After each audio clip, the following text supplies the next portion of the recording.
Oh.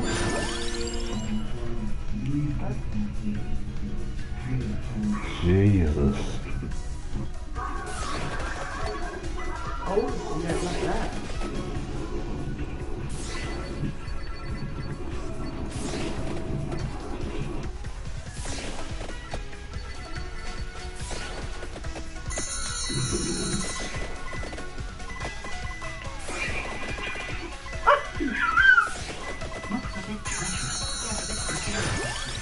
What are we looking at? Still analyzing, but it appears to be a trap of some kind.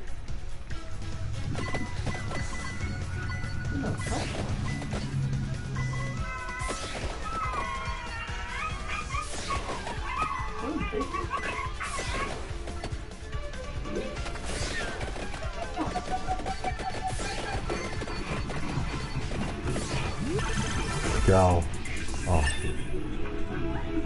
Oh, trying to get in the beard. It's like, oh.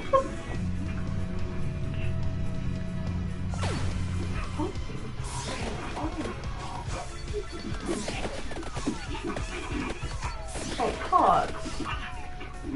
Oh, yeah, no, that's not. I don't understand why it keeps getting them. They want to eat it. Oh.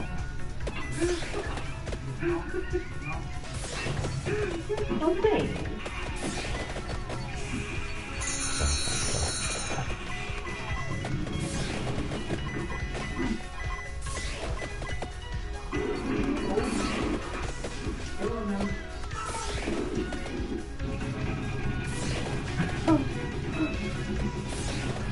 Like, why can't I get it?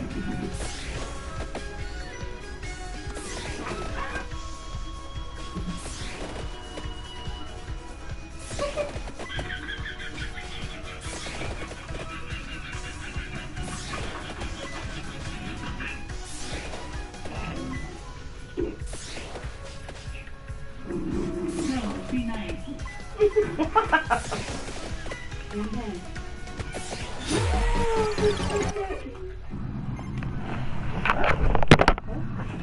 Ha ha ha.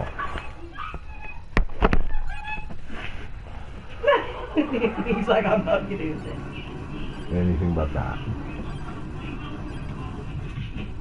On three.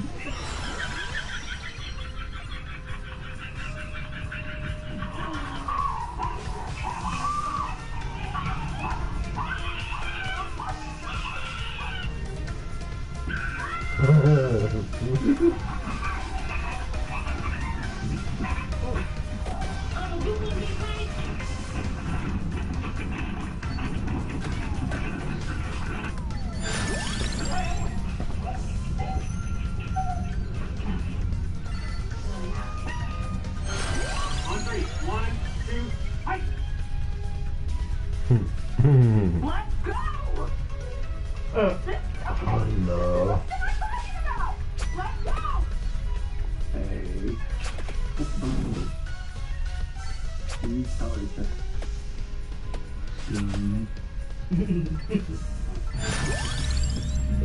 Oh no.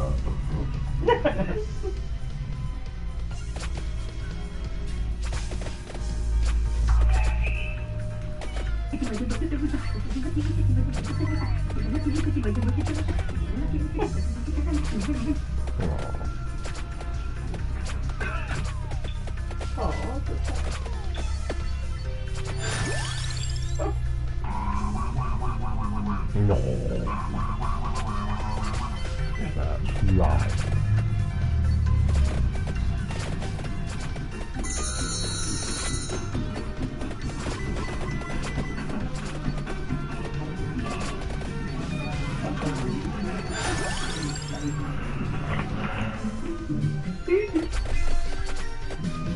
What song is that? Oh, it sounds like Wii Sports or something like this, I think. Yeah, maybe. Default about it. Yeah, I think you might be right. But I think I've heard mention of it before. yeah, I think you might be right. It might be Wii Sports. It's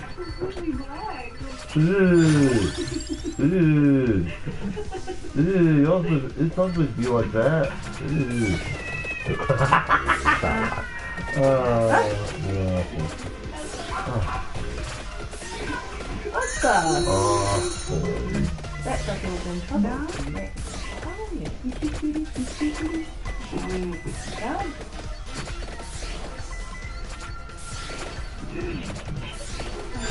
Oh, no. Oh, no.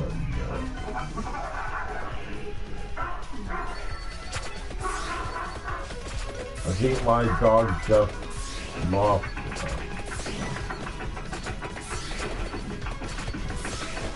Oh, yeah, same, that sounds salty.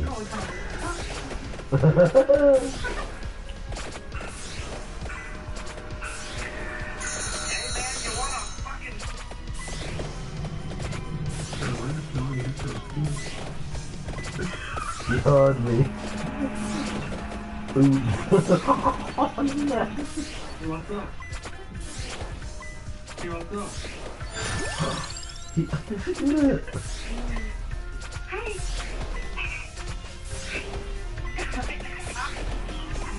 Oh no. That's the all these stone pallets disappear out of the ground. Come on, money bag. Yes, that's what I need. James, come on. Come on, come on.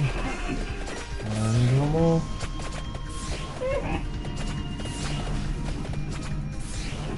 Oh, money bag.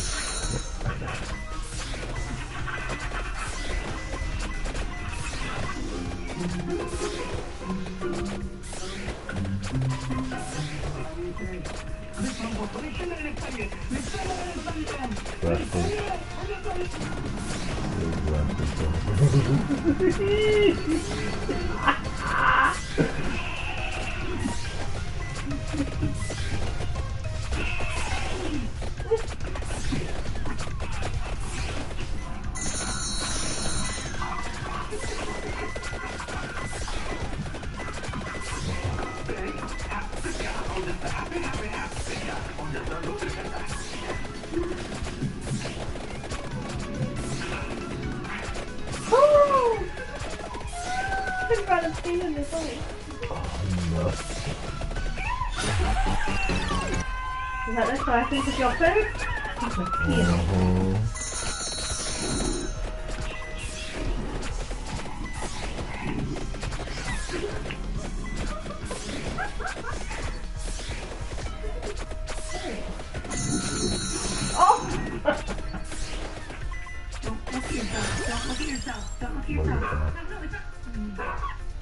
That's why most animals can't recognize themselves in the mirror. Yeah.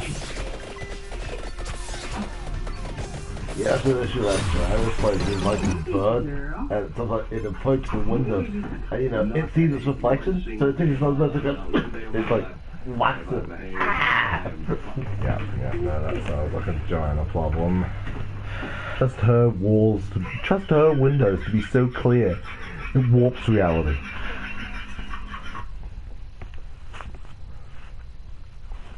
Good boy.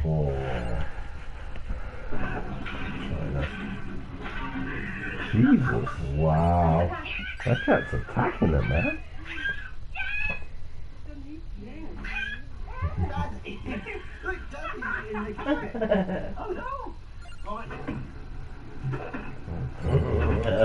It's a roller. Oh no, no, no, no, no. Oh, No, no, no, no. oh no. It's like, I don't want that. No. Oh no. You'll make them sick.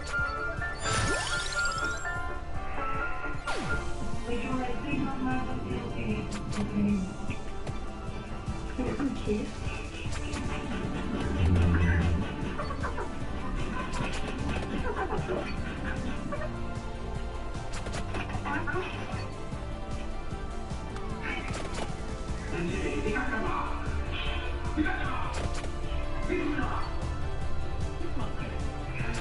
Oh, lovely. What do you love?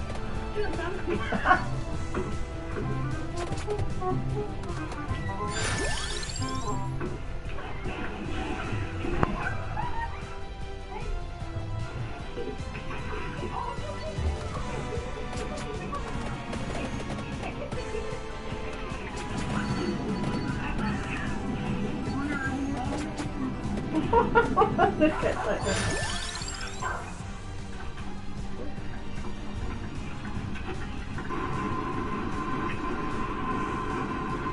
Oh, he's gonna leap. Go on, crazy move.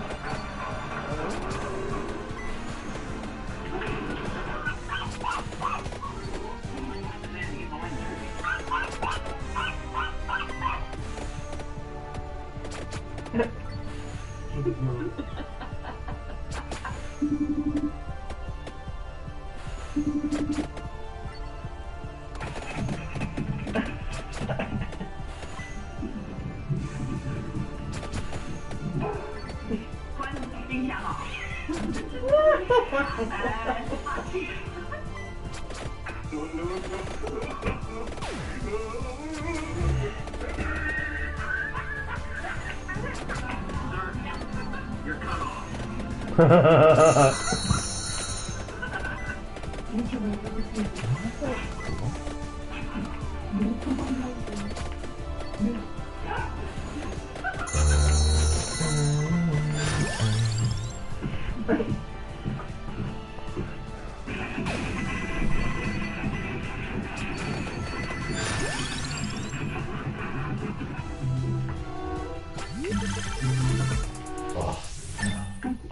That's me. What? Okay. It's like, get me that camera. What the hell? I don't know. Oh.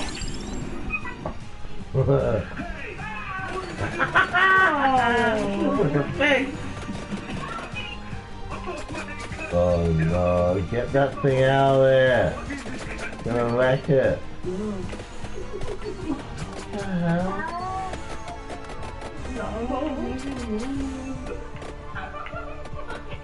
You want to get the shirt off? Oh.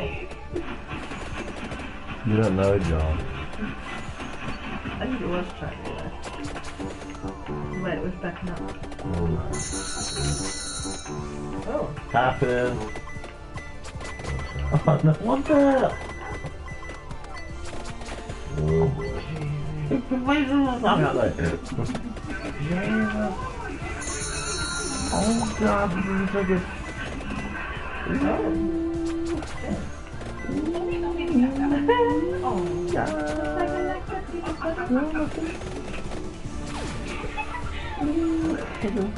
Why are you leaving the dog comments that? Did you have one?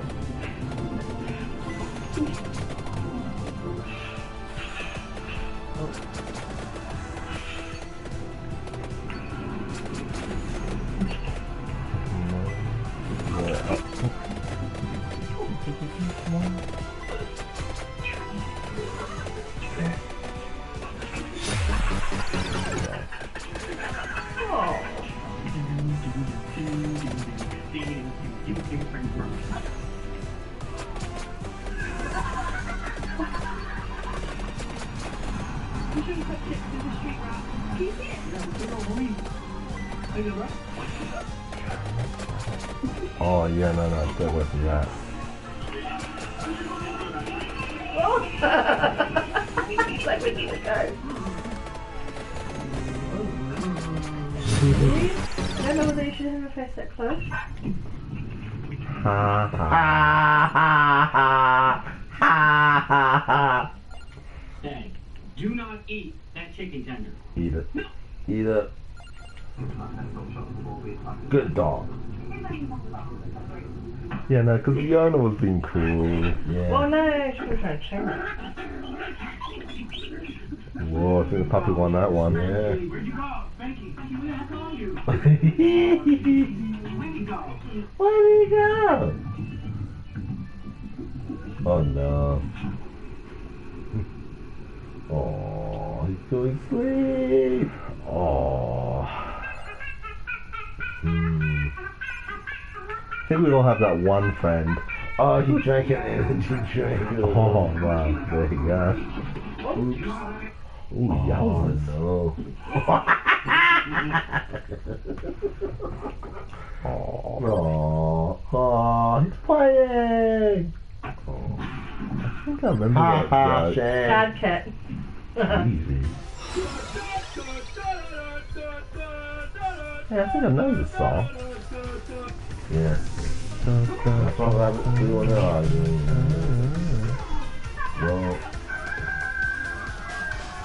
Well, poor dog.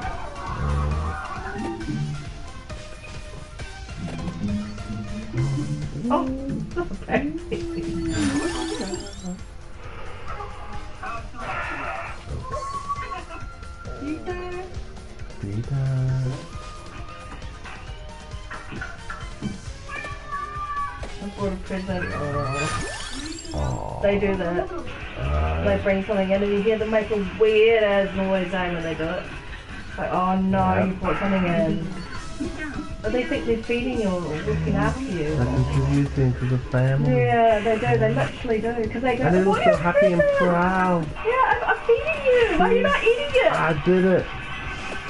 Why are you not eating it? Yeah. Like a big boy.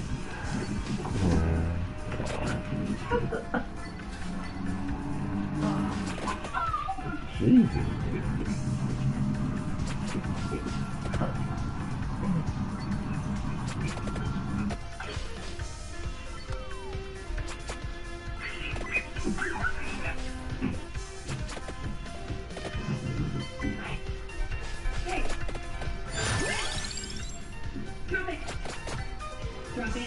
Wow.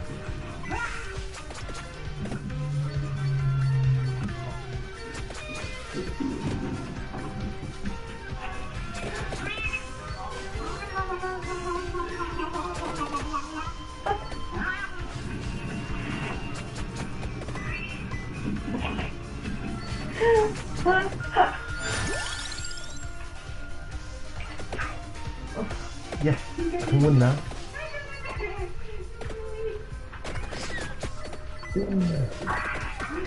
Oh! They had a go at each other since they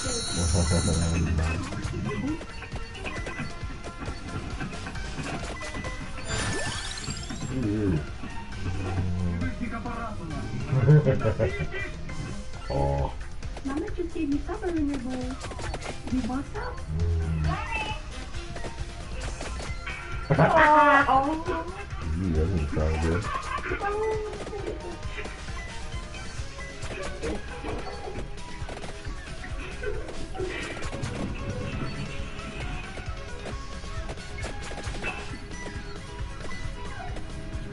Oh, you want treats? Okay. I need one of them.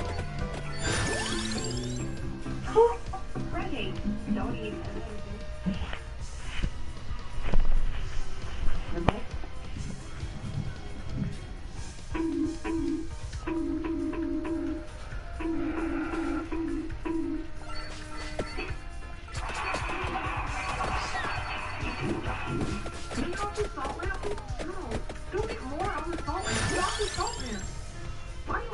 Salt lamp. There you go. Salt lamp.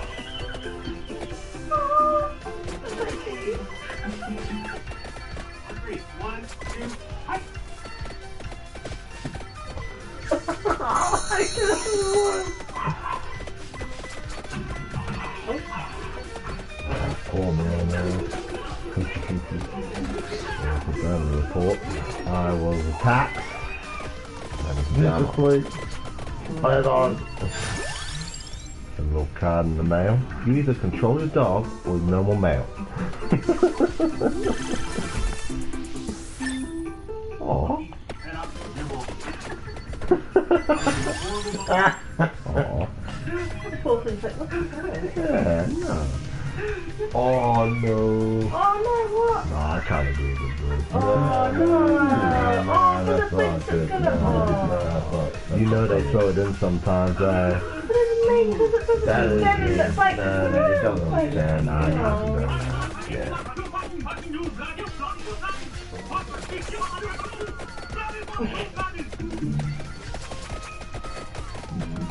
Wonderful.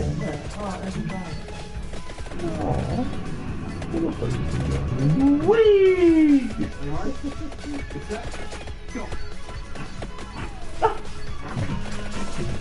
Oh no. Thank you, no. I the cameraman just films it. I often get horrified at what the cameraman will film. Yeah. And Ah, that's that's down it. and how. Not good with that. It's just working that out. Yeah.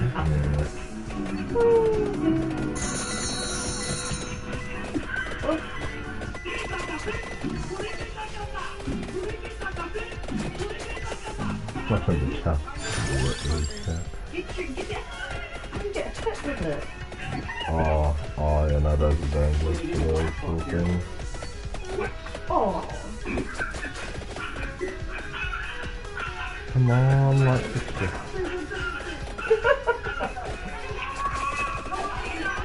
You're fine, you're completely Oh, I'm fine. giving it a legit.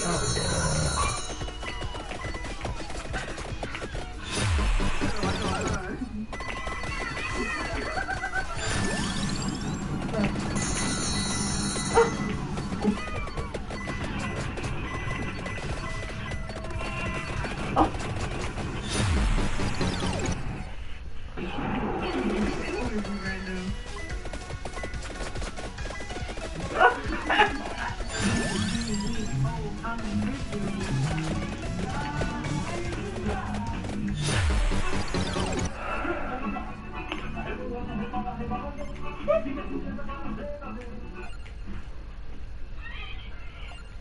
What was that then? I used to do that when she was playing, and she'd that like, and then she'd come back, and because like, she knew she was so intelligent. If I put a treat down, I couldn't trick her, and she was like, no, and then so when I wasn't looking, she'd go, and then she'd run away. Oh, dear thing. Well, so cute. She was like, because our other cat is cute too, but she's not a long treat. You can trick her with a treat, whereas my cat, you could not trick her as hard as you tried. She was so smart. I was like, what the hell?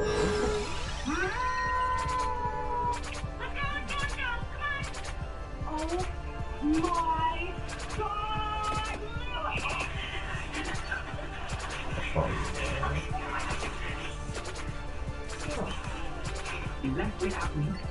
They do this every day. Oh, it doesn't look like this. Okay, I said.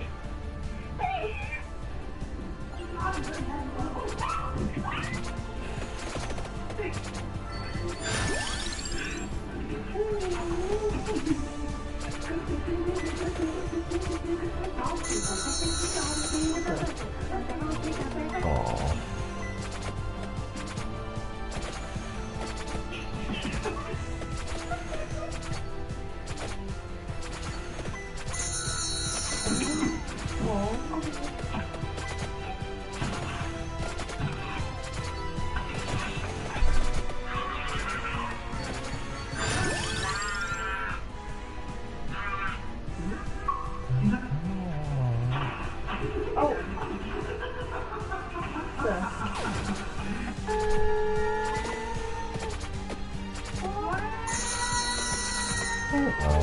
Harmonizing with the cat.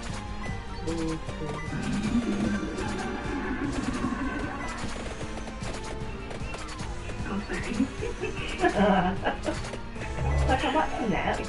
Yeah. Shiny.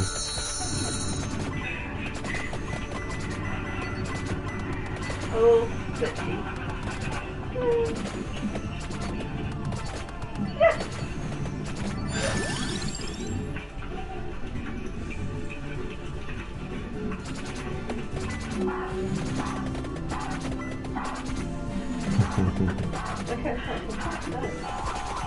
So try it. I dare you.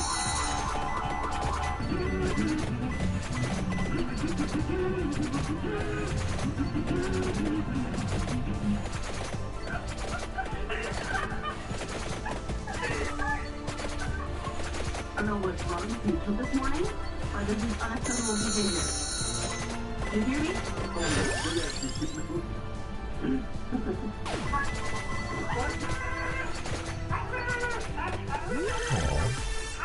Oh.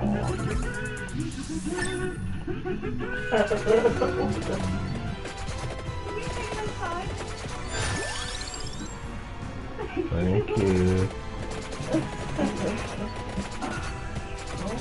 That's the American flag. It's to clearly communicate their objectives and then recruit you to do it.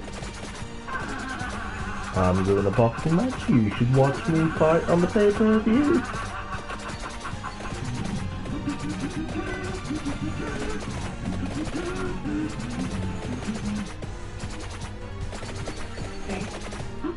Oh my God, Susie.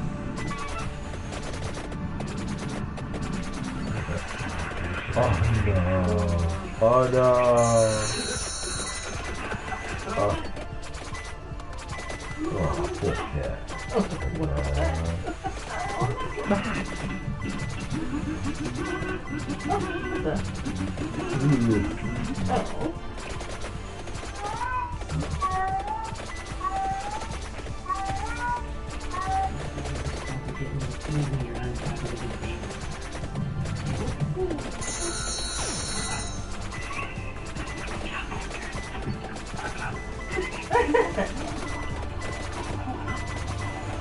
It's like no, it's fine.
What was that?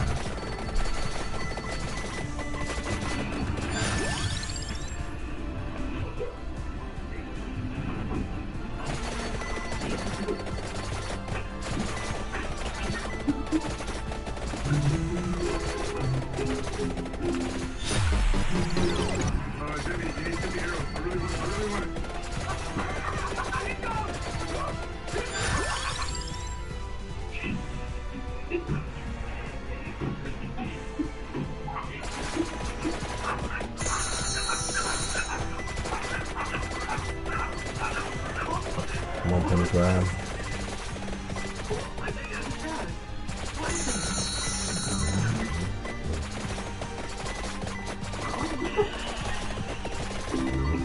Expecting that.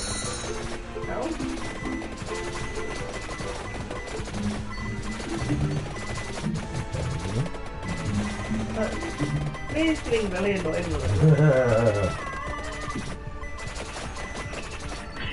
Moon Tracer. Moon Tracer.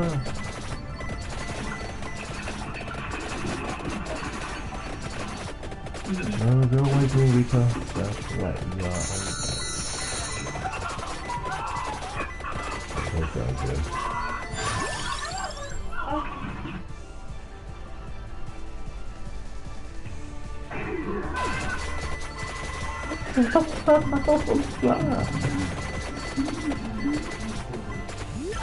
Hallelujah. Okay, there's only one thing I need. Actually, behind Oh, thanks.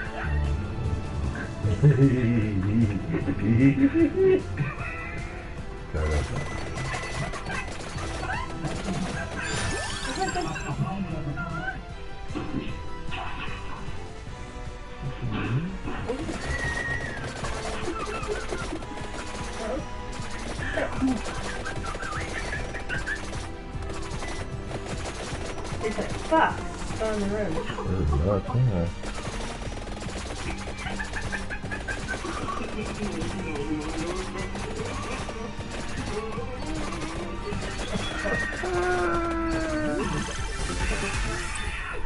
Yes, paper. Ooh. Ooh, that's not good. Those things might have it. Ah, yeah. Oh!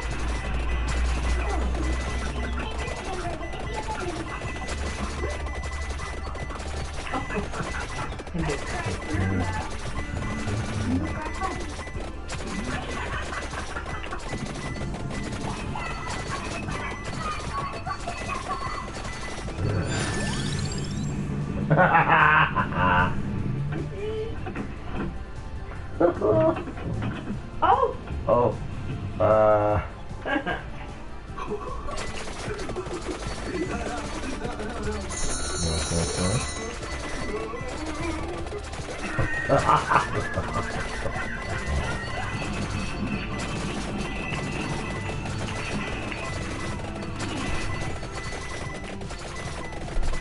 Right. Yeah, I'd run away too.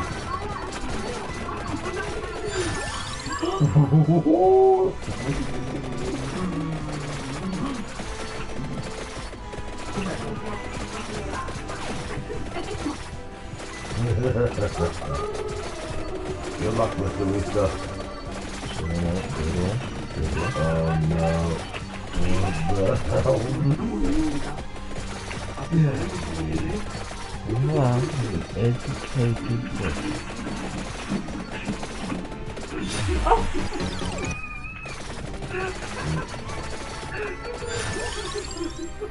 Oh, he pulls around the...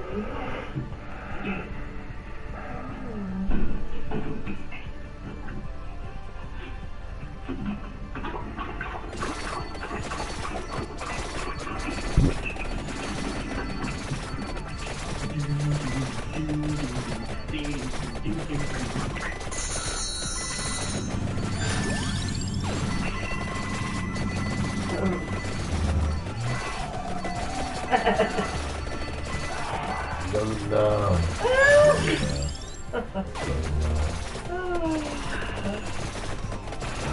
My cat never reacted to a slap in the mirror. She just looked at me like, what are you doing? It's me.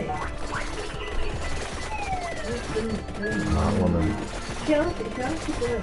Later, she was saying, well, that's you. But you can see me holding her. She's like, if that's you, that's me. Well, it's good. They don't want to do that.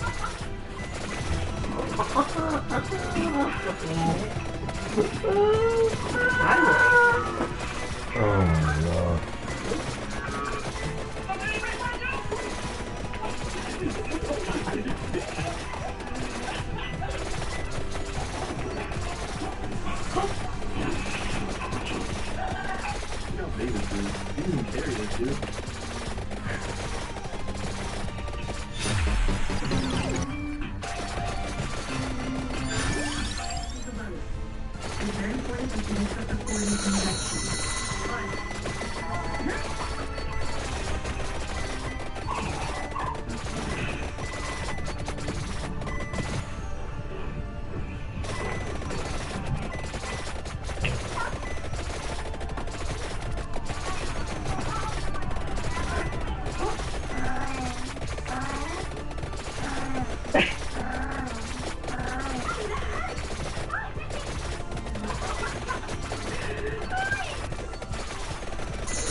Oh. No.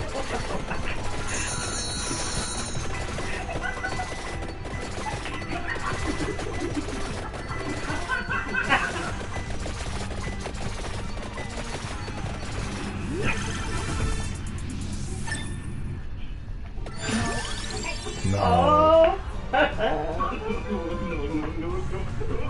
No, no, no, no.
Oh.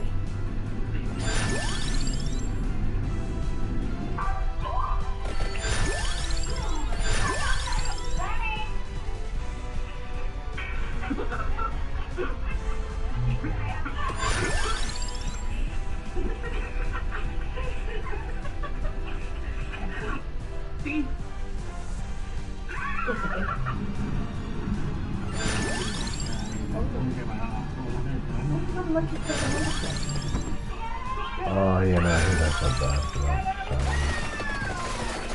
I think they've learned to like steal cell phones and sell them back to the tourist retreats.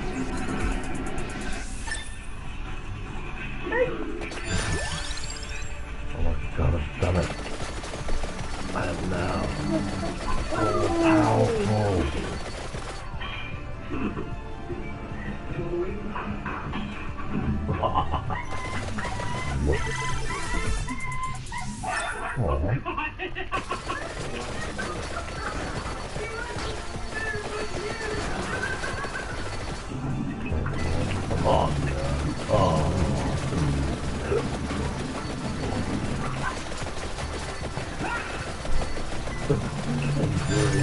Yeah, they do that. They play possum.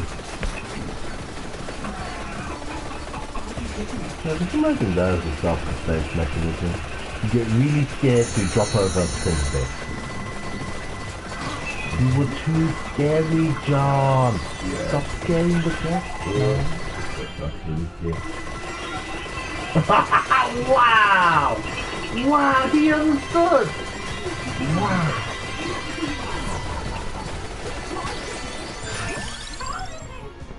Oh my goodness!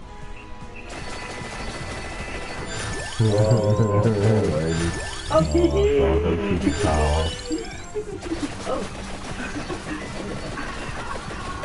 Don't know like at Andrew, some of the horses learned how to untie themselves. That is smart one. Ah, if I just do this, I can get out. If I just pulled a bit of string off the knot, oh yeah, I can get away. I can get away. I can move. It's like, alright, tape now. Okay. Oh, I can't get rid of it. Oh no. is that the one? What? Whoa.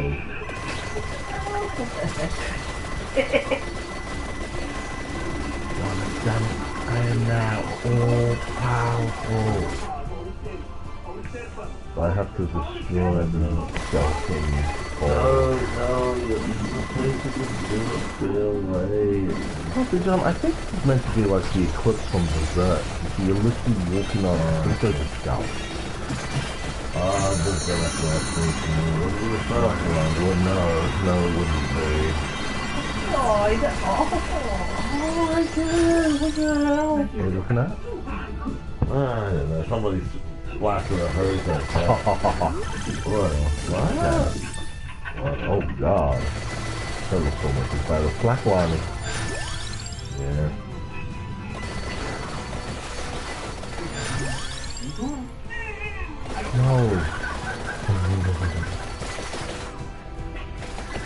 Oh, okay. Look. We are addicted.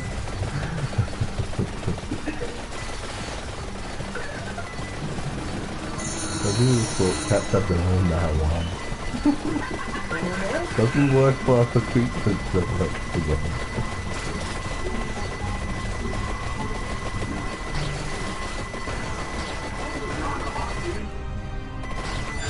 Oh, yeah.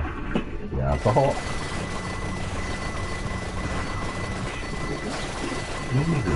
Okay, muscle powerful. Someone comes around. Oh, gorgeous move.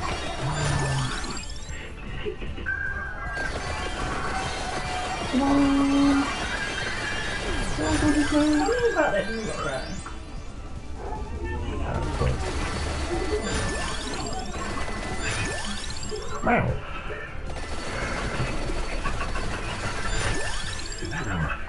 Oh. Get my love. Off the table. Oh, relief. I can feel it from here. It felt like I had it too tight around here. It felt like it was losing feeling. Ooh, I'm like, yeah. what's this like? Suddenly I was like, That's because I was going like this with my knee, and I'm like, what's with my knee? What's my foot? oh, lost circulation. Yeah. So now you got pins and needles to take it? That's the blood Oh, returning. it's like a... I might have something to do with this, actually. Because this sleeve's only been playing up. Like maybe that it's, something on a knee. Ah, shit, yeah. And there's some movement in there that could help it. Something's not flowing.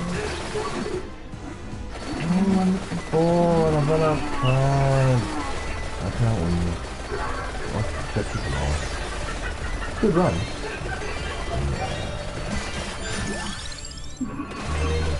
That's not also what I set with my knee left. It's my normal. So that's just round it. And it was like, oh, yeah. I took it to the foot. If I have to show you again, you like, this is what it does, and it goes down a little, but still not quite right, and it goes up. So they can see that you can't see that. It's one of those things that you just go, you're fine. Yeah.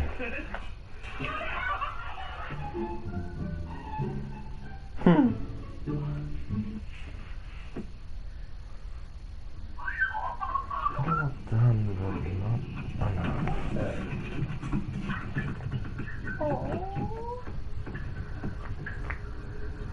Little bitch.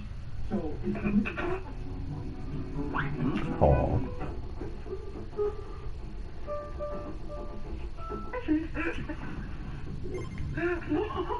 Oh no, you did quite a lot of them do that. Get itchy. Put this specifically to keep her out. From She hitting gets this it. tree. Oh Look at no. that. Oh. So there's a will, there's a Oh, don't wax. sniff on us. They like the smells.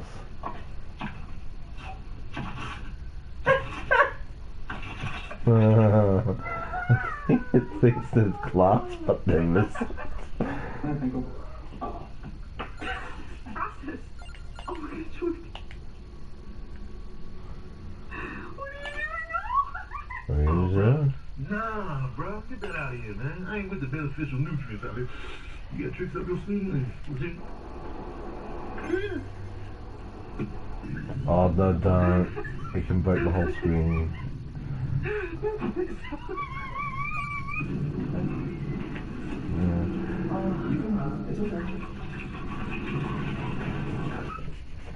Oh, no. Oh. Clever. I think it realised that was a naughty minute. Okay. This is working. She's down.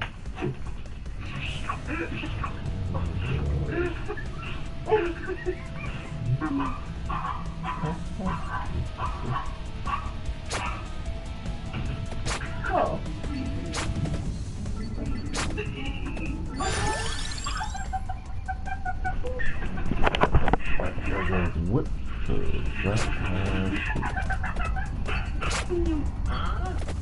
Hot quay ở mặt rừng. Đi tìm nằm ra hết nữa.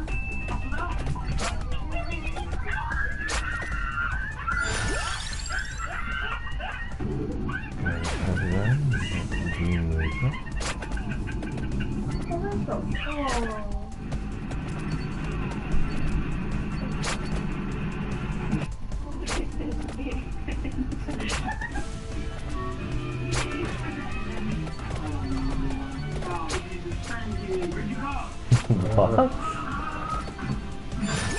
Yeah, that's what he likes.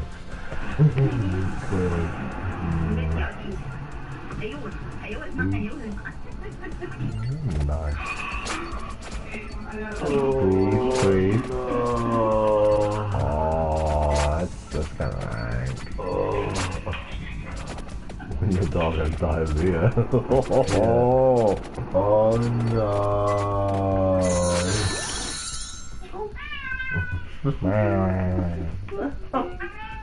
I just like the off back. There's no nothing fun to video.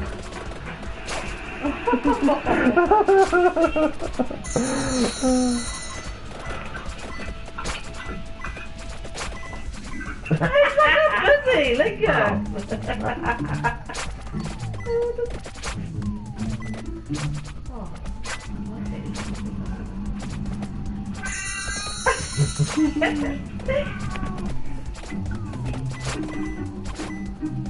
But no.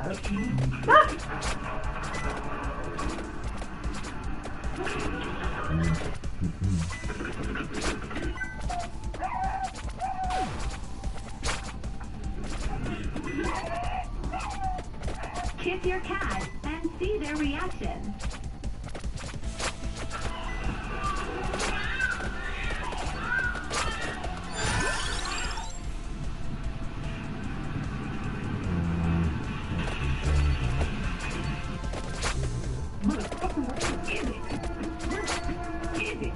Oh, fuck, I hate that game. Yeah, it's like, I'm all ready. Oh, but except the keys. I need the keys. Where the fuck did I put my keys? I knew where it was a moment ago.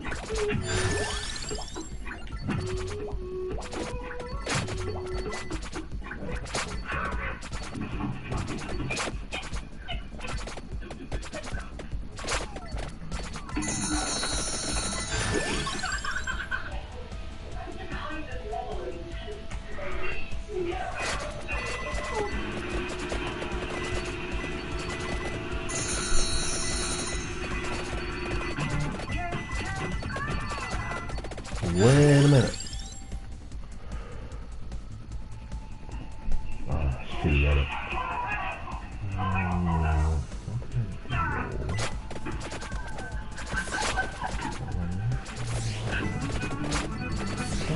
Which one?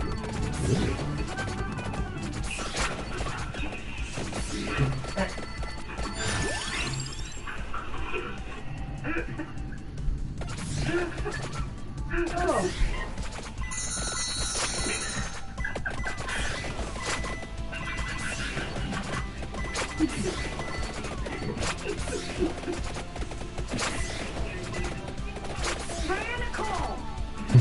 Ooh. Yeah, you are in trouble.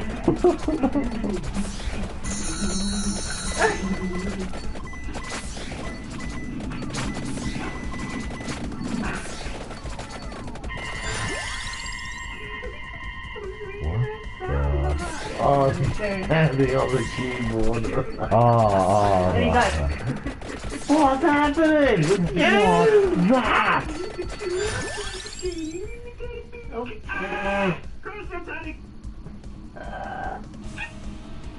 I'm gonna get you. Master. You were boy. Oh, that's so scary. Oops. But I don't even want to know what that is.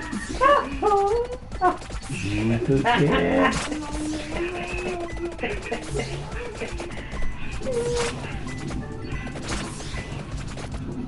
up. That's so funny. Wow! You knew how to go down it perfectly.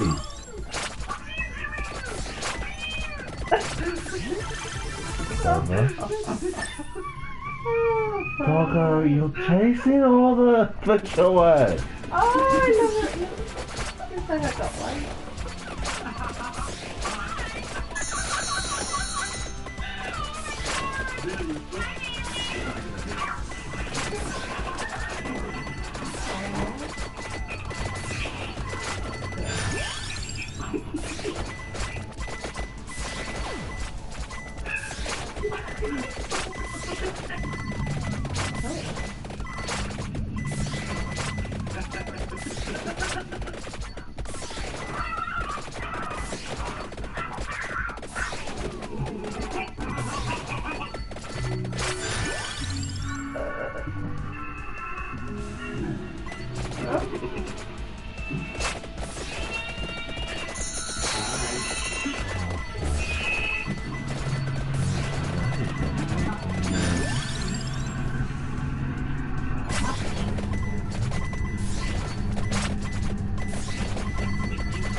Everybody wants Kung Fu fighting.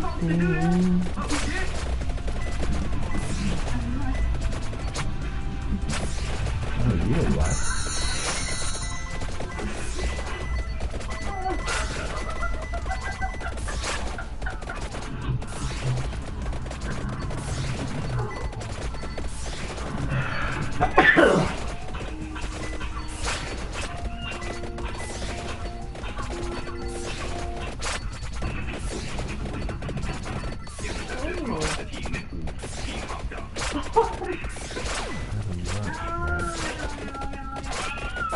You don't let them play. Yeah.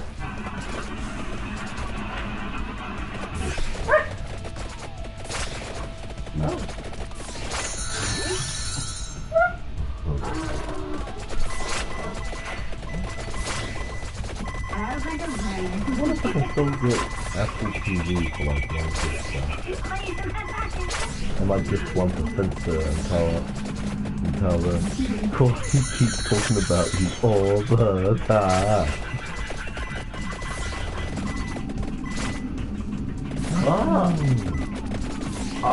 TV. Yeah. There was a meme where like a parent did that for their child. Oh, it's just a bit of fun, you know? Oh, haha.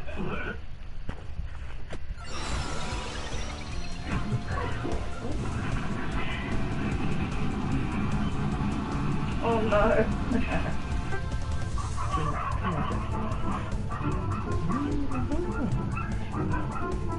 The other one's like, you look at it.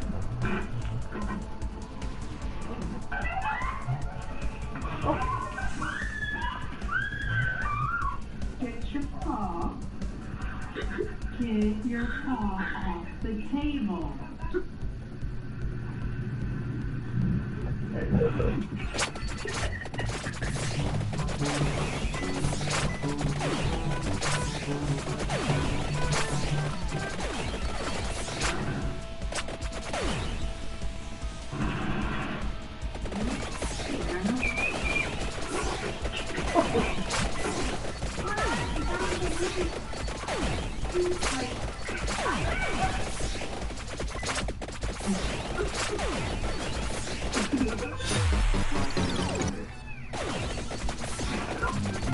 That's what you get for showing off food you want to go eat.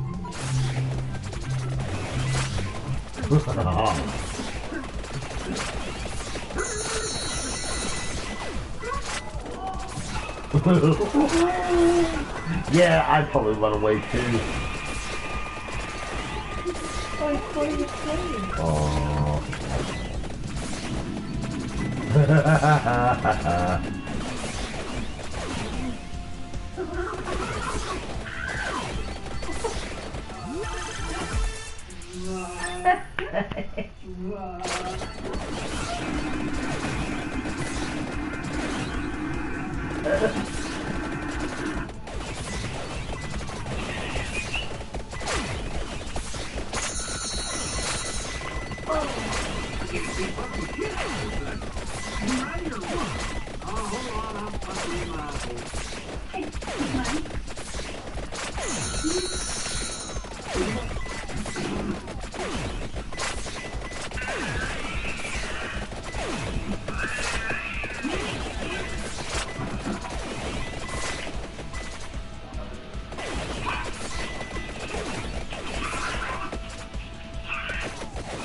That's my house. Oh, yeah. Right.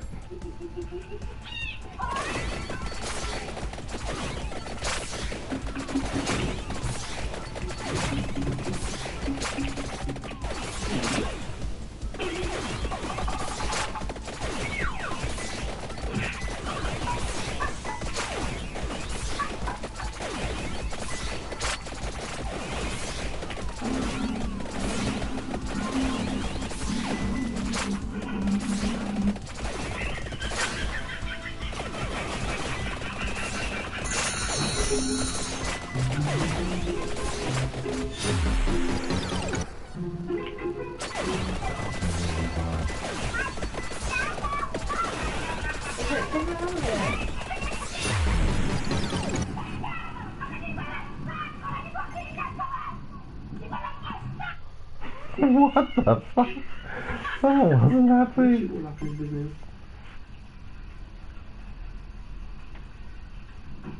No, absolutely not. Oh. Nice. Oh! Oh, my grandma had a cat like that.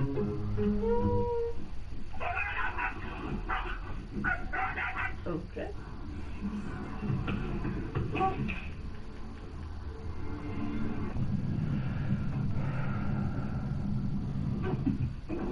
Please. No, we do not trim the tree this way. Hey. Oh my Wait, God. I'm talking to you.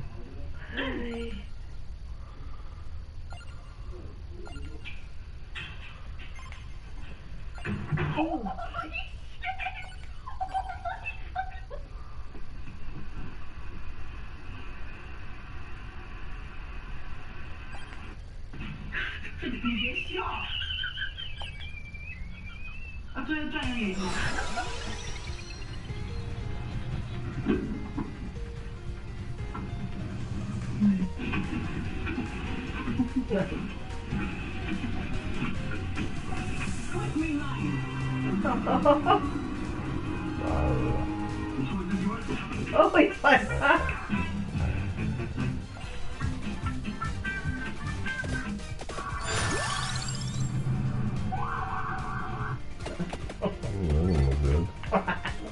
Good. Like.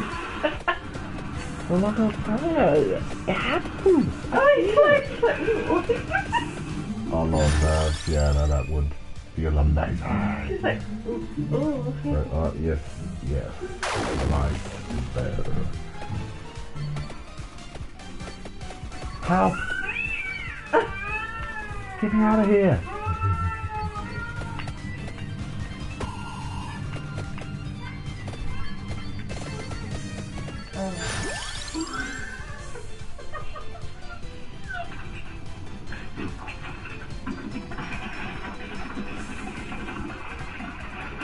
I love you.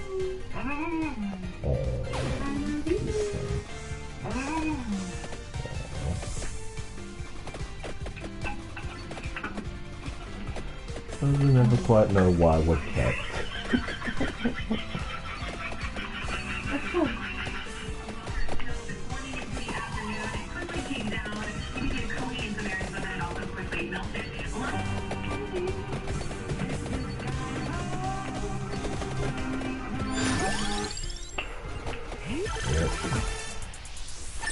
Oh!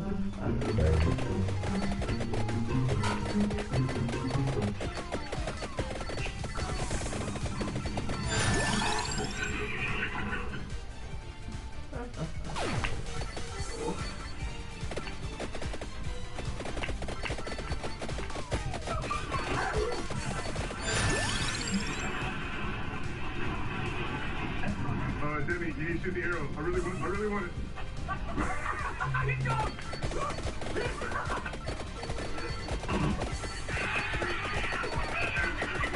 Jesus, that don't sound good.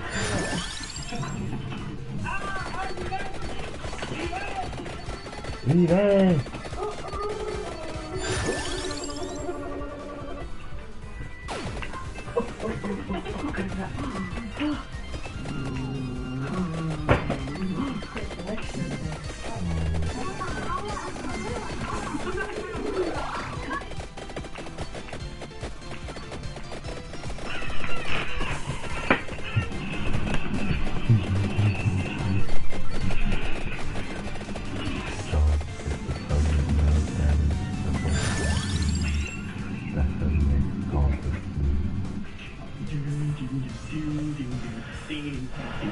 Oh, you think it's so much?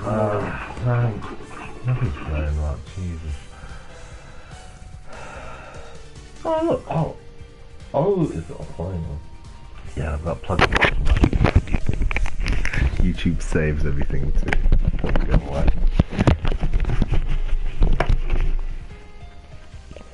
What? Gave me what? Featuring Ringo Starr! It's probably not good. Suddenly I've been getting this flood of like... So have I. it goes through phases, eh? I mean, Birdie the Mighty, it's like, I could have sworn that was already a thing. And I still got wiped and the algorithm found it again. Hey, I found this thing. It's not that no thing we don't allow, okay? It looks a bit like it. No, it doesn't.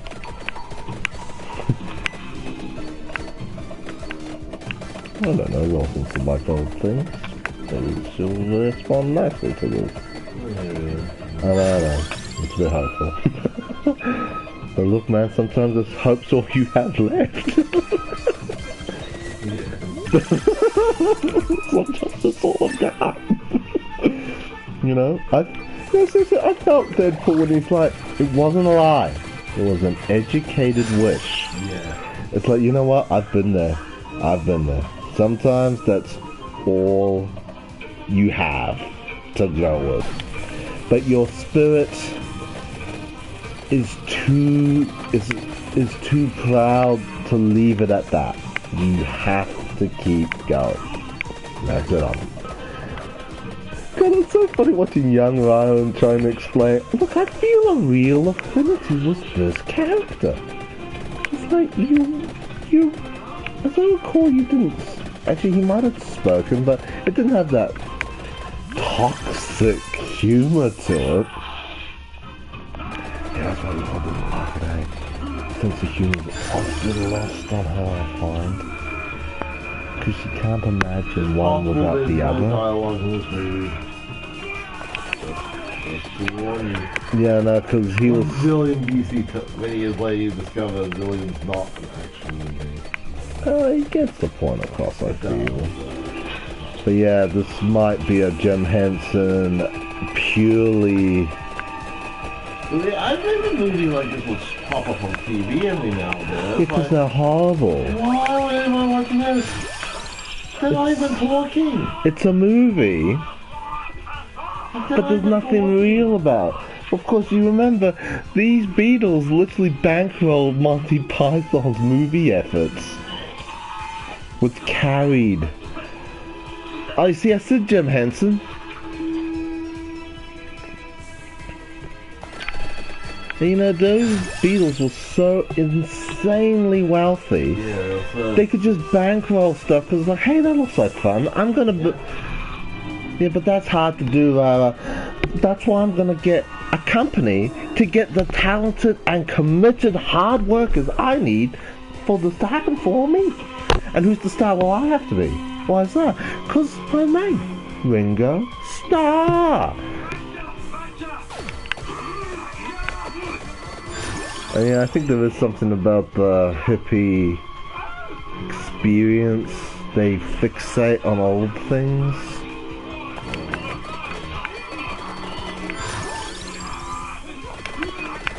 I'm playing this because I couldn't win the other stuff thing. It was just too fucking hard.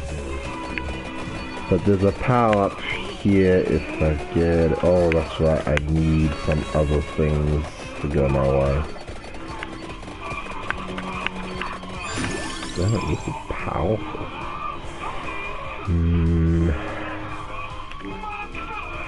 Kinda...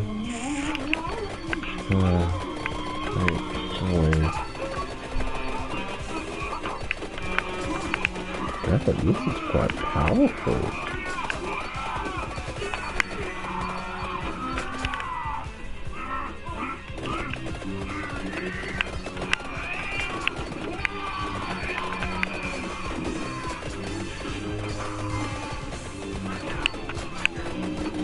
Choosing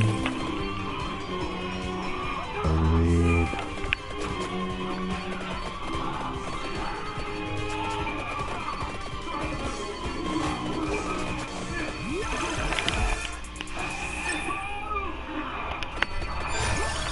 I don't know what this is, but there's always this reversion. There's always this fascination with like what must have been like back then. Yeah. Jesus! I couldn't escape that. Jesus, that was bad. It's always something that intrigues What was it like before we figured out how to do fire? I've become more philosophical about it. There comes a point where it's like, you actually can't know. The speculation speaks more of the current time than it does of what they went through. They were busy looking like they were having a lot of fun, honestly. Yeah. Oh, that looks so fake. Yeah. Oh. Yeah, we don't do that anymore. It is, it's so fake. Well, even back then it looked fake. Yeah.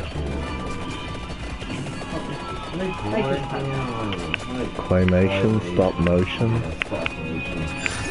Very time consuming. Very time consuming, very hard.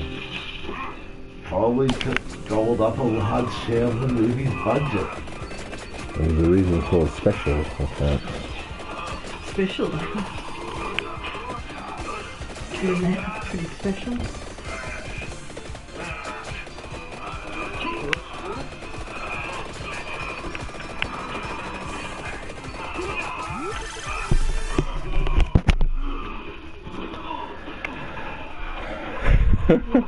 Some of the faces. You know, they were told, you need to look like dumb and angry, but yeah. You move with a limp because you've evolved from the trees and now you're trying to do the whole bipedal thing. Evolved from the trees.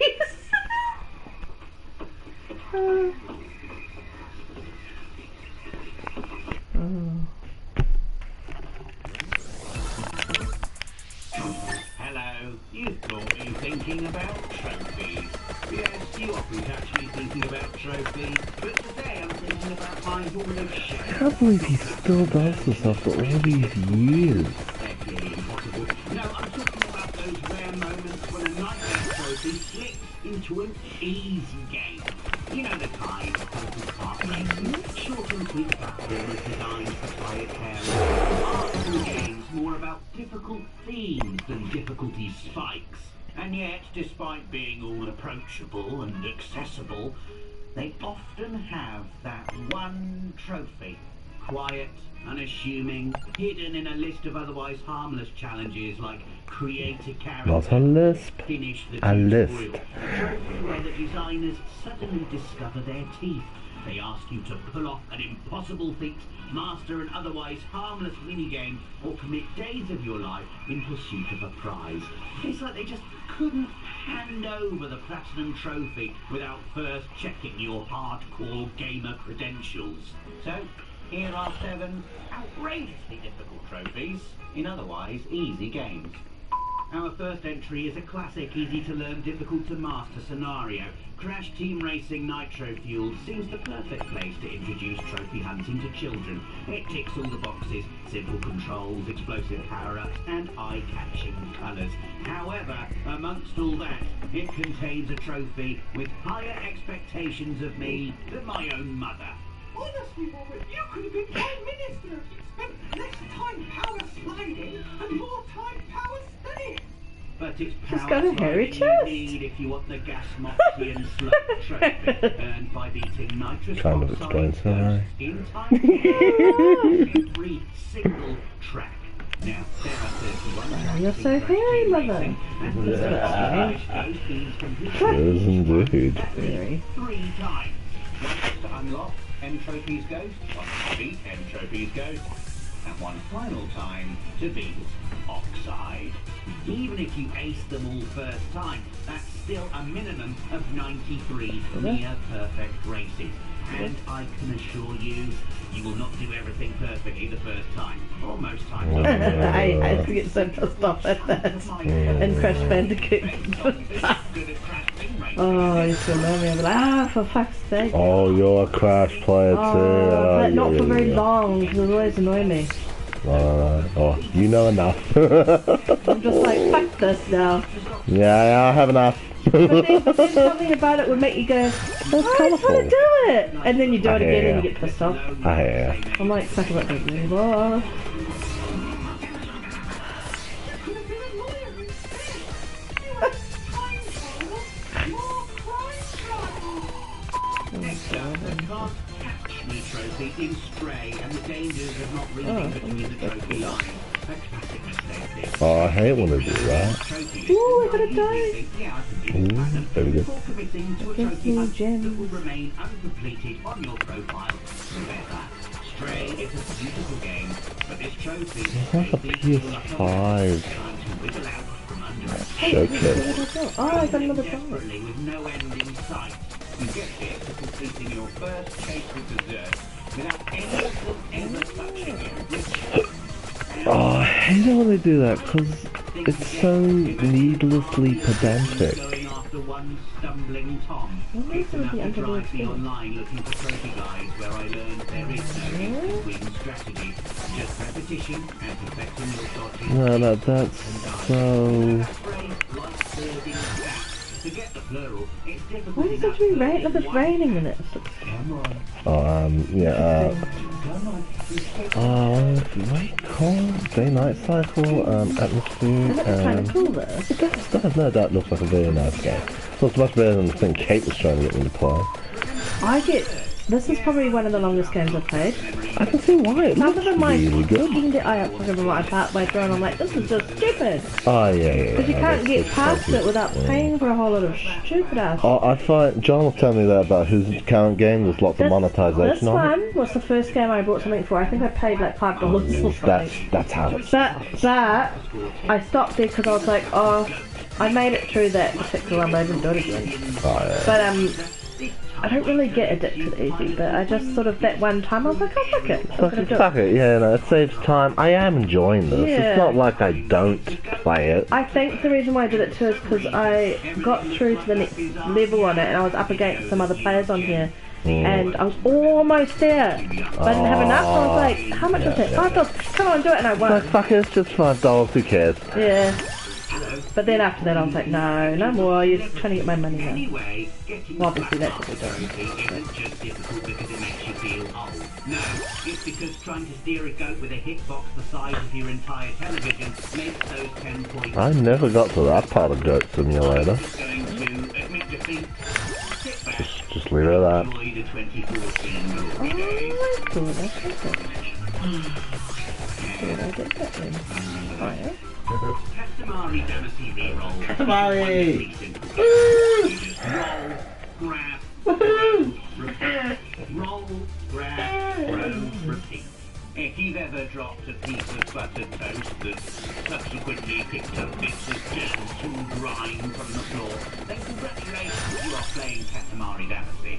Nice and easy, What? yes. Tamari! Woo! That's a bit interesting, eh? Yeah, it looks good, eh? Yes, but Isn't it like PS3 days though? Isn't it? Yeah. It's an older game. Yeah, It looks very Japanese somehow. Very I still like Japanese. Spyro, eh? I could just say that. Oh, Spyro too. Oh god! Yeah. Gosh, but you like that too.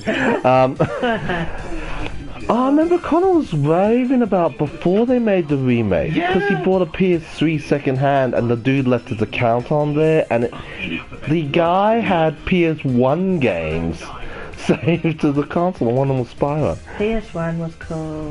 We've still got a I didn't PS1. have I kind of skipped that whole. I just remember Driver had an impossible tutorial. Driver had Couldn't pass it. Driver's So I tutorial guess was we'll never know. impossible. Didn't We even had get out 1, of 2, it. and 3, and 4 so Sort far, of it. but not Go on, when 5. you're gonna get the 5? Well, I know. Oh no, Mason has 5. Oh, Mason's got himself a 5. Yeah, Mason Oh, bought it with his good. girlfriend, so they've got 5. So we do. We have 1, 2, 3, 4, 5. Oh, excellent. Yeah. Wow. I'm impressed. Oh, I keep daydreaming about getting a 5, but my god, When I it finish my does seem studies, like a lot of money. when I finish my studies, it is. I feel like I'd have free time because I don't know if I want to do masters because apparently. To be a psychologist, it's good. Like, if I was really, really extremely good, then perhaps it would work. But as it stands at the moment, they only pick about 20 people at a time, and they look at how well you did. Not that I'm not doing well, but you're up against the Yeah, tops. yeah. And then you've got to go forward to a panel, and I'm just thinking, fuck, man. No, I do find with those higher end stuff, at some point Yeah. they start looking, well, what else do you do? Yeah. What do you have to bring to the game? But my degree will open doors for other postgrads that come up. So Oh, good. that means you only do a year and you can be something, something else. So I'm gonna have to. I don't know what I'm gonna do. Oh, now there's plenty of But time it's for pretty that. good. That it is. But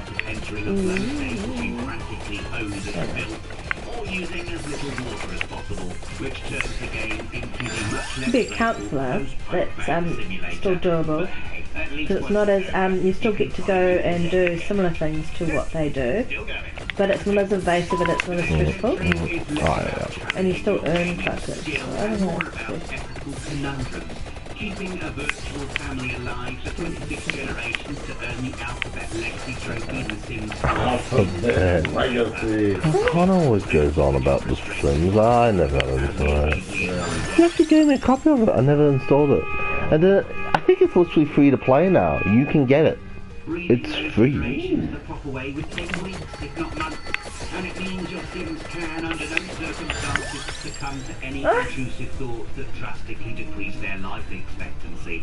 That means no joining cults, no indoor barbecues, and absolutely no eating the chef's salad that's been sitting on the counter for a month. Slow and steady is the aim of the generation game. If you don't have the patience for this endeavour, then there is another way. Crafty players hurry nature along by adopting children instead of woo-hooing them into existence. Birthday cakes are You know he uses that in real life to his friends. You woo-hooed it, eh? sinister. The quickest way You're to reduce sinister. head count Shit. and free up a bed for the next nipper is to send an older sim to sleep with the fishes in their own swimming pool. And so the cycle begins. Adopt a child. A donkey child? Adopt a child. Oh. Fucking donkey child. What the fuck? Have a birthday. Adopt a child. Have a birthday. Yeah, I didn't get that in The Sims.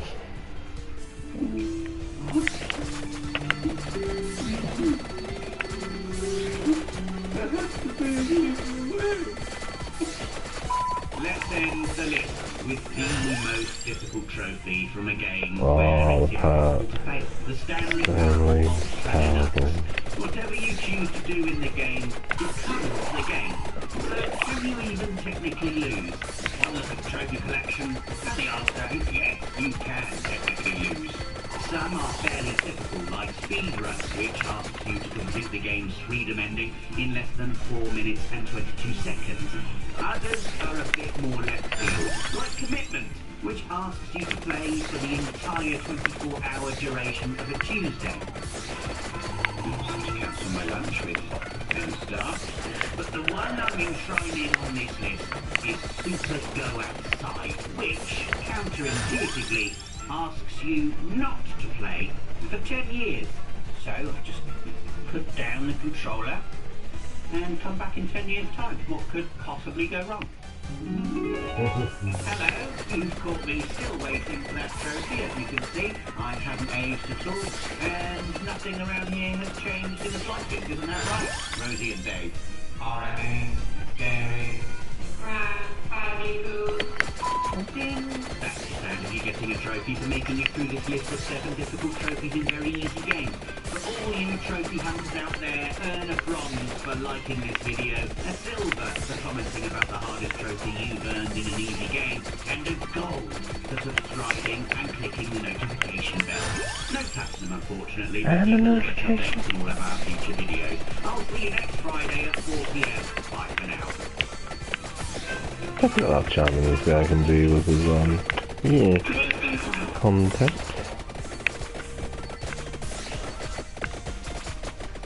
See? Yeah, every single movie, every single game. Long before the Marvel Cinematic Universe was a thing, Marvel Studios was working with any and everyone. The idea of all these movies taking place in the same continuity just wasn't a thing. Even all the 20th Century Fox films, the X-Men franchise, Daredevil, No! none of them intertwined. Regardless of their quality, it's now only a sad what if to look back on. A mixed legacy of goofy blockbusters, each with wild marketing campaigns and attempts to make these superheroes into the next Spider-Man. Did they succeed? First rule, Fight Club. Don't talk about Fight Club. You're not in the Fight Club. You're out of it.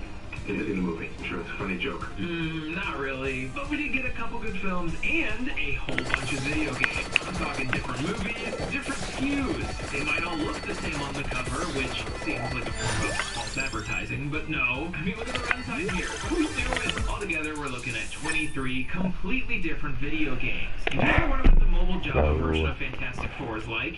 No? Well, we're gonna find out anyways.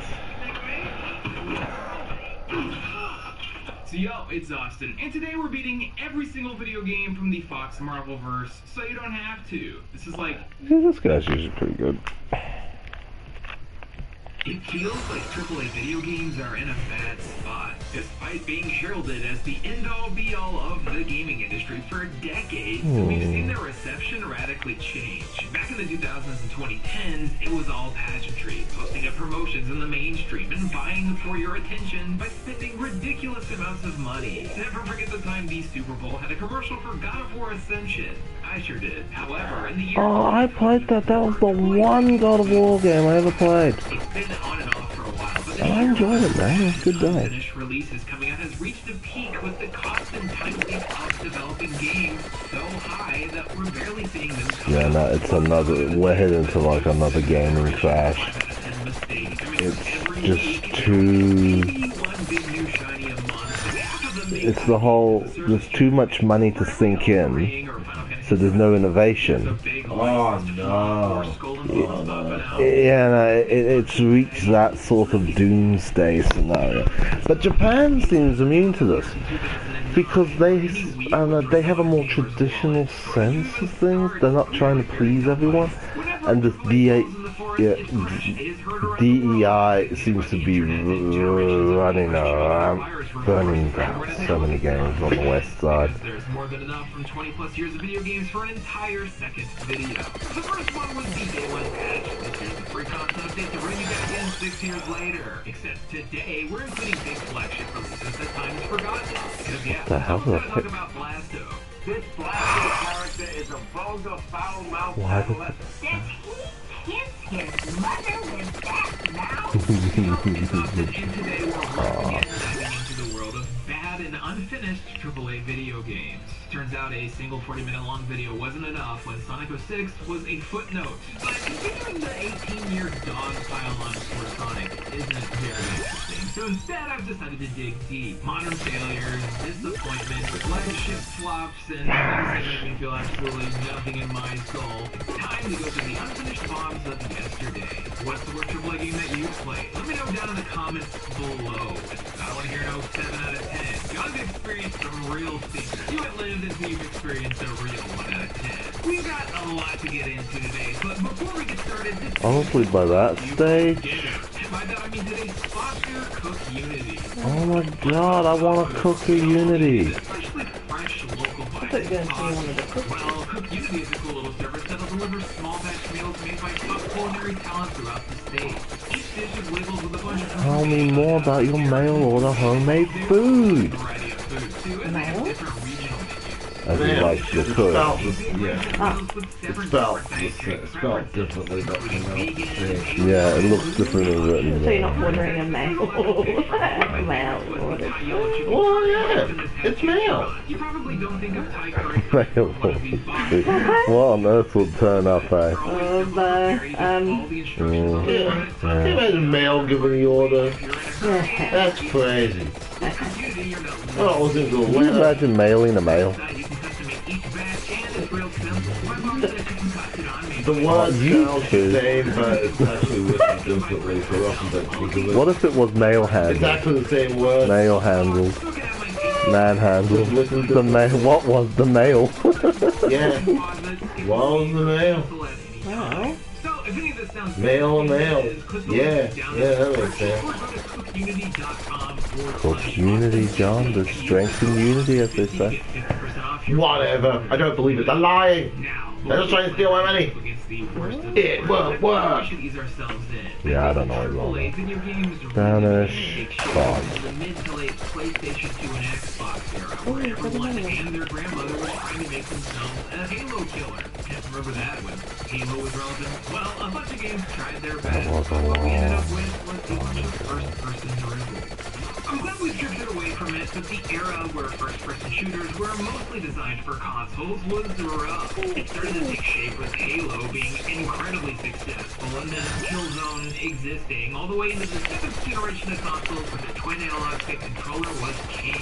Back when competing games couldn't peacefully coexist for some reason, the top of the genre was always targeted by companies even in the media. The killer, like when Rift literally called itself the World of Warcraft killer. I loved Rift, but now it didn't. Corey bought into that. It did not Halo, we work. already had the next Halo, Force, of course, so it was time for the killer. Anyone with a PlayStation 3 was deep in the no games trenches. So Oh, those are bad days, PS3 man. exclusive Haze was announced. People were excited. Pretty Radical had a pretty good lineup of console shooters with the Time Splitters trilogy and the underrated Second Sight. It also doesn't help that just about every publication and website was running with the Halo Killer moniker. This was going to push the PlayStation 3 and video games as an art form to the next level.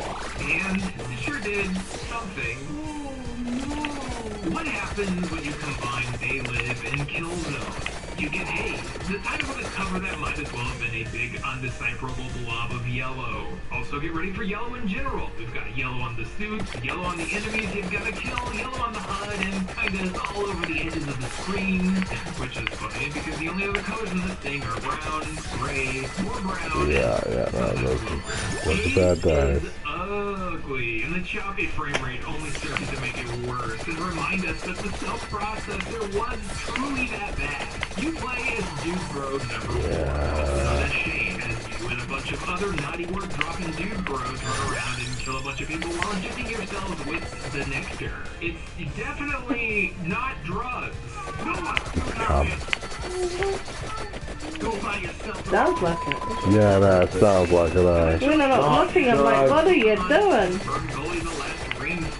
What, Avatar? Propaganda, then realize, oh, I was the bad guy. Now I will be the good guy. And the terrible nauseating yellow effects dissipate as you're told, hey, you've been doing some bad stuff, mister. The game actually does some interesting things, like when various combat sounds and screams are muted by the visual effects to make you feel like you aren't the largest of war criminals. Yeah, this is supposed to be blood, not a his party. It just also says, penalties for cowards and beats the point alongside your head over and over while giving you a mediocre to bad game experience.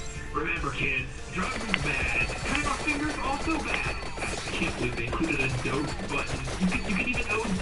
There should be a new stronger word for killing, like Badmom or Badon. Ace's largest crime, though, is that it just sucks to play. The guns feel bad, the story's generic, and there's no real variety to the gameplay. Like getting lit on fire and having to shift your controller to put it out. You gotta check off the Chemistry. Also, there's vehicles, which might also be some of the worst in all of games. Imagine Halo, but 400 times worse.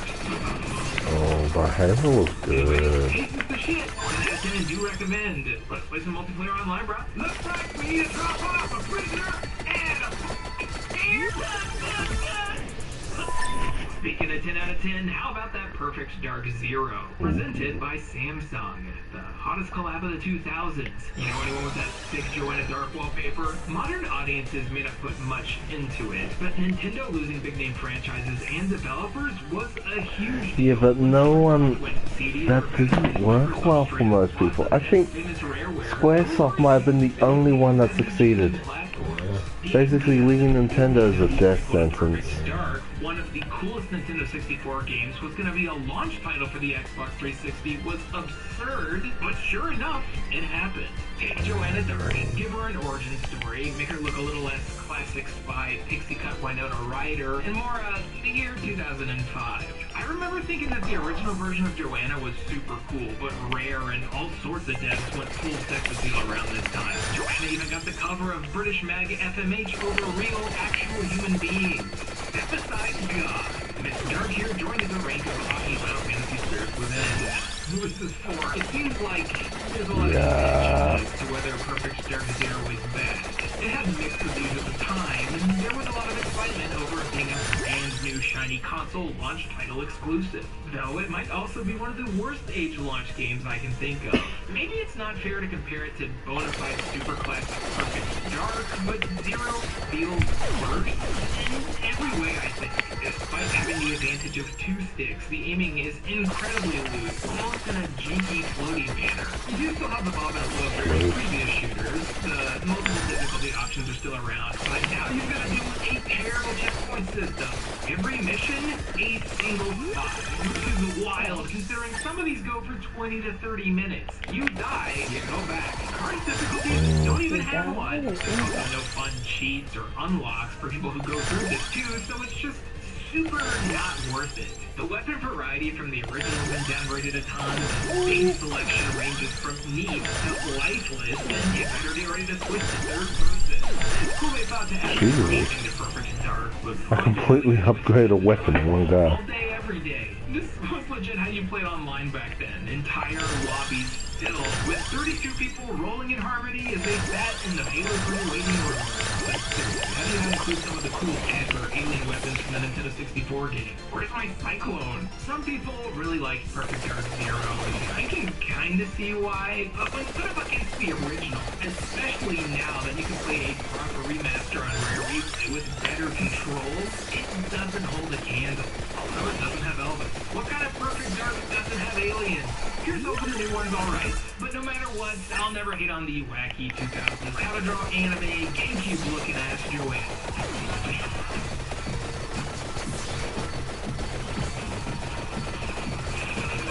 When it comes to first-person shooters being bad or even mid, you could really go on forever. A lot of that late 2000s era post-Halo was filled with all sorts of weird games, trying out different little mechanics until Modern Warfare came out and everyone copied their homework. Only one of them is about America, though. That's not even true. Only one of them is Turning Point Fall of Liberty.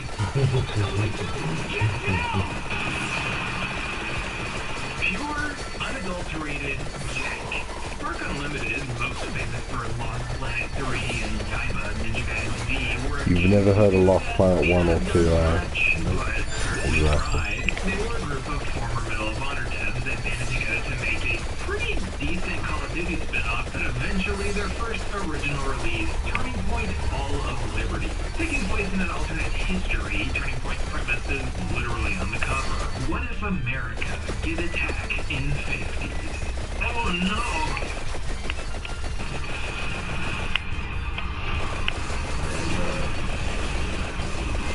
Yeah, that's how it starts. Totally clipped audio explosions in the sky and making the player's first movement be carefully navigating a steel beam. Strange choice. Then buckle up for wildly out-of-date visuals, a complete lack of a followable narrative, and some of the worst gunplay this side of Modern Warfare. It's unfortunate because the cruise is pretty alright. When you're not falling into buildings 10 minutes into this and stumbling upon pictures of George Washington with rocks on it. See? It's symbolic. Everything about Turning Point feels off. The guns have a wild recoil to them. The interactables are seemingly random. And the level design is a staunch gray the entire time. This is supposed to take place in the 50s, but I couldn't tell you by walking around what is supposed to be New York City. You'd think they'd choose a slightly more interesting decade to have a different aesthetic, but instead I'm walking around thinking Spider-Man can swing overhead at any point. On top of that, basic mechanics don't work right. Ah, I struggle making their shots. Fine, you got it, buddy. You can do it. If there's an explosive barrel, you'll shoot it, and enemies will immediately die next to it before the thing slowly does its animation. There's apparently a stamina system that'll drain this on screen, and you keep the same running animation, so you'll just be moving slowly. Don't forget, when you finish a level, you'll sometimes be greeted with this screen, with whatever you're holding before. You, with a gun! We're setting up a counterattack! I'll wait if you want to help! What do you mean, we? We've been going out for 10 minutes. Who is this? Apparently I and the player have a name too, but it doesn't matter. The game's about one thing only, killing Nazis. Because killing Nazis is all I know. This toy has everything. We've got floating turrets, we've got silly ragdoll effects, we've got visuals incredibly outdated by its release date in 2008. There's a human shield mechanic where the hammer gets incredibly nauseating, and if you use the iron sights, you'll have such a bright muzzle flash that you won't be able to see anything at all. Kind of trick on the hit markers here, not the main, but still. Also, speaking of weapons, don't forget endless waves of shooting galleries with an infinite ammo chain gun.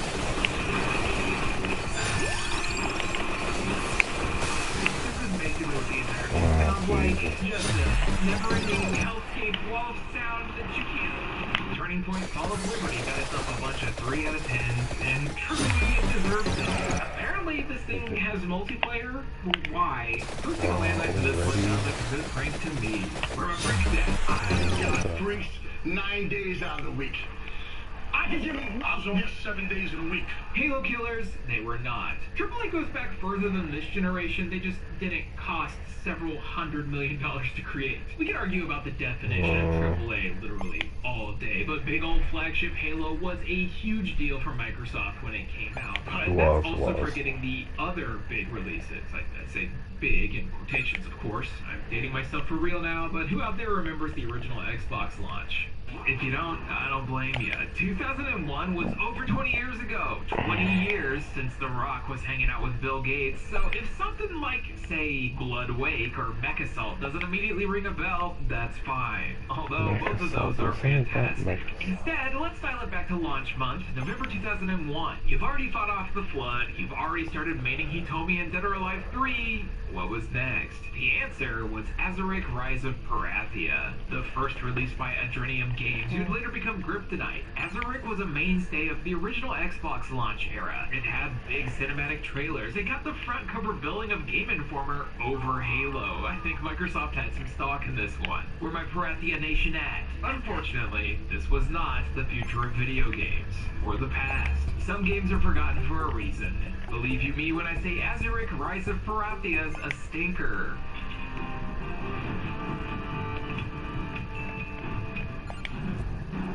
Welcome to the world of Azuric, a young guardian, the ultimate weapon, an epic journey. You play as a guy who's part of the lore guardians who balance the 6 natural elements, but then death does a heel turn and then bad things happen, so now Azuric has to collect the discs to save the world. It's a generic plot to say the least. Hell, despite starring a cool-looking 2000s centric blue dude years before Avatar, there's really not much to say about it. You just say Smurfs. Actually, you find out the Hindus had a deity that was just completely blue. So it's literally Hindu mythology, which is often said as the oldest of the religions. It's eternal. What, Krishna? No. I don't know which. It was Krishna. One of his many forms of affection. Krishna, he was the 8th incarnation of Vishnu. Vishnu is like, and won't help you in most situations. Visually, it's a big step back from other big Primordial releases. For Great example, God, Final Fantasy one of VIII Right, was the first great yes. Microsoft Ah, yes. release. Another The one, art direction Shiva. was nice, but some of the environments are so large. I think everyone knows Shiva. It feels like ages. I can see the appeal in the exploration and potentially immersing yourself The in this destroyer world, but of complexity as worlds. barren as it is doesn't help me want to. There's also no reason to fight No, anything but either, so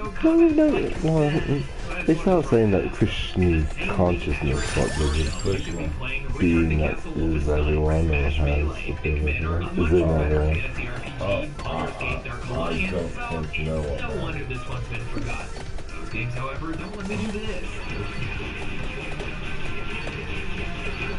Damn. Let's go back even further. Without the old PlayStation 1, we got some big flagship titles to talk about. You might not spend $500 million on, say, the original Twisted Metal, but those were top tier. Back when Sony was known for more than 2 or 3 franchises at a time, the PlayStation was always popping up. Sony Interactive Entertainment, both in America and Japan, were publishing things left and right. Some big flagship releases like Crash Bandicoot, and others a bit more obscure like... I'll never forget watching the documentary that interviewed the creator of, was it Crash? On the Naughty Dog. I think they were talking about not just its history. Crash was really innovative. Those guys were really smart. Apparently one of the tricks they did was to improve the data read off the disk, they would feed all this junk data, because the way discs work, it reads from the center out. They fill that up with junk so that accesses the data at the end of the disk that moves fastest to improve our data transfer. Okay, that is some, because, you know, pi. The disk spins faster out on the outside so you can squeeze more dots through that laser. Damn. Well, they played this one safe while totally messing it up. And what we got was Twisted Metal 3. Replaced the original soundtrack with a bunch of Rob Zombie songs. He watched the guy and said, wow, I'm a very creative character. It's time for a big AAA PlayStation 1 title with 4 out of 10 across the board. No more cool comic book style intros either. Get ready for PS1 CG.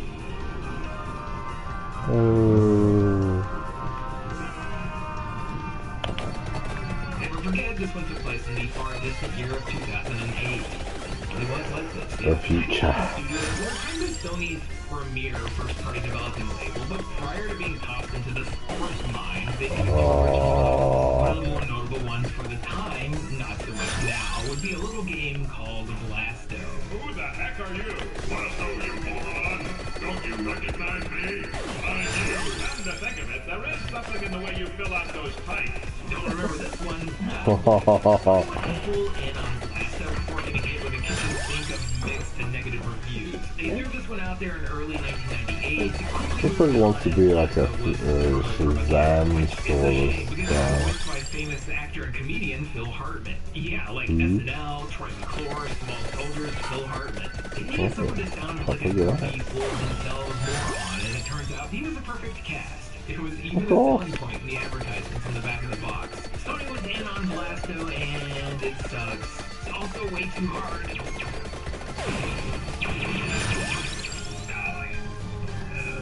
I guess it kind of knows it, considering it continue puts you right back where you were. Blasto's kind of stuck between 2 generations of video games. You've got live and continue to keep track, but you've also got save points for these levels.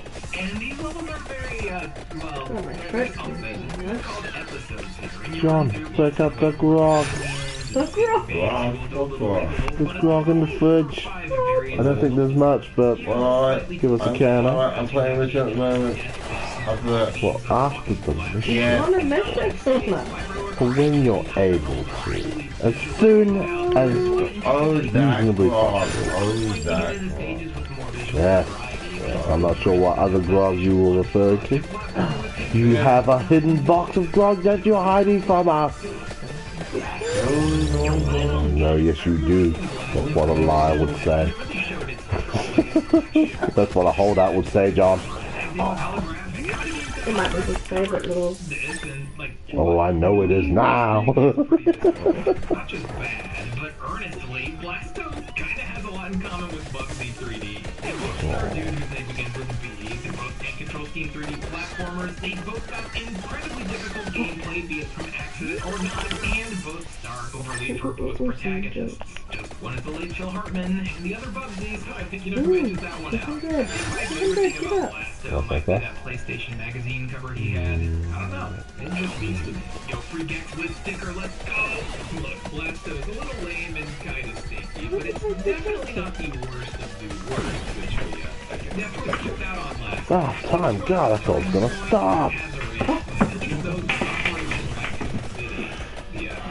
Yeah, Operation Raccoon City!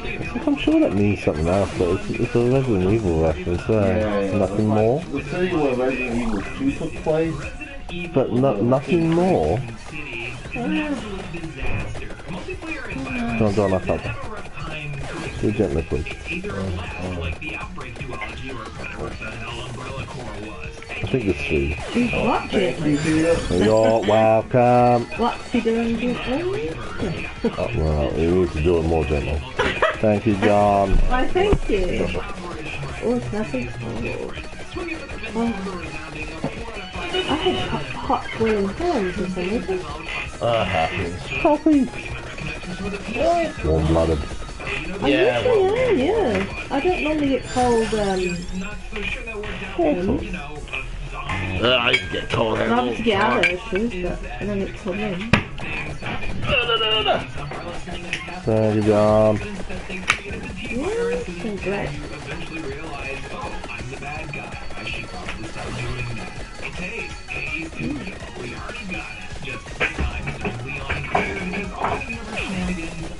Probably one of the only drinks I kind of like at the moment, for some reason. No, not that feeling. I don't know why. That's good. There's lots of drinks I like, but for some reason I'm not... I don't know. I'm not sure why I do it.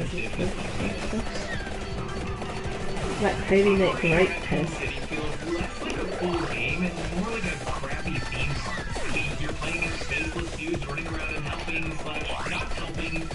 Resident Evil characters while you're making never married for liquor. Granted, this does support 4-player co-op, as was probably inspired by Lost Planet 2 in development, and it's cool, janky glory, but it feels stiff, bad, and it looks like a high-budget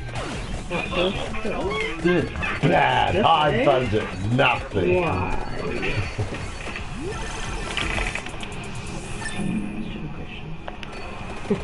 There's a whole section of this game with the multiplayer that I can't play anymore because the game Service is down. doesn't exist. So I guess this is bona fide 3 out of 10 won't be able to become before people seem to think it is.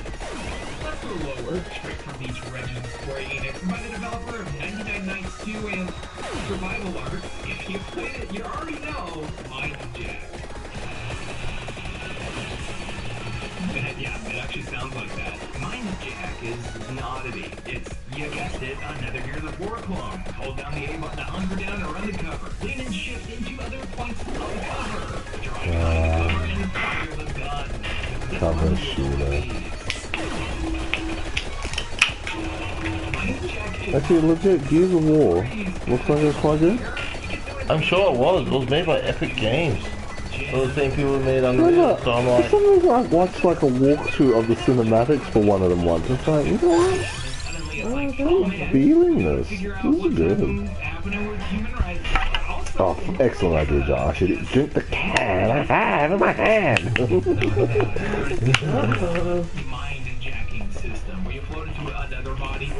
Yeah, I'm sorry, but mind jacking sounds dodgy, friend. Anytime you knock someone down, you get the opportunity to make them a mind slave. I guess none of these characters really matter. Okay. This whole thing was thrown together for the Western market, and Square Enix decided in order to get that appeal, they should outsource the script to the West as well. And that brought us great dialogue, such as, you're a high high-profile activist and your file's got a 5-star pain in the ass rating. When you hop off planes, you make a lot of people jump. People like you, let's go. If it's not obvious, this thing feels bad. All the guns have no kick. There's also an absurd amount of sponginess for every enemy. Like, you can unload into dudes and they'll just take it. Also, I find it bizarre Just take it. that you can just jack into random people on the street. Like, You just jack into random people on the street. Oh, time to shoot. That's what I was saying. This is dodgy, man. might catch something. Not before I jack in. So, I've been playing for 2 hours and I have no idea what's going on. Apparently this also supports multiplayer with a system that would allow other players to hack into your game as well as a full multiplayer mode. Dude, I bet the hacking was like an axe. No, a rusty knife. Ooh. These are the real sickos. Out of the way, there's a lot of super bad AAA. I reckon doctors use it like a clean scalpel. Everyone was dumping money into all To hack into your body. That's a surgeon. Yeah, this doctor can become a surgeon. It sounds too scary. Ooh. So it was very powerful. Surgically utilizing the scalpel. Oh, yes. Oh.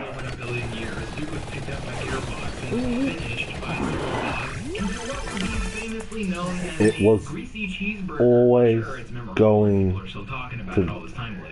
It was always gonna struggle.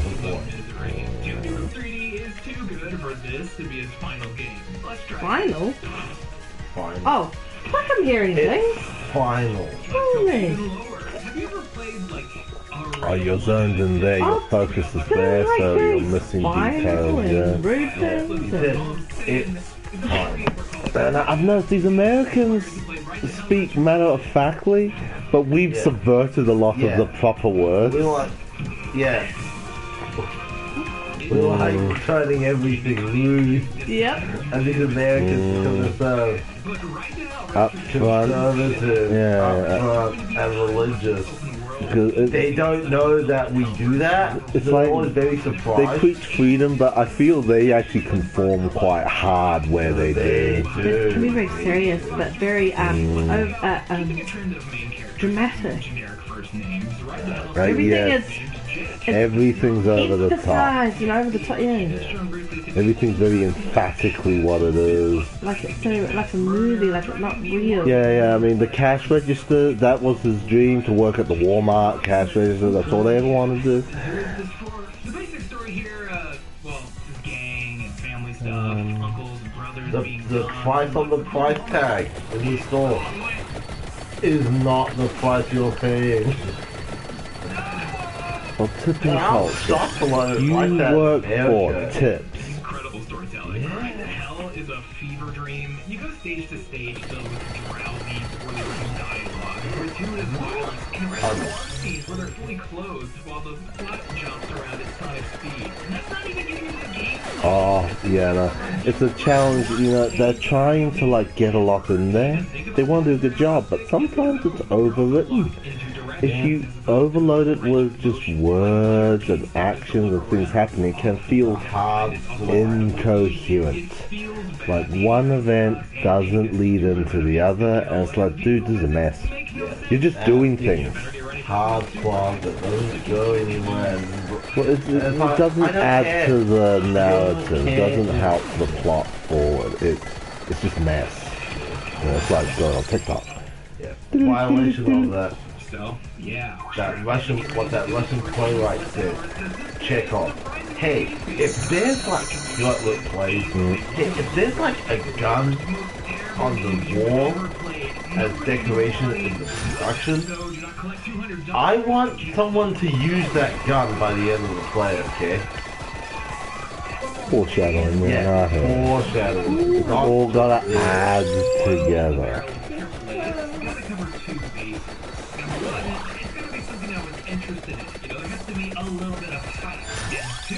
It's an undisputed trash fire. No contest. 1, 2, 3, you pick.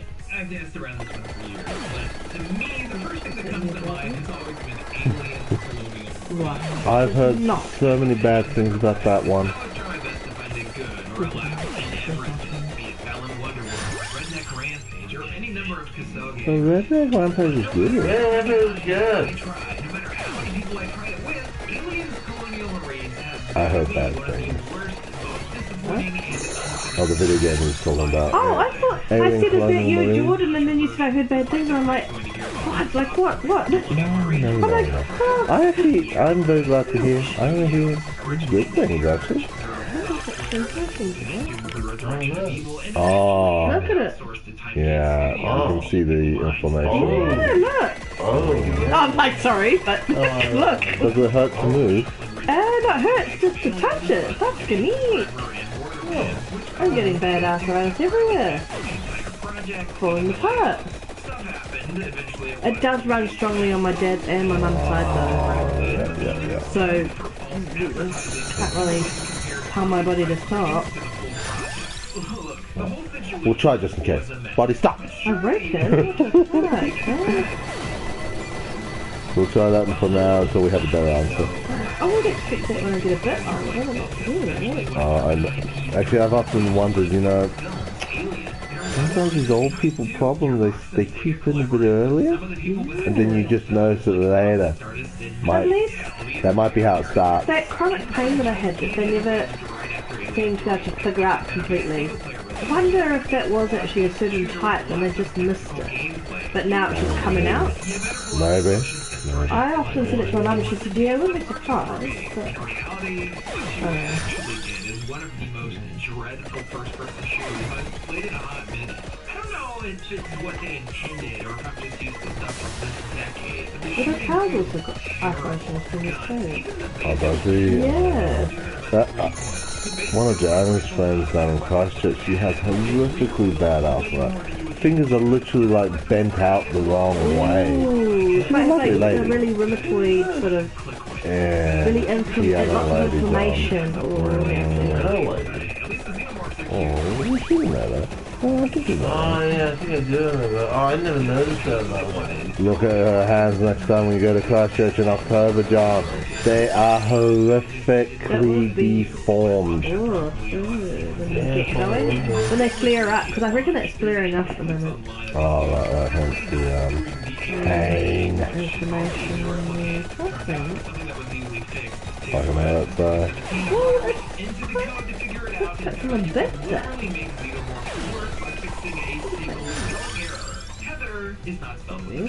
I like rubbing with my tether, it doesn't really hurt. Yeah, I know. It's like your body's trying to remove the dead limb.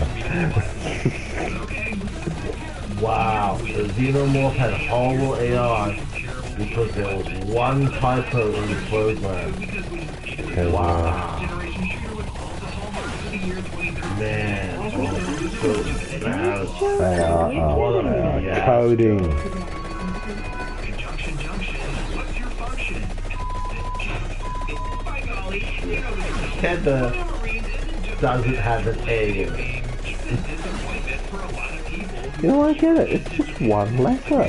But it was important. Something that just about everyone involved has tried to forget about, and I don't blame them. It should have been a vanguard. For the longest time, Colonial Marines was the only modern Aliens FPS you could play. It's not perfect, but thankfully something like Aliens Fireteam Elite came out and was able to scratch that Ridley Scott sci-fi itch. Normally I'm all for playing a bad game, especially one with friends. But when even the co-op feels bland, and has your entire party sitting there wishing they were playing, I don't know, that Star Trek game. I think I did say I'm very unusual to see massaging this part of my that's quite deep tissue. Yeah. And he said most men that come in here leap around on the table when you try to do it. And it didn't move.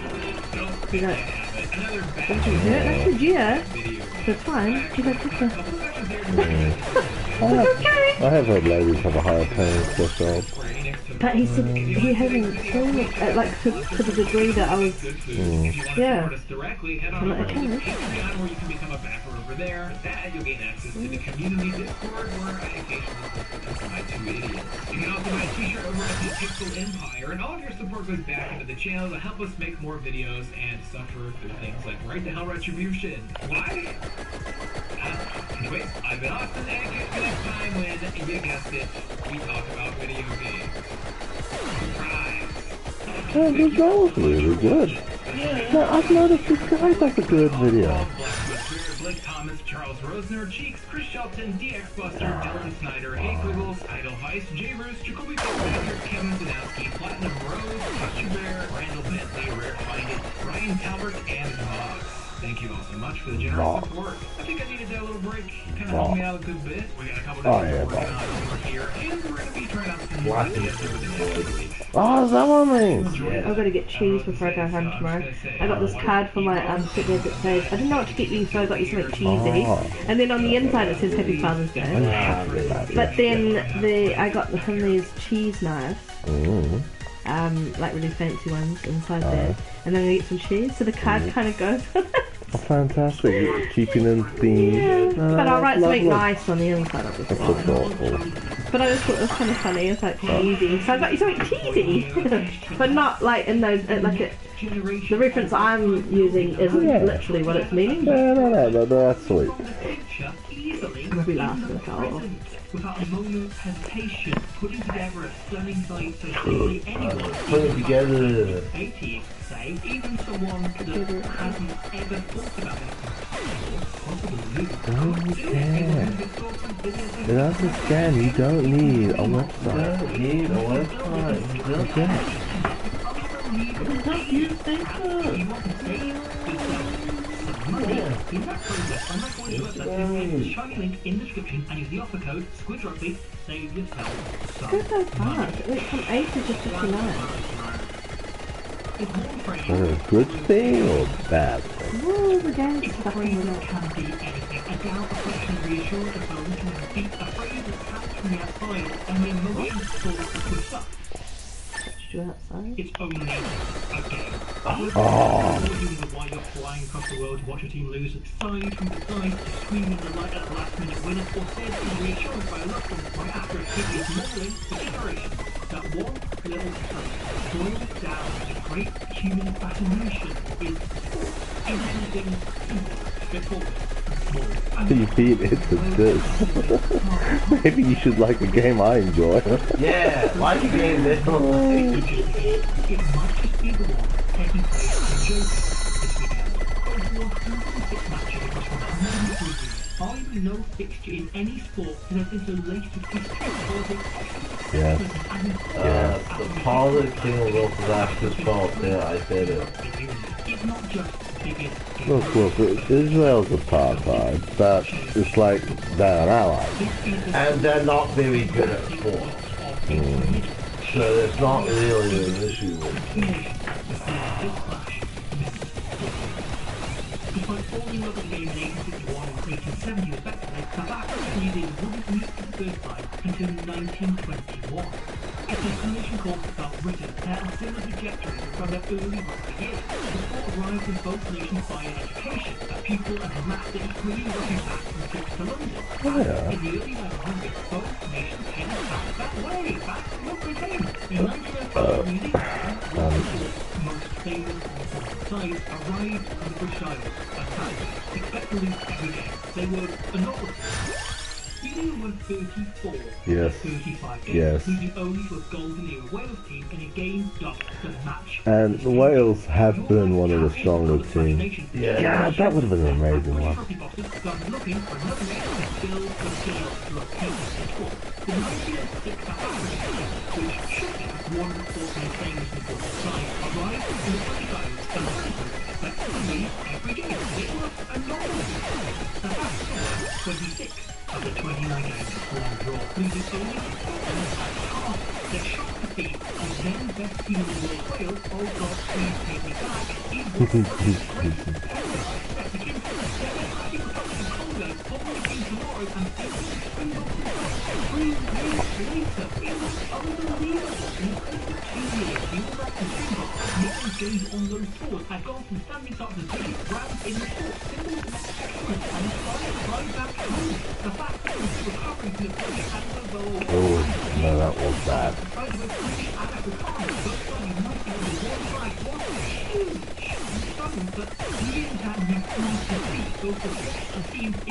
I remember going to the Orphanage Museum, John, and there's that little bit to the Barrel War, and you see Queen Victoria, which is worth any price.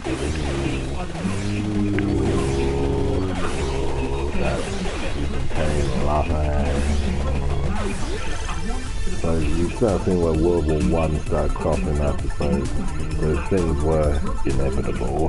Both nations either side the First World War, appetite building for clash between the two cultures. For decades, this game was discussed by fans, administrators and players alike. A World War meaning Can't remember the administrators, eh, John? the two teams fight in 1921 when a South Africa side arrived in England fresh off an unbeaten tour.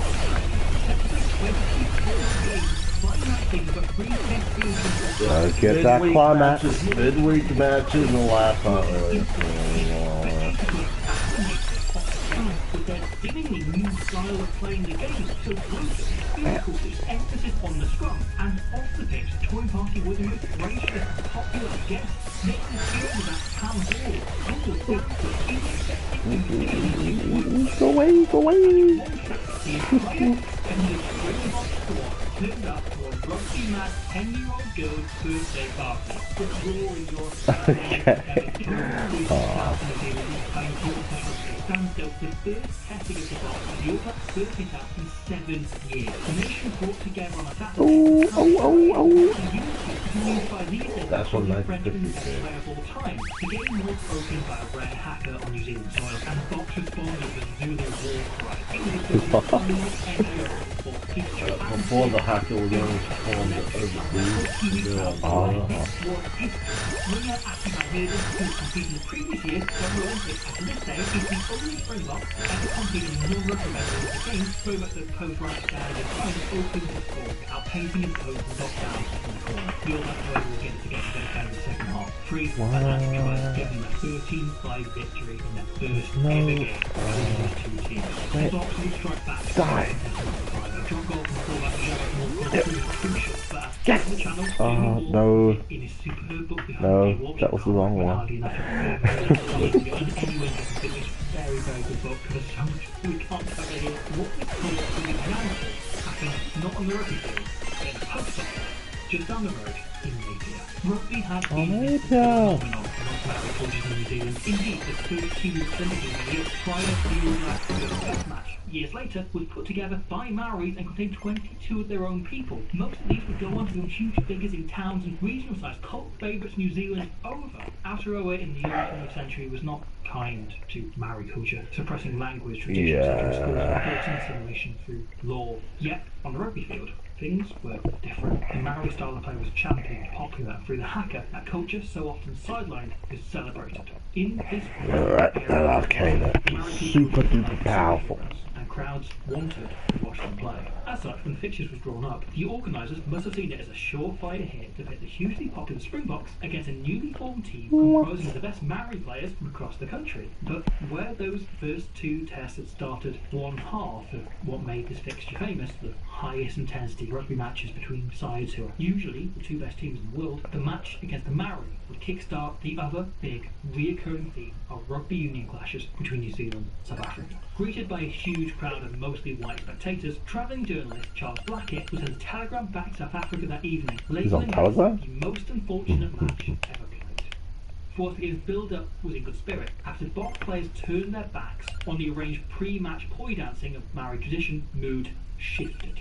In Blackett's words, the South African team and manager Harold Bennett had been frankly disgusted by, and I quote, I can't stress this enough, this is a quote, the sight of thousands of Europeans frantically cheering on a band of coloured men to defeat members of their own race. He described the crowd as the most unsportsmanlike one he'd ever seen, and accused Maori of the foul play, racial suggesting they set out to It deliver just the annoys me injured of players. that they represent our culture, but yet there's heaps of us who don't think like that. It's like disgusting.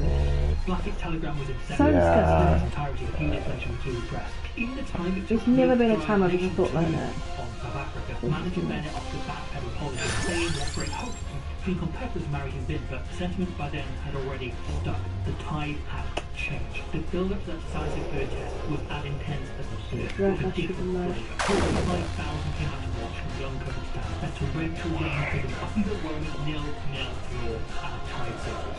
Once again, setting up a great tradition of tight games between these teams. Puddles on a pitch with little room for rugby and the tour that at this point when officials from the NZIU suggest a return to the game, Bennett told us no one does themselves not to send any Maori players if ever this happened, as there was not a welcome safe about it. For 50 times after 103 years Yeah, I learned South Africa was out of the Olympics for a very long time because they had racial laws. America abolished law that during the 60s? And now it's turned around the other way in South Africa. South Africa took a lot longer to reach. When did they dismantle that? Like 94. Terrible. Took a very long time for South Africa to change. And never played the All Blacks again. However, the discarding the All Black captains hardly top priority in South Africa at the time, as the previous year's general election set in motion the creation of a policy that is now referred to as apartheid.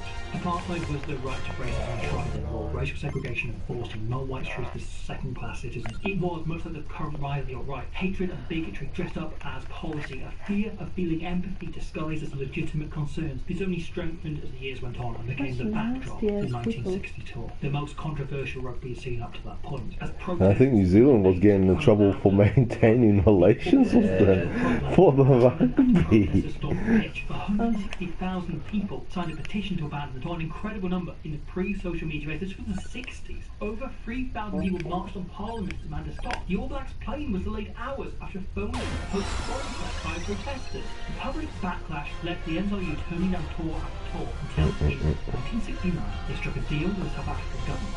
6 players of Maori or Samoan descent would be granted honorary white status, allowing them to enter the country. That's so bad. Oh, I saw that Maori TV doco on that journalist lady. Yeah.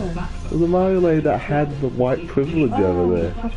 And she was amazed at how nice it is. The decision to tour was seen as the All condoning the apartheid regime. Prop and key player Ken Gray retired from rugby rather than travel. This is put down his own moral feeling. Coach Fred Allen, sits down the most successful coach in sports history under Stephen Goodwin as judge, stepped down himself after 4 at the end of that year. In this period, most Olympic sports bans were happening competing. FIFA exploded. Cricket ICC issues a 4-year ban from test matches for playing the niche, and yet the All Blacks, off the back of this, decided to arrange another. It's like, you know what?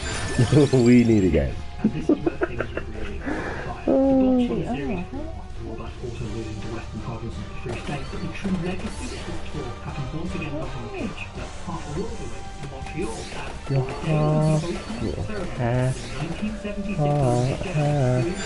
world away. 8 Africans they competed Whoa. in the games in protest at the actions of New Zealand. As the only nation with an active sporting relationship with South Africa, there's been national lobbying the Kiwis to be barred from the games, but the IOC refused. The NZIU was making a Oh my God, I think we would have cried. 33 nations, thousands of athletes withdrew. Countless events were cancelled, costing the IOC $1 million in the first 2 days of the run. Rugby wasn't present, but it was the story. Look, that's part of the game with the Olympics. It is super political. I'll tell you, it's for peace and unity. But what about the ones that aren't here, yeah? Well, they can make it, eh? Yeah, but about that bad people, we can work with them. Okay. 5 years later, threatened to tear apart New Zealand. The 1981 Springboks was a genuinely about sports and New Zealand history, and yet one that's still shockingly little known these days outside the 2 nations concerned. A moment which rugby mattered, and a moment which sport shaped the world. Yeah, I remember I was reading one book about like. That's absolutely enthralling. Every single interaction. Outside of New Zealand and South Africa. No, no. They don't know about 1981. They don't know. Look, I get it. Why They're would more you? inclined to cite the South African cricket tour of England in 1970. And there were protests associated with that. They're more inclined to mention that. I was like, what? Fucking cricket?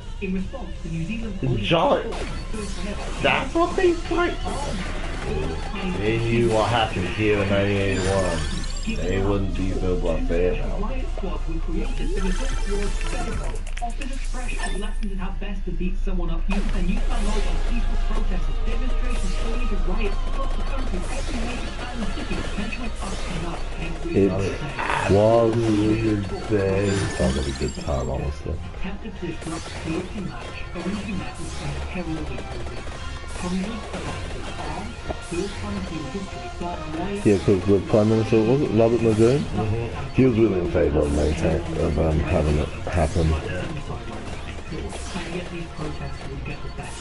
Same happens in the second game, just a few days later. Despite the presence of over 500 police officers, some 300 of the 3,000 demonstrators were to make it Pitch invasion.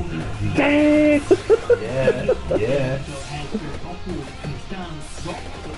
You know, when you see this, it's like, you know what, I'm glad we can play rugby now, people. Yeah. Oh, hell, if that was happening, I might go to the game.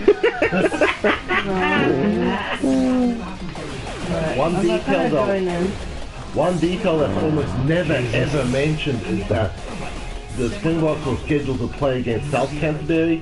That got That cancelled. didn't happen, Yeah, they got cancelled because they were worried that they couldn't. Maintain security. It was a claim that the world would not stand for what apartheid represented. It was a moment However, this wasn't the only reason we were test to having Robben Island house. In 1981 was also that Errol Tobias became the first ever black man to play for the Springboks, playing multiple ways. Years later, Dan overturned Hillman was selected to play exclusively white team. That thing has fucking colour in it. That's the real. It's a man. He's good at playing sport, no matter what it looks like. Full stop.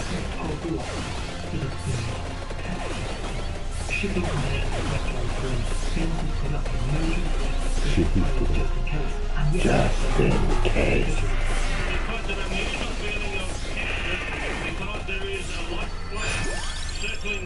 That's that. He was threatening to crash it. He didn't. That today, that stuff would never be A lot allowed of the races, today. probably always the races before them too, but a lot of it started from men. Because women didn't have a little say back, way back. The men created all the fucking hate.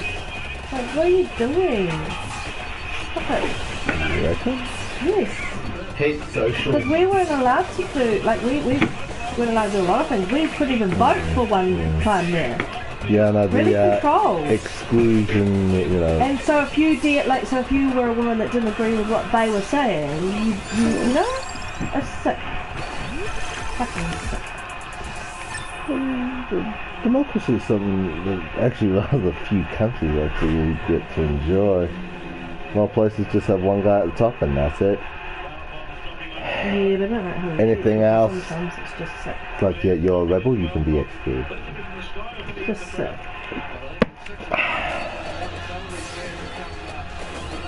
You can see if this don't do this.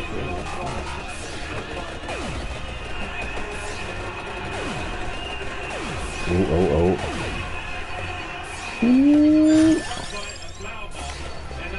Oh, wow. And like even men with sport too, because the women's sport was only just starting to take off here. Never used to take off so much so much. Women's rugby and stuff like that. You know? It's all men. Oh, man. Like, God. Up to imagine, I know. What's that happening? Protesters by the name of Mark Jones and Grant Cole. Mark Jones. The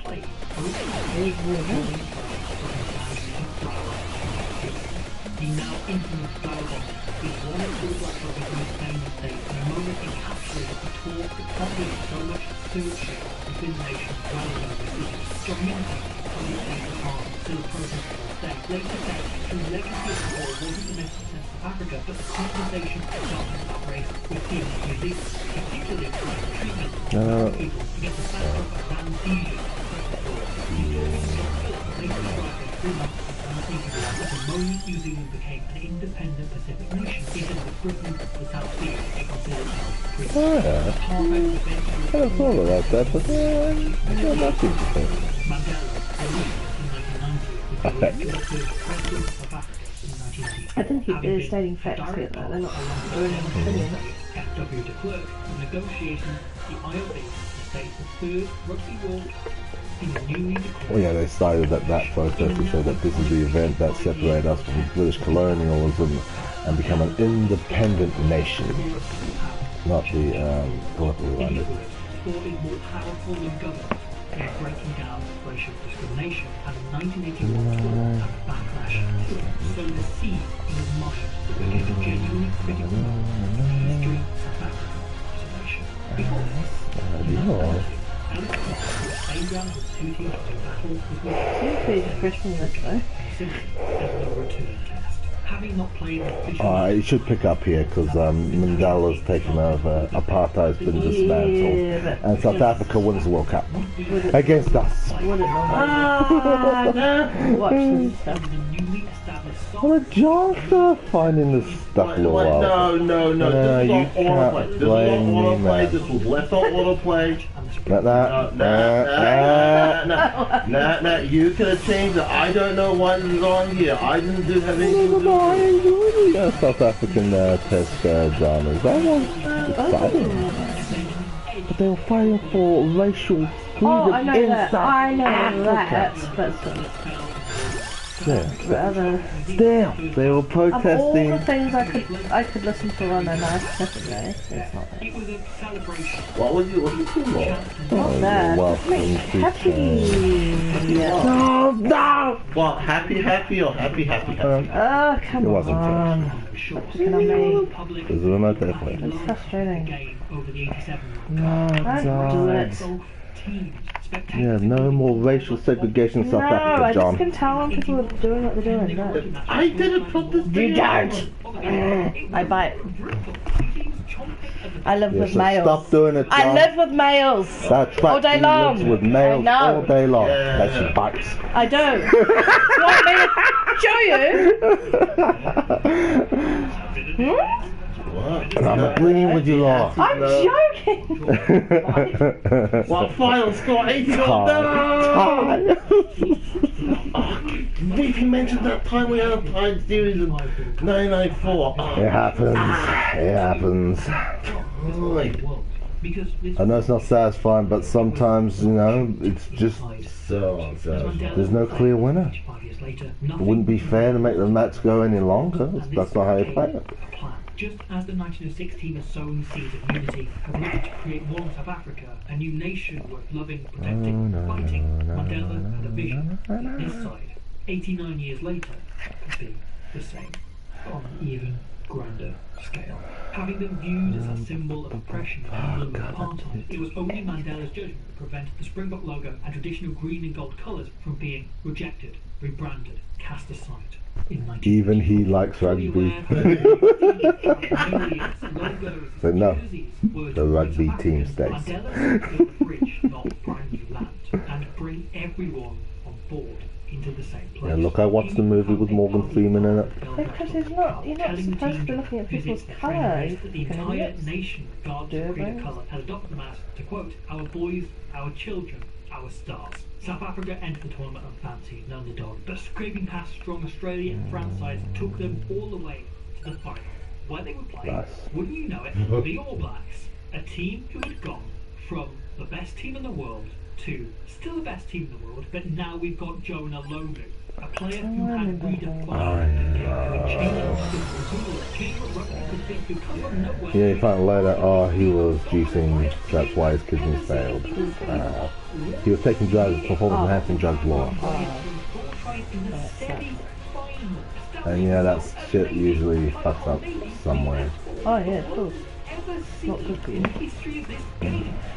Definitely not. Most drugs can take time to work. Oh, yeah, I mean, to call it a Back up, drug. yeah. Back up, yeah. Can mean it'll mess up. Even painkillers and shit you get given, they say that because it's too much kidneys. Yeah, and that's what happened to Jonah Lomu. He needed a kidney transplant. It's a drive that has become tradition in many non-white communities, but supporting the all-white community was forgiven just what you did because the Springbok represented. The current Blackfire, Sergio Yankees, grew up supporting New Zealand ahead of South Africa until he was a teenager. The 1995 final was the tightest we'd ever seen and the tightest we'd see again until he toured right on the meet and game Horrible day. South Africa plays with a heart, passion, and spirit, and Luigi Wonder's captain, Nazarpina's infamous line. Sorry, I heard Trina. Same! I was like, what? About the French. You know. Never giving in, never letting go, and trying and creating the opportunity for jobs. Let's back down. That's what? The incredible Rachel Gold. Oh, that's how South Africa got in there. They were cheesy field goals. And made sure no one else could score anything. Blacks as joyful as whites. Never before had blacks as a cause who showed Why are we from the effort of their white country. It was a moment of national fusion. Look at fucking that. We're on different I think a species. few hundred years earlier there was straight up slavery. But you know what I mean, eh? Like, we're all human beings. Yes. We just have different skins on the outside. So Different fucking gangs, all what? competing for resources. Good Get better girlfriends. fucking what? That's males. That's good. Girlfriends that don't talk. Oh, yeah, right. They don't fucking listen. Some happen. Some are just fucking assholes. If you honestly, I'm starting to think people might actually start heading back to racial I hope divide. not. That Because they're fucking assholes, that's why. That's just, they have assholes. They're assholes. Ah. There's almost too many to count. You might as well have a go. There's the return, well, half of 1,000. First time since that 95. A high-scoring classic at an incredible start by Springbok was undone by a phenomenal comeback by the Blacks, only for winners on the pole, second score to win. Okay, there's the fourth test from 1956, a fixture of Kiwi folklore. You're not necessarily giving them Springbok at that point, but a heroic ball by legendary head Don Clark as Waco tries and flanker Peter Jones put that right. Peter Jones. Team gets a hard foul and now he's off the wall before winning the World Cup over for another, and it might be the best side to ever play the game in spectacular fashion. Here's the Ricky Jackie getting winning in the dying minute. Yeah, this guy is clearly a rugby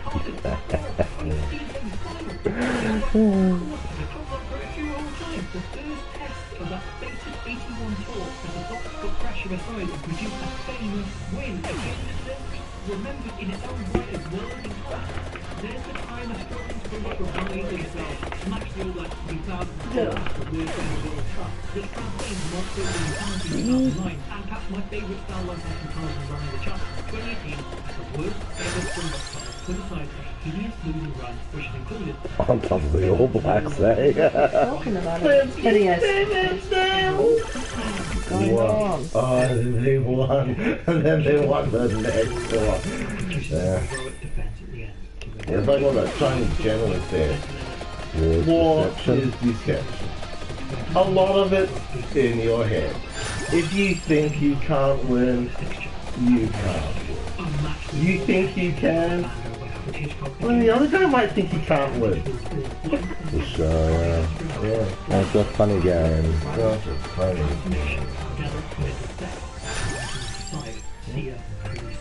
A man who for me is risen to become the greatest producing it once again in the battle against the old rival, the All Blacks. see politics surrounding the game, the I dominant want my room. ideas that created, demanded by the nature of these encounters. This is a rugby match that, in rugby context, matters more than any of our final tag match. This is a rare thing in sport. Rivalry and jaws remain equal between two teams who inspire each other to greater height. You always play to the highest possible standard. A fixture that can play 106 times, including 5 times in a single year, without losing a single drop of what we call passion. This is a fixture Yeah, I don't know that. by great discipline. Yes, a win in a fixture more so it's any surprise the world even in its lightest fear, this is not structure. Oh, he actually did that thing. They don't ask about that. Change the world purely because within the boundaries of rugby, it matters New Zealand and South Africa that much. The two best teams in the world playing something that becomes so much more. Because the truth is, it's because this is only a game, it can become something so much greater. It's because this is only a game that takes on so much more. It's because this is only a game that we get the right to connect and come out here with very empathy. It wasn't previously there. The same colour shirt, Something you need that to be nice. skin. It's because it's only a game that we can see ourselves through a prism. Our life can't do it naturally. more. Get to the 80s. Well, there's always wars, but yeah, South Africa lost that one. Touch yourself and feel it in a way that's easy to ignore our day-to-day life. And it's for this reason the intermingling is not just unavoidable and inevitable, but vital. Oh, The UK got protests in the street and acting in the right level when the World Economy was threatening the football team by the big league coach that what? 14 years for the reason. There was a proposal to replace the Premier League with the Super League. That never goes down well. Well, the problem was that the Super League would Cherry pick the best no ones. possibility of relegation.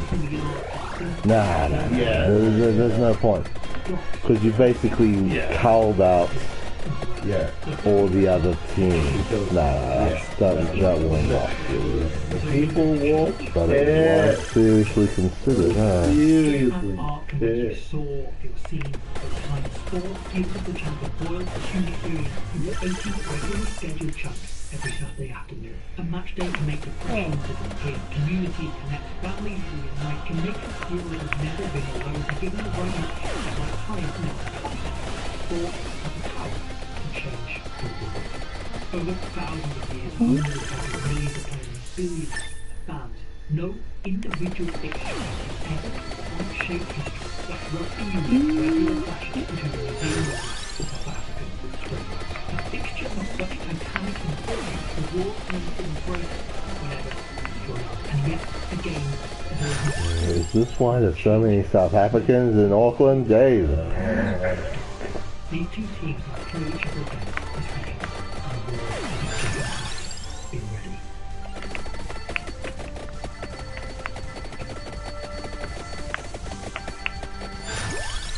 Watching that, I hope It's like all the highlights he listed that only happened because of how violently, existentially charged South Africa's one was. Well, it's not going to help that South Africa just happens to have South Africa decided to be like 2/5 of all the gold ever mined is all the diamonds, all the gold. They got all the gold!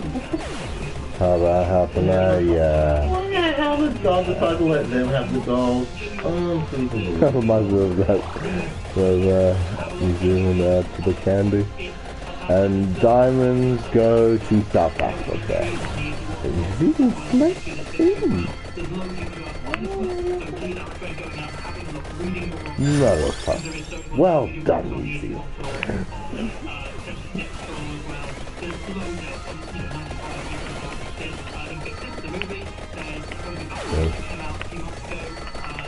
Ooh, that doesn't look good. That's not good. Ooh, not so good.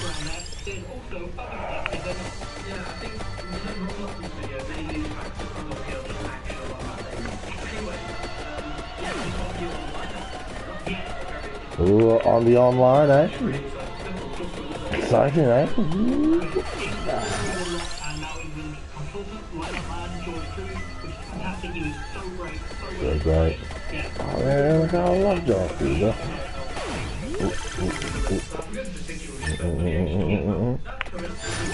Coming up.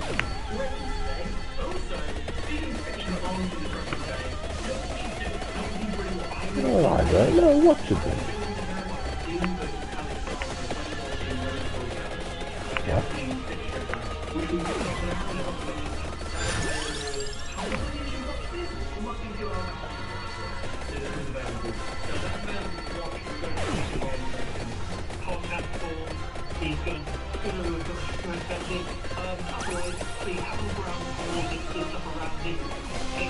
There's so much that's so interesting, and we'll see you in a few days' time for the review of the game coming up this week, and then on next Sunday for the lineup Rugby. I said that outshaded boys with a Springbok. And that's all of his Springbok. We must stop. What a captain. Damn, that guy really likes rugby, eh? Seriously, on my Readly app, it has like access to this rugby magazine in England, and I decided to randomly look at the first one it had, one from 2014, and oh my god, it is endless. No, it is. And this is brilliant. This is New Zealand. Aren't they into soccer? I know. Football? They're into soccer, but I guess they're into their lots of rugby thing is things. very... There's a Ooh, lot. let's go. I wanted to surprise you with a little bit. And this episode, I'm going to list all my favorite things Oh, about you. I guess we'll do that.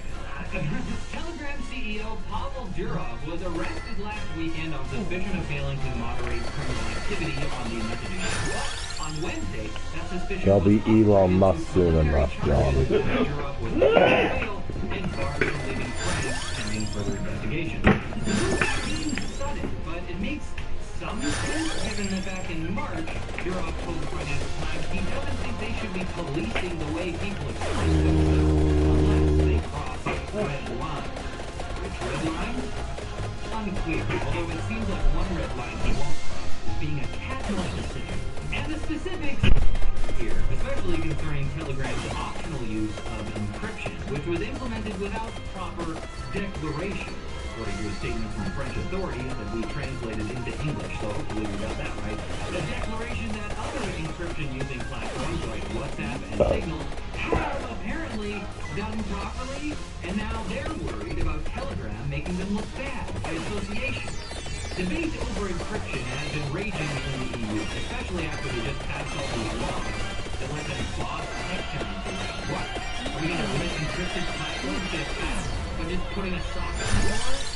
So look at here. The EU is also investigating whether Telegram deliberately undercharged its users to stay under the 45 million user threshold, which would subject the service to stricter regulation. So we'll see how that goes. All in all, this is a weird story. Not because it's complex, but also because while the EU has gotten serious about holding companies responsible for content hosted on their platform, it usually hasn't involved arresting the CEO. Crossing red lines, indeed. Anonymous, a website known for publishing in-depth technical reporting for 27 years, is shutting down, according to a post from editor-in-chief Brian Smith. In the latest example of written journalism just not making investors happy enough. They get all the letters, it means nothing to them. Any boom and mind-bringing, even stimulated, they're like incredibly wealthy cosmos. I feel like sure as my job. Anonymous has been around the world, and one of the only reasons I had a shred of understanding of what the hell I've been talking about for the past 10 years. Founder Anand Lalshuki left work on Chili for Apple back in 2014, but the site was left in good hands, two of which were attached to Dr. Ian Patrick, otherwise known as Tech for reasons I'll never understand, because another tech isn't here anymore to explain it to me. Thankfully, the site itself will remain Oh, he passed Or left the job there. So,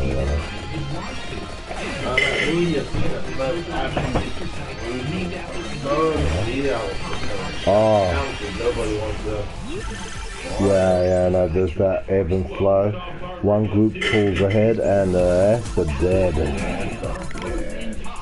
Join forces with Microsoft in launching truckloads of cash at OpenAI, who have apparently burned through a good chunk of their billions. Yeah, I'm not surprised. I'm not surprised. We're dealing with big experimental technology. It's not easy. Yeah, that's a lot of computer power. That's But not that's nothing. only because they failed all the other times to get there. If OpenAI is considering removing its investor product as reported by the Financial Times.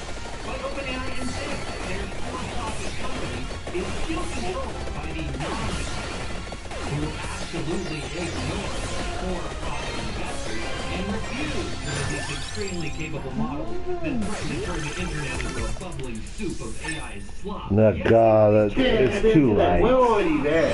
Too late. That's We're already happened. there. Stand isn't it? Actually, Stand OpenAI already. kind of backing that up with an agreement, also signed by Anthropic, to give the U.S. government early access to both companies' newest models to conduct safety testing before they're released to the public. That bill in California that Phil was talking about. Yeah. No, he was talking about that. Thought it was okay to disband OpenAI safety systems. They're just outsourcing it to Don't need it anymore. We'll just make the government do it for us. TV shows that they're dead. They might even be watching shows that are only available in different countries. Oh, the VPN, definitely. Oh, God, yeah, I don't want people to know what computer to send the internet information to. Yeah, that's right. Dude, get out of here. Tell me more about the Linux. Whoa.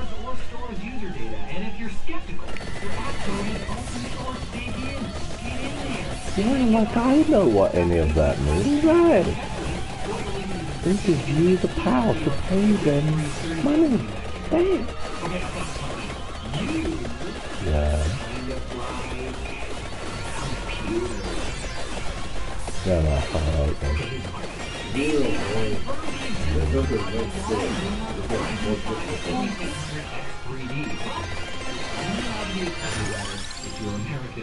Turns out the processor will be exclusive to U.S. retailer Micro Center, which currently has 28 locations in some of the 50 United States.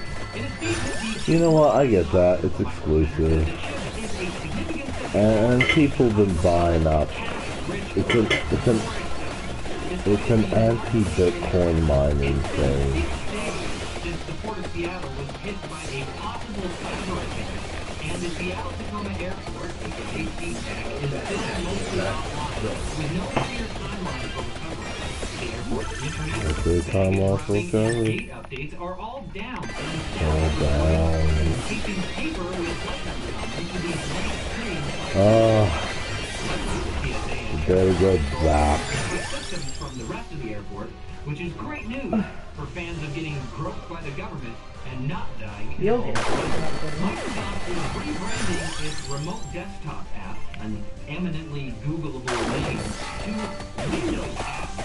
In an astounding act of That branding is horrible, man. the so-called Windows app was released in preview under its stupid new name back in November of last year. But yesterday, they confirmed this idiocy by adding a specification to the current app and their website. We're just now, you can He did the thinking. the Windows app is available for macOS, iOS, and really confuse your grandma. Anyway, hope you don't run into technical difficulties and wind up needing to binge Windows app help anytime soon. Just install the Windows app. Which one? Hold on, point! Scientists have developed a chemical process to vaporize plastic. To recycle bags and bottles injection. You see, plastic is a problem because some things with very large molecules composed of repeating particles. A polymer is not, at least me, a fixed person with multiple particles. That's a polymer person. By vaporizing certain unfortunate polymers, they can be reduced to their building blocks and make new plastics. Now, does this solve the whole microplastics inside of us and also the ocean and in our brain issue? Probably not, given that we're vaporizing them. But Chinese researchers are having success making a robust yet compostable plastic out of Where's your sighting? that can help keep the ocean clean, saving many non-internet fish people. And Midjourney, the company behind AI image generator Midjourney, is getting into hardware. Journey? But they haven't been very forthcoming about what kind of hardware. The company did hire engineers Ahmad Abbas back in February, who previously helped design the Apple Vision Pro. Midjourney is also continuing to develop AI models to generate video and 3D environments. Maybe our will be a headset that generates 3D worlds? Or maybe it's an app. Back in January, Midjourney CEO David Holt replied to a Pondering My Words meme on Twitter by saying, "We will make this."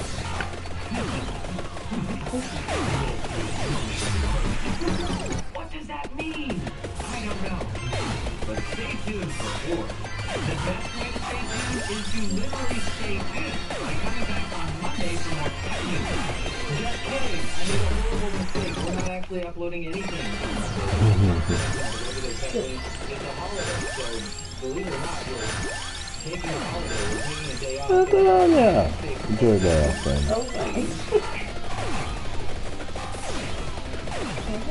I'll never forget being highly disgusted when I was in America. They don't have Easter Monday. It is a funny holiday, honestly, but I do feel for them having to suffer, so.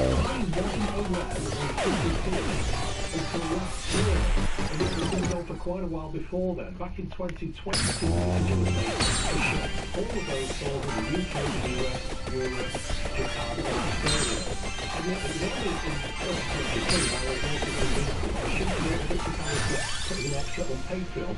I thought it might be interesting to take a look at the refurb section at the back of the Bone store to see if there were any bargains to be had. But I couldn't find the shop. It wasn't where I last left it. And then people don't know all gone. And then it's 3 years to notice. It's like, yeah, that's all from death before it wasn't doing well already. Yeah, that kind of proves the point,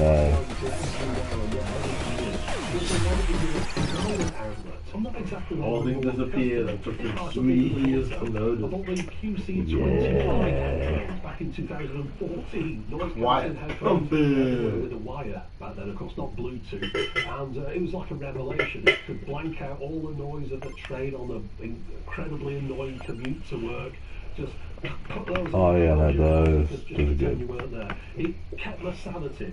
They cost a lot of money though. A lot of it for me. Good thing quality does, you know, you expect that managers to care what the Chinese workers pushing out. So I went into the bone shop at lunchtime in Manchester. Within 5 minutes, What's this guy? Yeah, I know this guy. Take my help. So that was amazing service, I thought at the time. Yeah. The kind But of he- you don't get without. I'm gonna change it because he's literally complaining about not noticing the store had like gone bankrupt.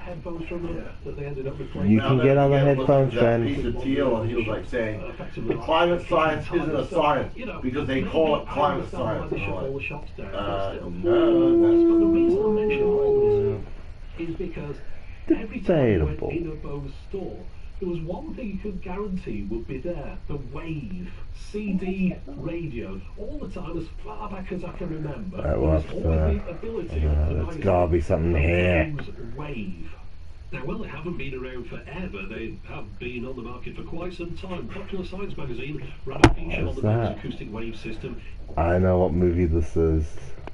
Good, very ugly, right? Come on, come on.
Never seen Oh this. my god, I've never seen this one properly.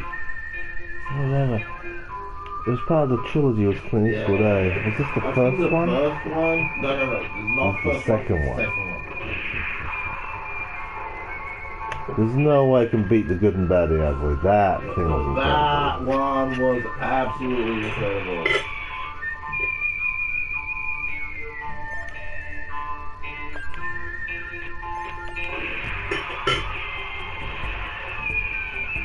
We got that.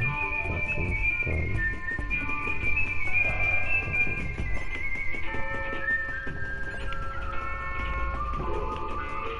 Oh.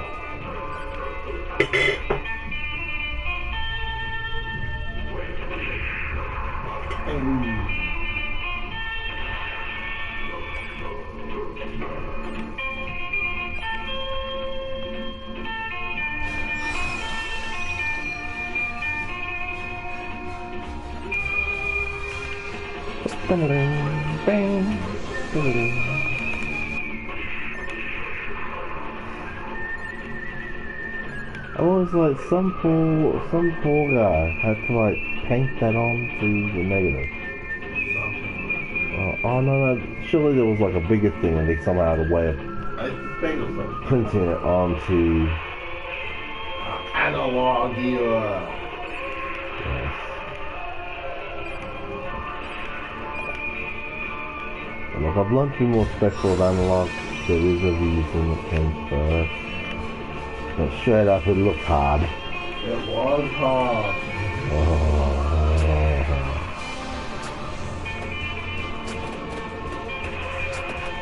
It's funny that RCA is telling on the studio. International recording. Oh, yeah. Color by Technicolor. Yeah, whoever would have known that Italy would be really good at making those. That's the talent for it. How? Who the hell? Why would it be like that? The job is this in Italy? No. It's financed by an Italian company. Is that the deal? It doesn't look like it. No, that does not look like Italy. That looks like the western side of the States.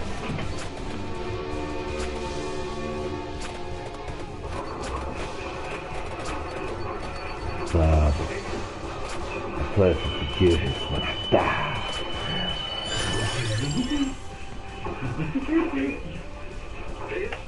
There's a place that is gone. They do not have to a ticket on that This is part of Duke and Curry. We should pass there in about 3 to 4 minutes. Thanks. Well, excuse me, but you made a mistake, Reverend. I couldn't help hearing you're going to Duke and Curry. I felt good around here, and I better tell you you're on the wrong train. Very rumor, but they're not going to say. I think the nearest stop to Duke and Curry is Amarillo. I'm getting off at Santa Fe and returning by way of Amarillo. You should be able to get right where you're going. Yes, that guy. You see, the train doesn't stop at Duke and Curry.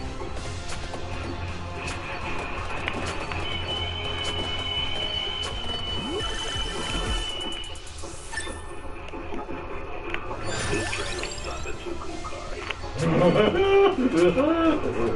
Train rubber. Ah, yeah, emergency start.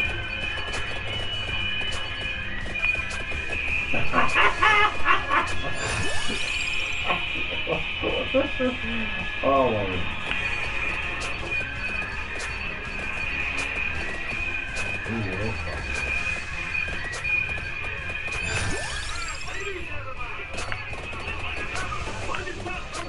Oh, that's one shit now. Just sitting on it too long. Yeah. Oh, that's something my nana used to watch. Oh, really? Although I didn't like it. Very old. Yes. 1965 Wow. It's terrible. It's like our grandmother would have been a young lady. Imagine.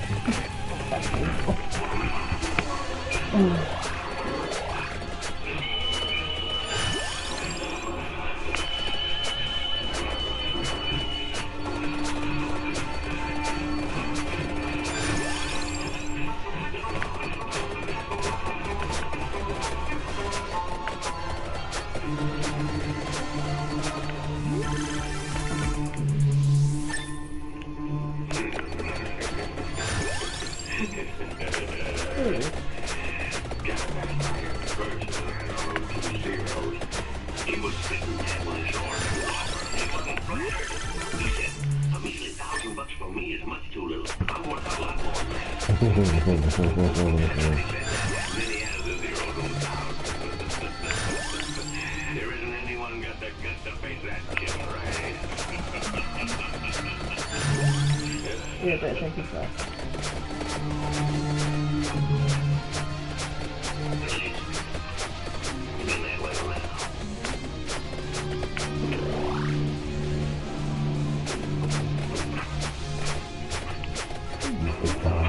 I was still left waiting down.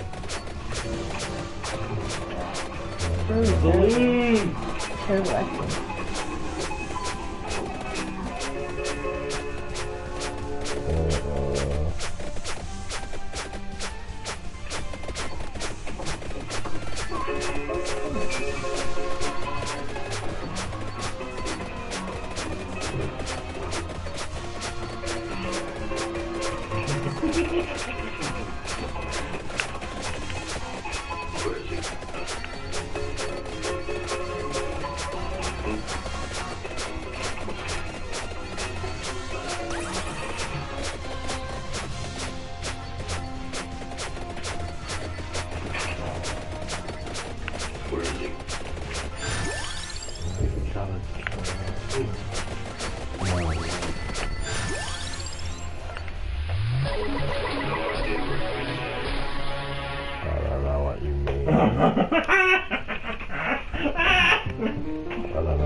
Hey, Yeah, I have no idea where they're going to be. Not a clue. Not a clue, hey. not even.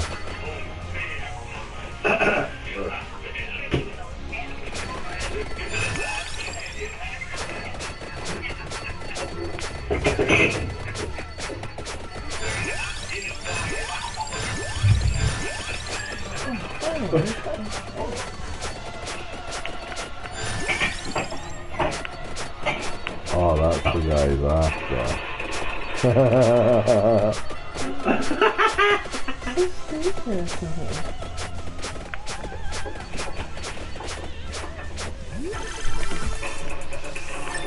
What was the mother Max Payne? Yeah, man. I remember this. I've seen this. Oh, I don't. God, I remember that bit, eh? No, I don't remember this. We didn't record it. Thankfully, I don't remember. I got away! I got you away! To the weak drum.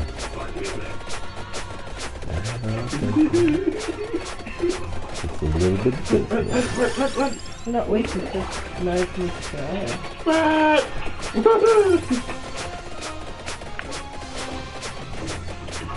Ooh, oh my goodness, this is dangerous. Oh,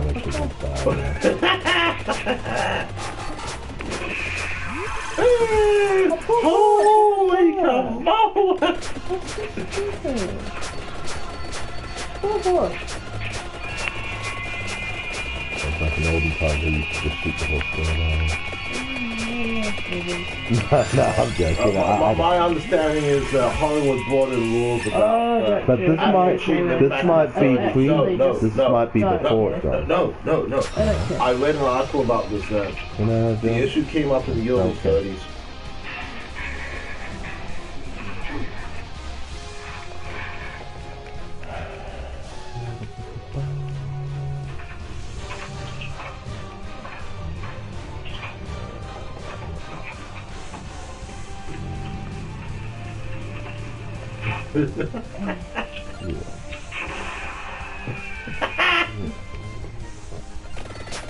What, you can do that? That's cheating!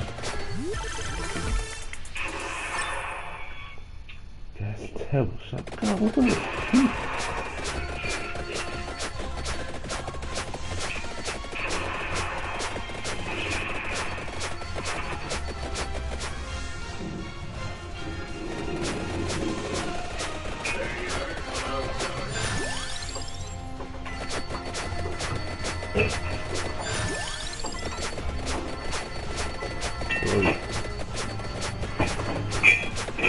What do you know about Kevin? About a week ago, we seen a white run. If it's of any interest to you, somebody else not interested me about it. Zombie clones would. I've never seen it before. Its name is,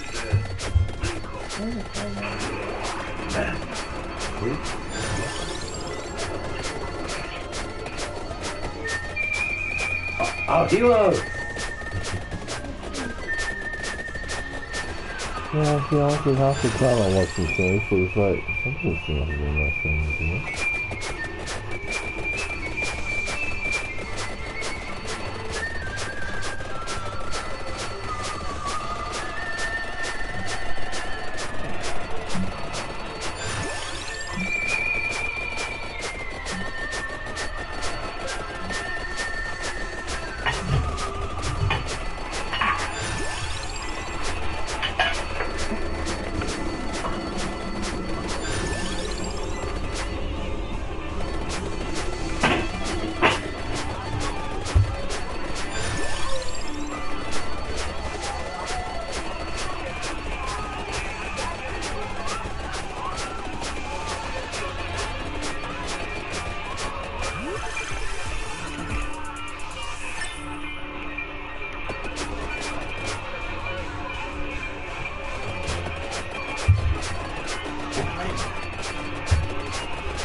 Yeah, I've never seen it.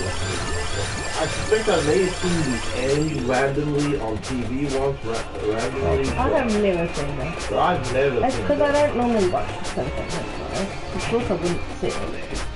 If you're not watching it, you don't see it. I really new movies out now that you just don't get around to this kind of stuff. Yeah. You don't, like, I don't sit there and think I'm going to look that up. Yeah.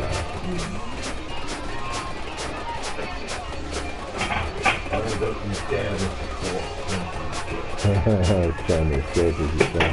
Yeah, never will. Nobody likes you with sport. They just do it.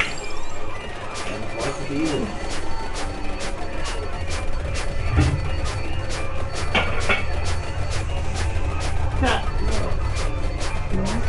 Well, that was Gene Wilder. We're cheating. And cow. Good job.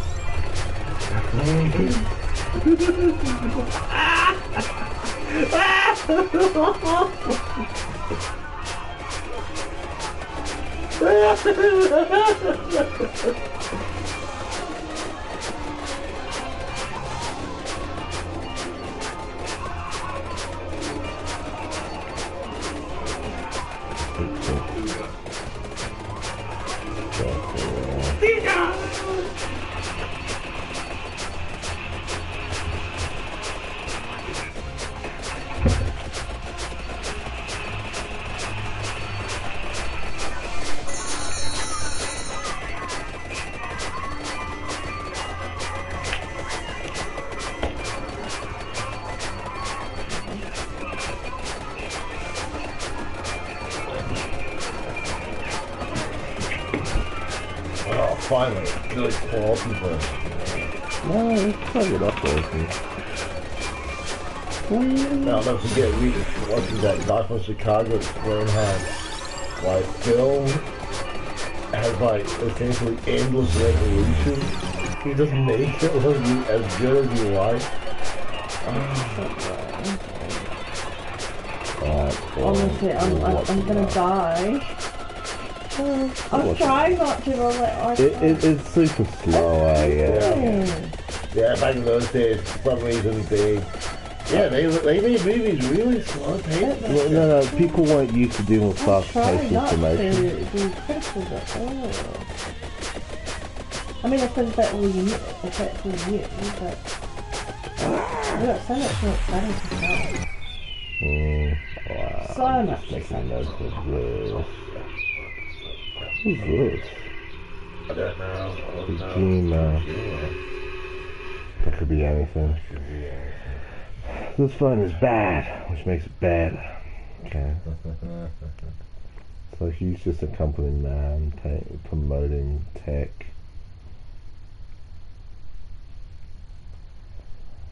Trollbridge. What? What? Half hour thing. It has a remote.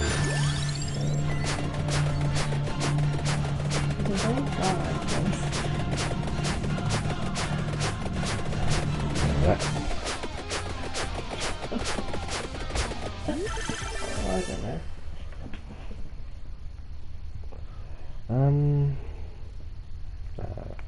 Exciting, not depressing. Oh, this guy. Insanely bouncy. Trampoline. Like an atomic trampoline for an hour. Oh, good grief. Nearly 1 million views in 9 hours. It's like 100,000 views in an hour.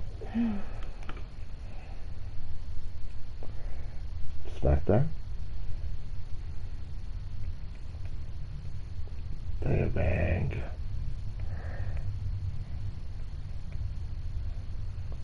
Tremors. I agree. That movie's incredible. Oh, the game. I've never played that. Cowboy film, Western.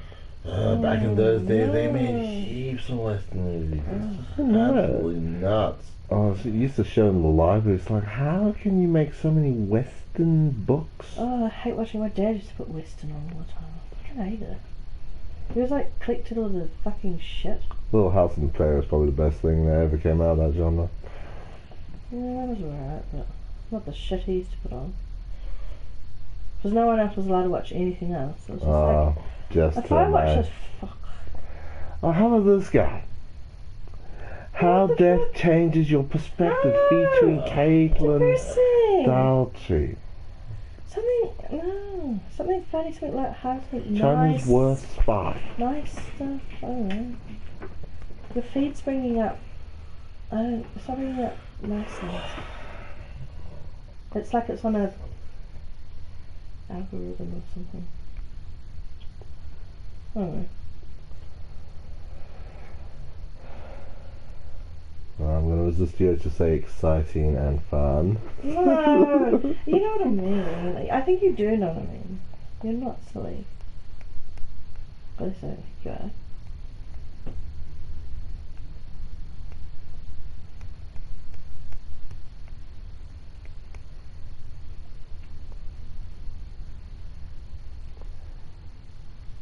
I can never find it this way.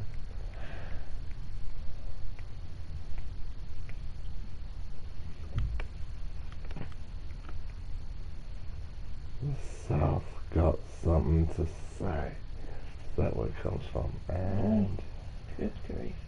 What was it called? Not Bulletproof, not.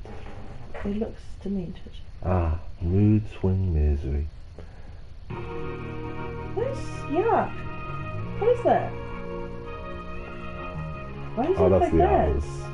It's just the album cover. I don't think there's anything more behind it than that. Yeah, yuck. And we have to sit there and look at that.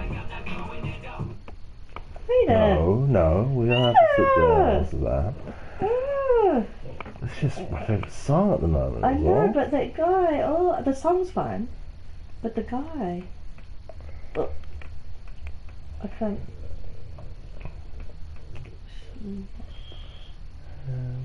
Oh, that's the most depressing kill song I've ever encountered. Smile like you mean it. Oh, the Saturday night me.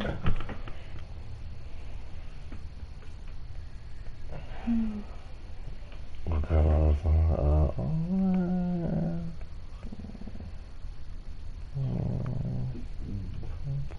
Seven Nazis from Autospies. YouTube brings up some shit. Sometimes it brings up good stuff, but sometimes you look at it, you're like, what the fuck? Is that it? Berlin, take my breath away with your hands.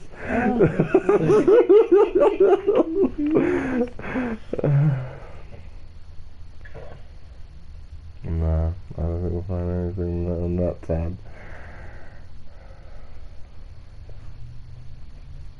I think your YouTube's on a thing.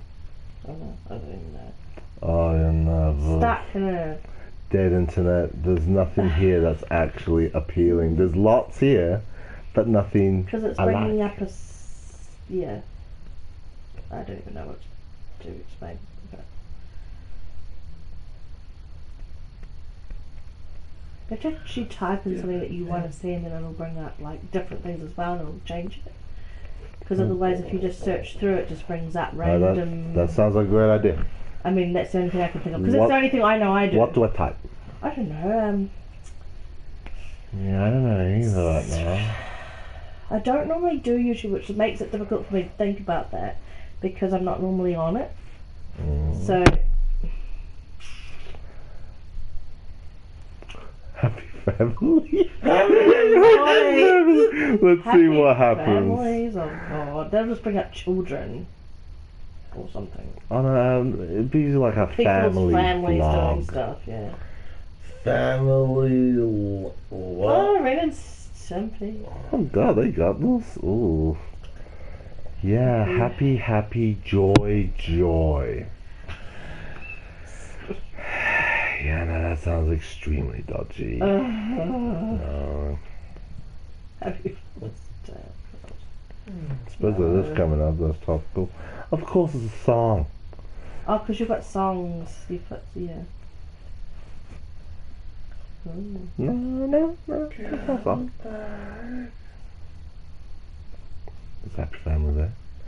Ooh, look at that. We meet the happy family in It's brought up Roblox. some more strange things. I don't think it, The happy family in Roblox. God, anything to try and farm out some views out of a kid, eh? Oh, yeah. That's despicable. Friends reunited trailer. 2025? It hasn't come out yet. Oh. Did he die of a drug overdose on ketamine? He's really gone. What the hell? Monica has been having a rough What's time it ever say, since Alan? Chandler's passing. Yeah, I was going to say, I have an idea I didn't know that was that's happening. to real. bring us together. That's real. Ah, HBO Max, no wonder. Great shot of everything.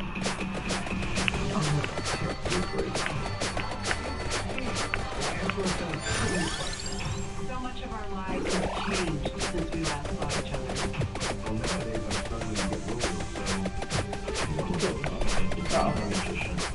A job. Oh. That's technically more like contractors, job to job. Not a sure thing.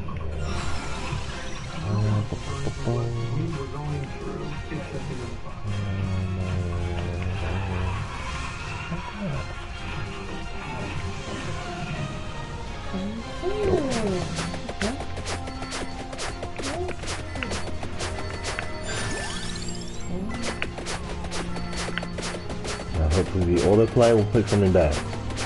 Well, not really. It's just gonna go on something else. Oh no, what's gonna do horrible, yeah. What's gonna do horrible? Like you can't guarantee what you'll get.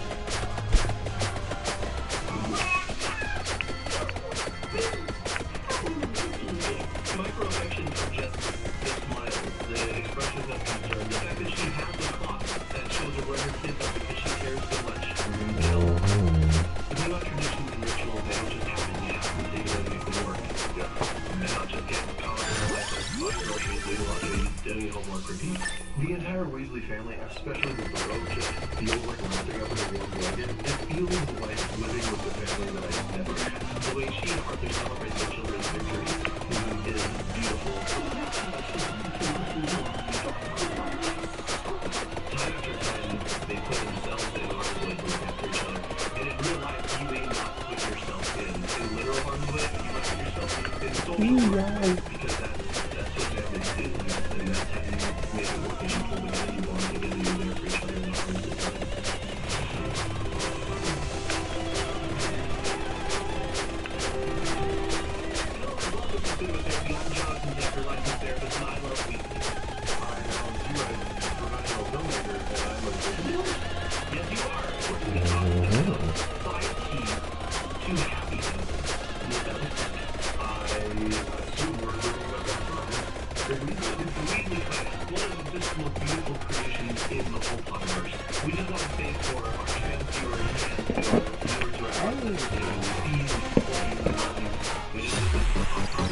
And we are just responding to the art. Listen, J.K. Rowling's got problems, and Harry Potter... Oh, that's right, because J.K. Rowling decided to be anti-trans on Twitter.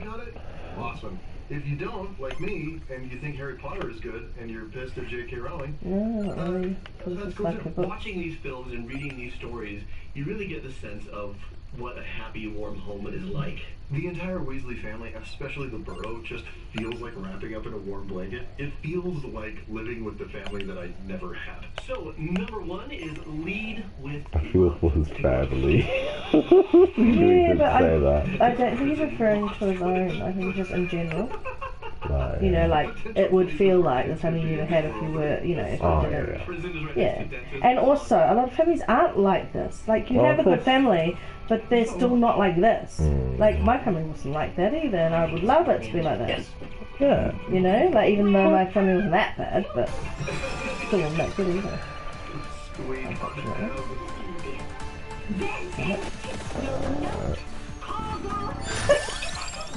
Gone.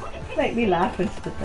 You could have died! I don't remember this. I do. What's this from? We didn't see the first one. It's the first one. Oh no, it's the Chamber of Secrets. This is the second one. Oh, we never saw the second one. Really? I saw all of them. And I read all the books. Yeah. That's pretty good. No, they're not. I have a Chamber of Secrets PlayStation 2 game as well.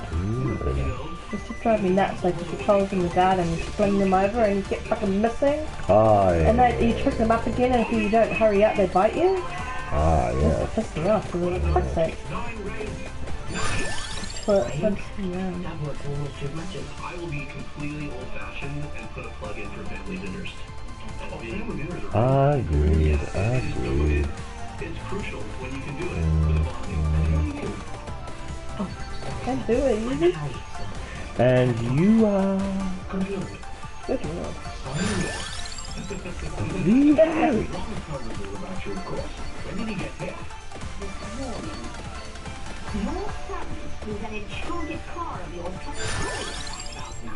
She makes me laugh, but I love her in the part when she goes, "Don't touch my daughter, you bitch," and she gets her. She makes me laugh. That lady.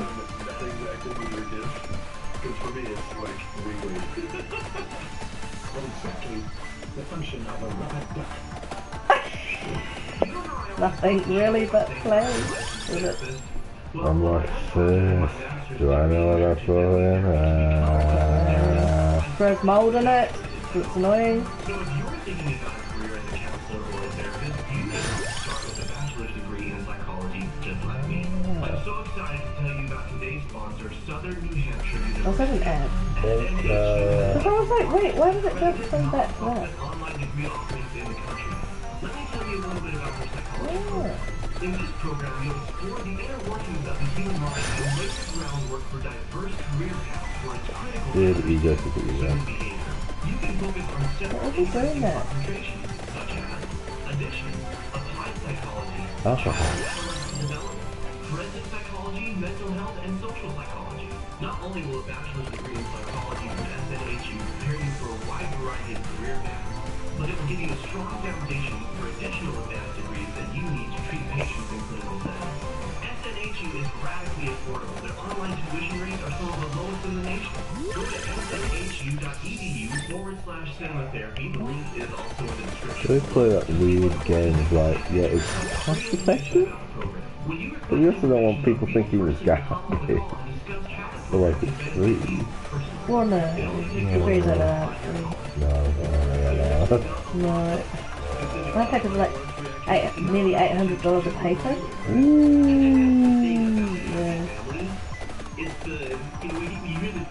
And there's 1800. Commitment. But I've only got 8 more to go. So it'll probably fly quite quick. Excellent. The smiles, the expressions of concern, the fact that she has a clock that shows her where her kids are because she cares so much. You know, the fact that she chews her boys out, honestly. Oh yeah, you know. But you have to. Because the message that You're supposed to be a mum. I mean, what are you if you're not doing it? I'm worried about you. Don't smash up that car. And no kid loves that. There's something about Molly Weasley where it doesn't feel condescending or like the kids are gonna walk away thinking my mom hates me. Right. If anything, they're just gonna think my mom worries too much. Yeah. But they're not gonna say my mom hates. She looks nurturing. There's such a warmth there. Even when she's better. Yeah. Part of that is her performance, part of that is just her overall work. And, you know, it's being helped out a lot by, honestly, by the Harry won't care because he's used to way worse than that. You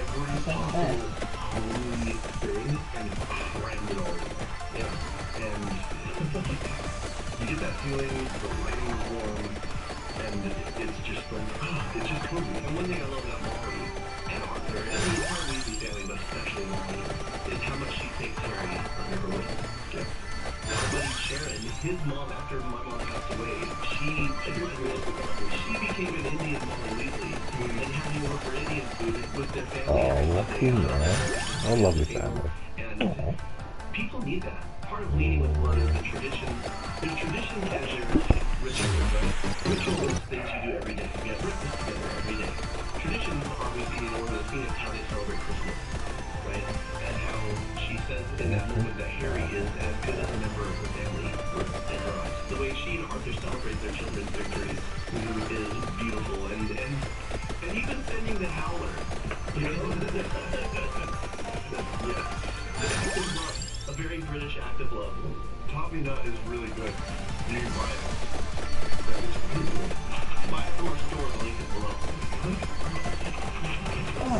Yeah, all these YouTubers utilize that online success to cash in on overpriced products.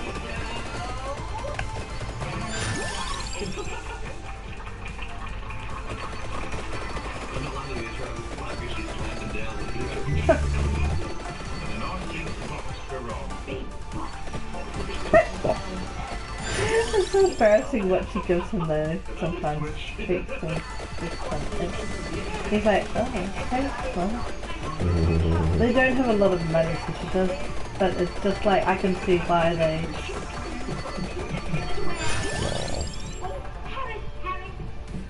That's enough time. The thing about traditions and rituals, they don't just have to be things that make them work. Yeah. And not just get caught up in the life of buying groceries, doing laundry, doing homework, or along with this, these are the traditions, but they also, you know, really go out of their way to make time to do sort of bigger things. Like you're taking all the kids to the place workshop. That was a big stretch for me, particularly early in my career. Didn't have money, and so instead of like taking the kids to Disneyland or doing, you know, kind of quick tour gosh, he struggled. I understand how time works. A lot of people fucking worry how you like it. You go out one way and go do stuff like that. And it's Nice. and it's work. Like I do appreciate as a kid how much work it takes to build a family. Yeah, it has to be intentional. That's what it really comes down to. It has to be just making it as much as you can about connection. And it's harder now, I think, than it was when we were growing up, because now people just do this. Yeah. And not People are not. intentional.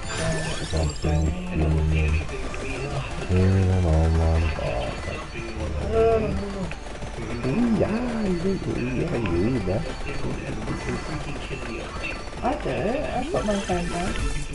We eat together. I am so glad that they love Terraria as much as they do, and Eat looking at my phone. Terraria. possibly care less. Hey, look, new game, new world, exciting! This is important. Too fast. Yeah, really? You got a crafting and enchanting table? I don't even know what happened. What kind of store do you have? And a lot of life right now. Yeah. Oh, Number 3 is support each other's dreams and ambitions. The parents weren't super supportive of this because they got the twins dropped out of school. But the siblings were all down in it. They supported their brothers 100%. Well, and as soon as they learned that the twins are actually going to be successful at it, they immediately get on board. Yeah, to their credit. And this is a talk scheme. And I like to think they had gone on board before the shop was a success. So they Oh, yeah. here's our plan. Damn right. Like, I'll be actually giving this a thought. Well, I really do what? And again, this way you can sit. You'll do this all on your own. the name.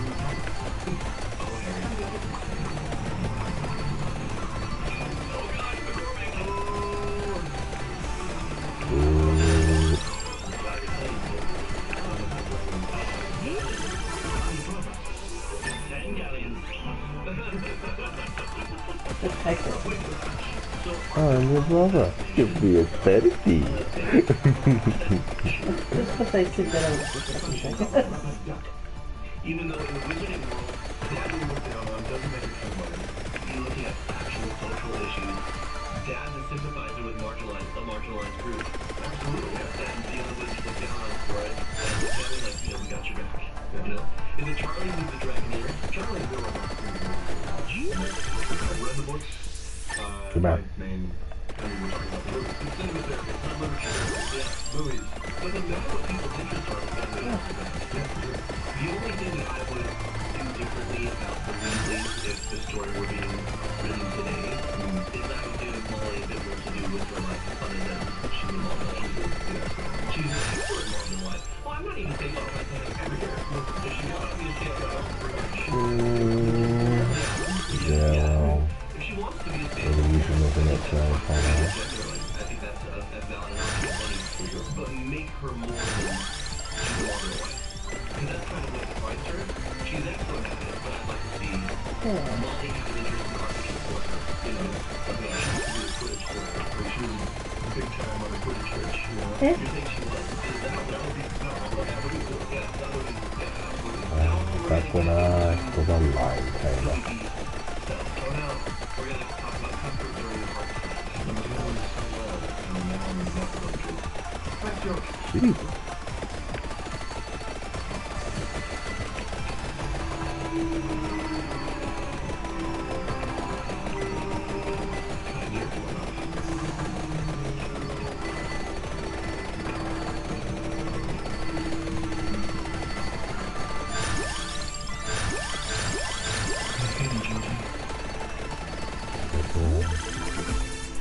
Oh, Jay-Z.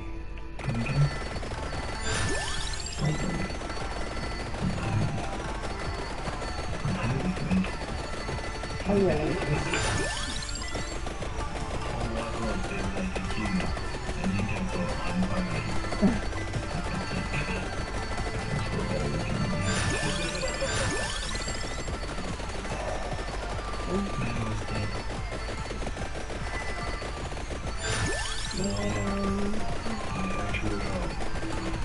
Like it.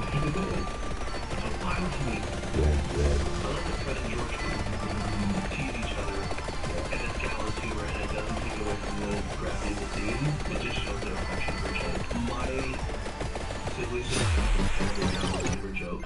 Oh no. Which only we get to say to each other. Okay. Which is word to your dead mother. Ooh. What? Boy. Wow. It's terrible. Hurt for the Decker clan. Sounds a little dark. But it's a shared loss. Sure. And the absurdity of it, and the knowledge that, because I believe my mom continues to exist, so the knowledge that if she's still around, She's somewhere laughing at it. she's laughing or going, Yeah. it's more the second one. What she's Saying, doing is she's eyeballing yeah. and then she's going around the corner. Rolls her eyes. Yeah, like, yeah. oh. This is what your mom would do. There is power in our darkest times being able to laugh together or cry together, like this. Oh, why are you doing this to me? Why are you doing this to me? Oh, that's my God.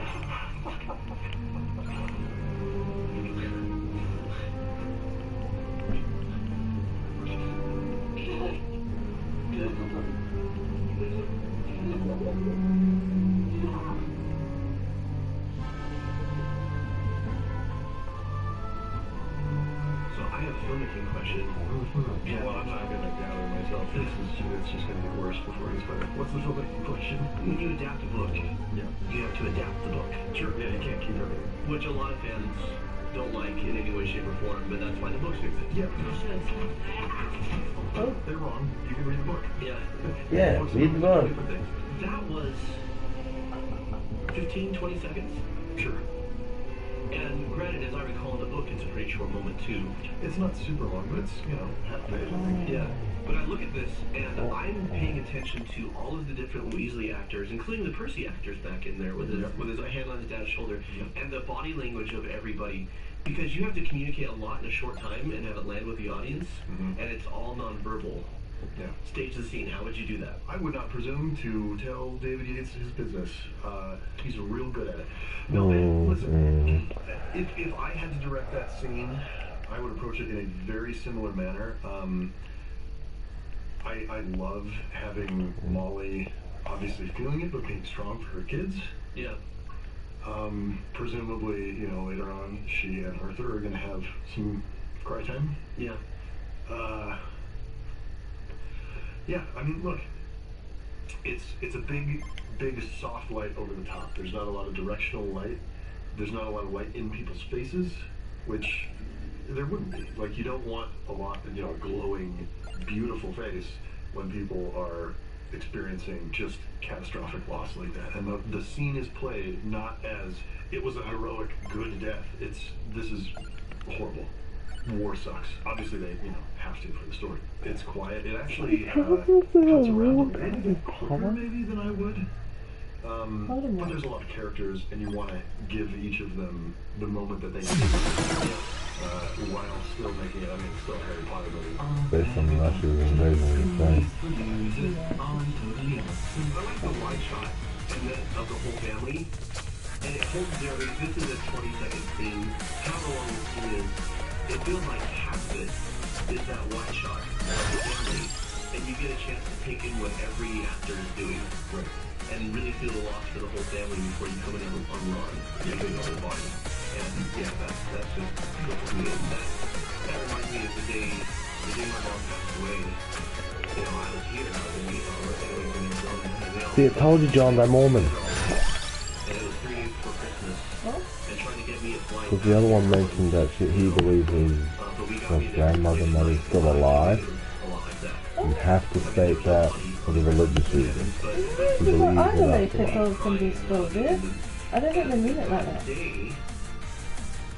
My siblings and I have been Like it's a sense that we're still around watching you. It's not a Mormon belief.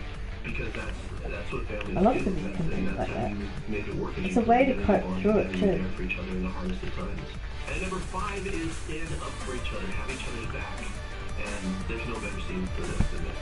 So it's 1 and 2. Which one is it?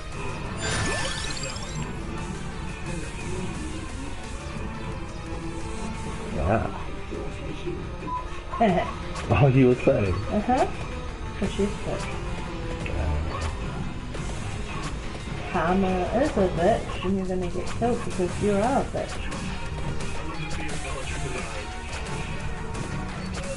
Serves you right. Welcome to. I didn't like her. She's just a bitch.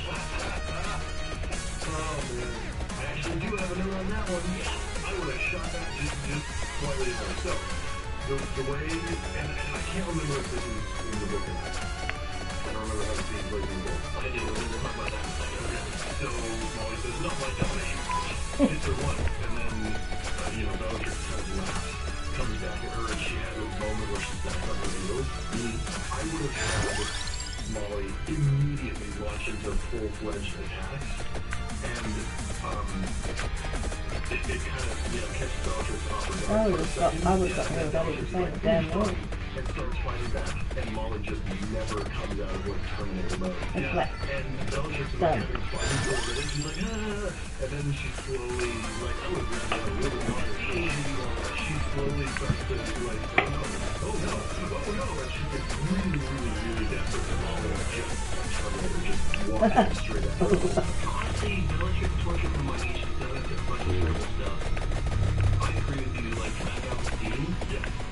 Give Bellatrix a very satisfying death. Yeah, this was fun, but it could have been, like, it was one of the few things in Yates' Harry Potter movies where I was just, give me a little more hitch. Yeah, I get that. This is one of the rare instances. Normally, Let's put that much a bit more. normally it's a movie, they're gonna have but watching the scene just now, I'm enjoying the nuances of the actors. From Bellatrix's bleed to her growing Fear. to Molly's death. I read in the book like she was unhinged, and that made it super fun. Who's unhinged? She's like steady and controlled, which I know, and cool, which is a cool reason. But standing up for each other, I think of how she comes to Ginny's rescue here all the different times. Jordan and Fred have this thing where they get to see he's gone, but they're the only ones who do. Right. Like, he's our brother, we have that right. But if you try and see them, like, something like that, which I think is actually kind of beautiful. Just time after that's what brothers do, though. They keep it together when you trust it. And in real life, you may not put yourself in literal harm's way. I'm not going to use this sort of thing on, but you might put yourself in social harm's way. As an adult, my sister apologized to me, and I said, why? She said, well, one time, I was walking back from elementary school with my friends, and I was 2 grades younger than her, and her friends saw me goofing off and being an idiot walking ahead of them, and they said, isn't that your brother? And she says, not my brother. And she says, I've carried that inside of me for more than 20 years. Oh, beautiful. It's like he didn't even know I... But having each other's backs and standing up for each other, and as you go through these fights, you just have to take an inventory. How am I showing up in my family? Am I doing this for the people that I love? And if I'm not, what simple changes can I make to show up differently or to make a difference? A lot of what you do is Like, oh, you've had enough alcohol, just try this thing for trying to get some actual, like, human moments with your family.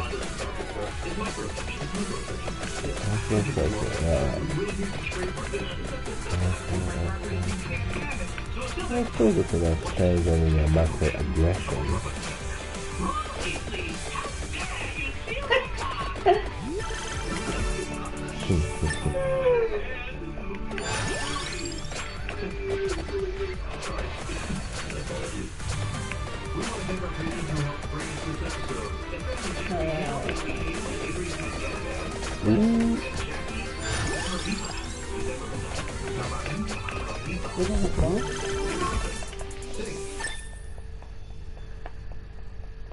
Cinema therapy. Oh, quite popular. You have to put it in there to get it there, right? I'm not trying to get it, but... In your head. Sorry, I don't know why I said that. Pegging. I don't know why I said that at all. I just did it. Oh, no, sorry. Go, Johnny Dama.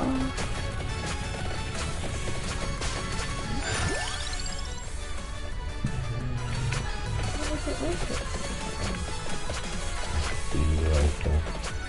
I haven't watched it, but it did look good. Legit. It did look good, even though it bombed. Okay.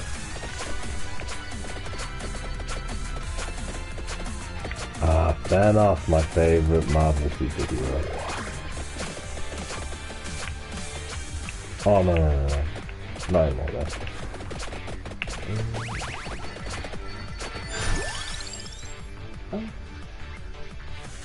I believe.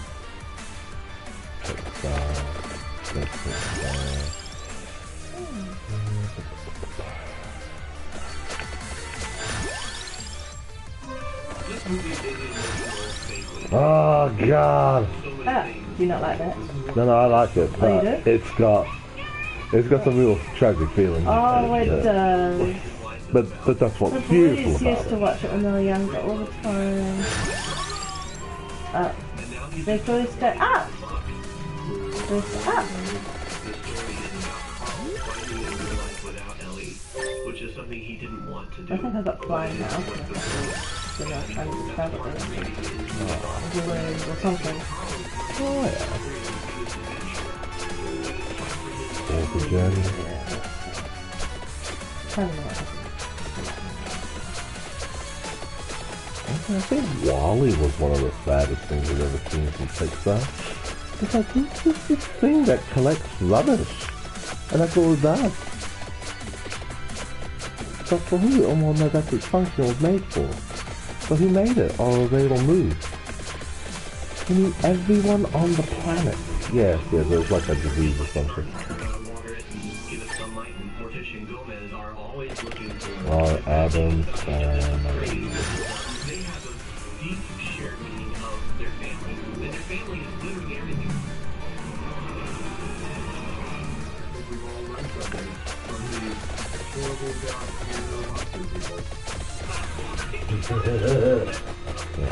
I watched the original version. Yeah, me too. And that was good. That was a good show. Couple of bits.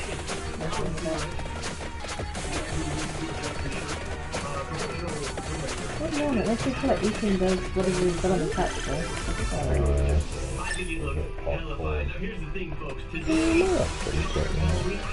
They look like cool cinema scenes. Where's the one there? There's everything. Yeah, that's pretty alright.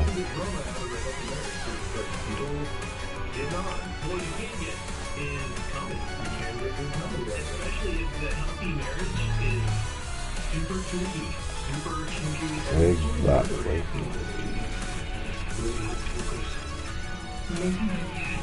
I don't think the average family would do that though. I mean, the Chinese family. If we just do half of some of the things they do, we'd probably kill ourselves. Just die.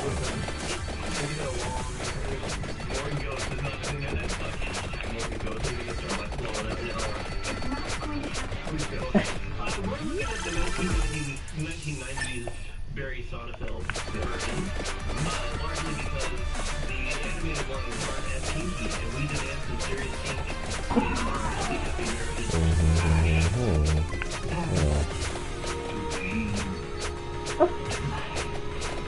And we're going to use this as a launching pad. There's a book right up here called 7 Principles for Making Marriage Work. So we're going to talk about what the principles are as illustrated by musician Gomez. But I think we should just go ahead and dive in. It's done.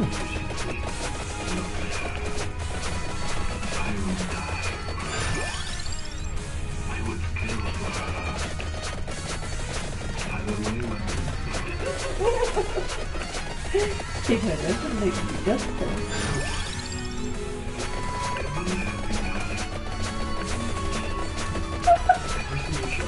It's the reverse of what we just want.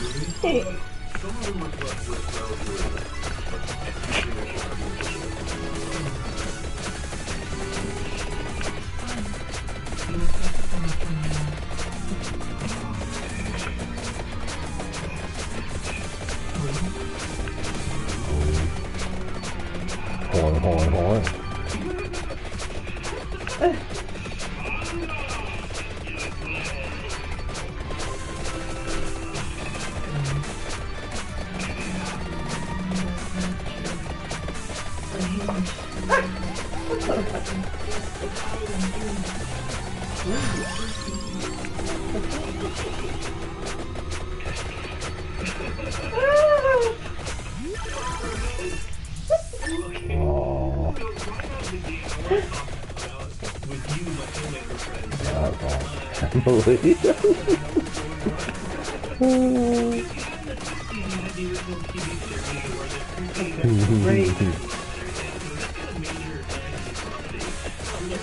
Yeah, it was from 90s that one. The right one was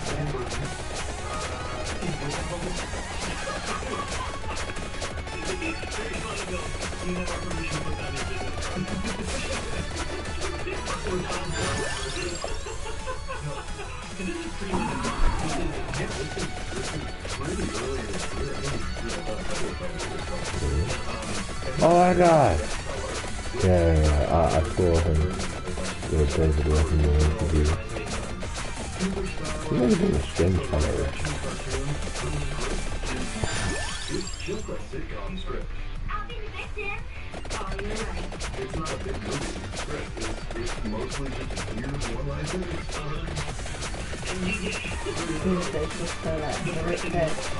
yeah.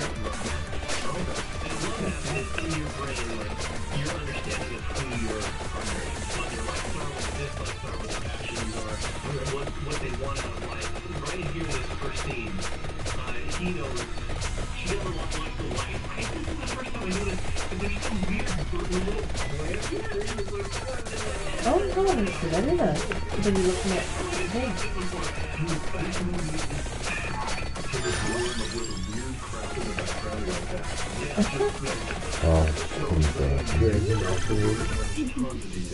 Right out the gate, he's closing the blinds for her, he's unguarding the blinds, but he immediately thinks for comfort.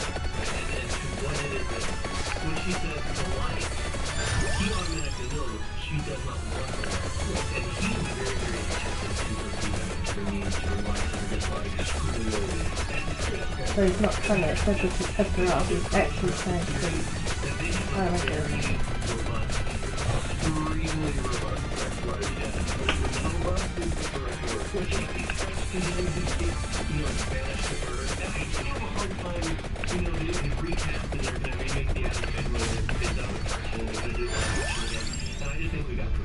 Yeah, you're not gonna talk quick.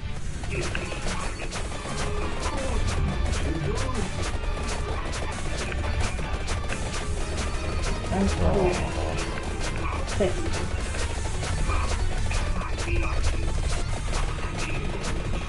Up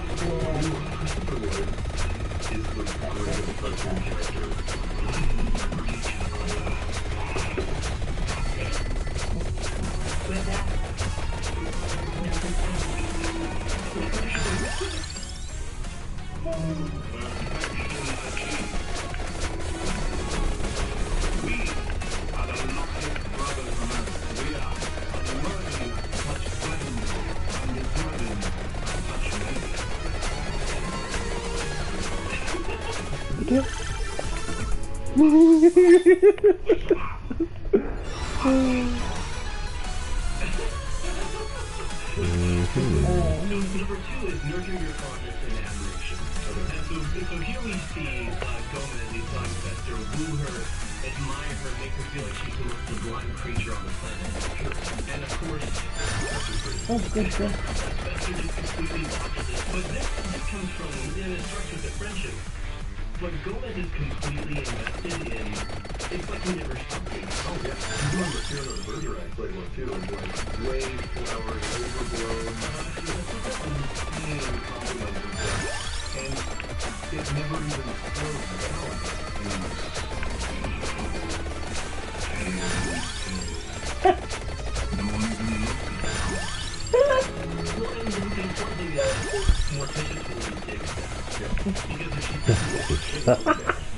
Oh god, I wanna know. Oh, are you alright?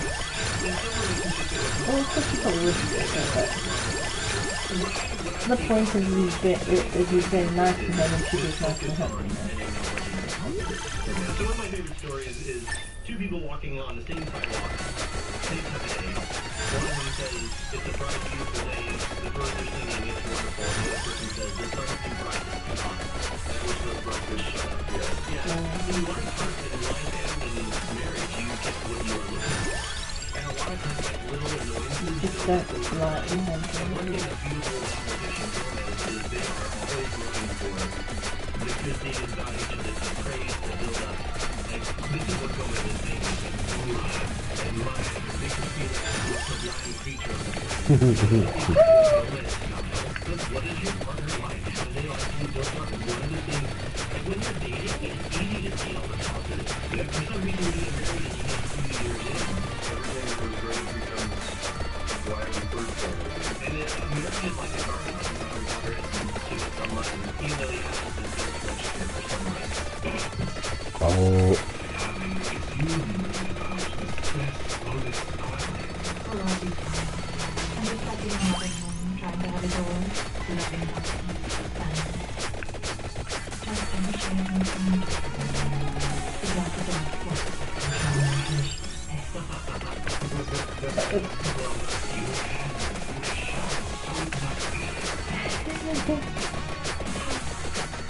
So the third principle is making work is turning towards each other instead of and a lot of people they get wrapped up in their passion projects or they get wrapped up in the things that they want to do in their life instead of taking time to say, hey, what you want matters to you, what's going on with you matters to you, the stresses that you're dealing with, and so I love it as being a film that shows he's going to bring his dating from to a stop and he's going to attempt to get one on the most important thing in my life right now is But we should do it the other way too, eh? Because otherwise the guy would be the only one doing it and then he would be sad because he, you know? Well, it would be the one way. Yeah, it would be horrible, yeah. Kid and she was And then she playing. was just playing. Like this Rolls Royce is like not rolling like enough you're there. not being nice to me. Yeah, no. No, you've been horrible. Yeah. Yeah, you The reason this marriage is failing and I'm gonna have to leave is because you're terrible. You have to try the best you can, like you say, like it's Absolutely. It's a two way. The two way.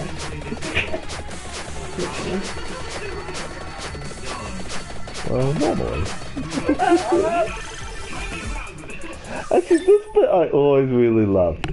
Oh, they donated stuff to the auction, charity auction, right? Yeah. And then they brought it back. He looks like he's ready to like, get it on. Yes, they did. Look at it. Oh god, oh.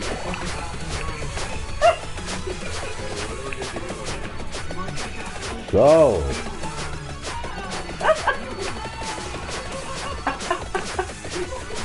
I didn't realise I was younger when I was watching. I just thought they were excited. Yeah, dang. Oh, that's so cute.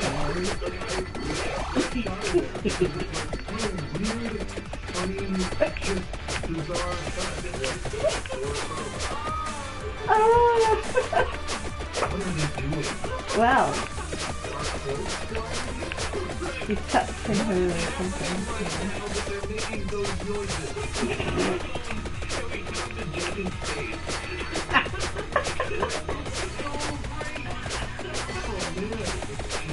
Speaking of the active, passionate relationship, there is an idea from some people that will fix everything in a relationship.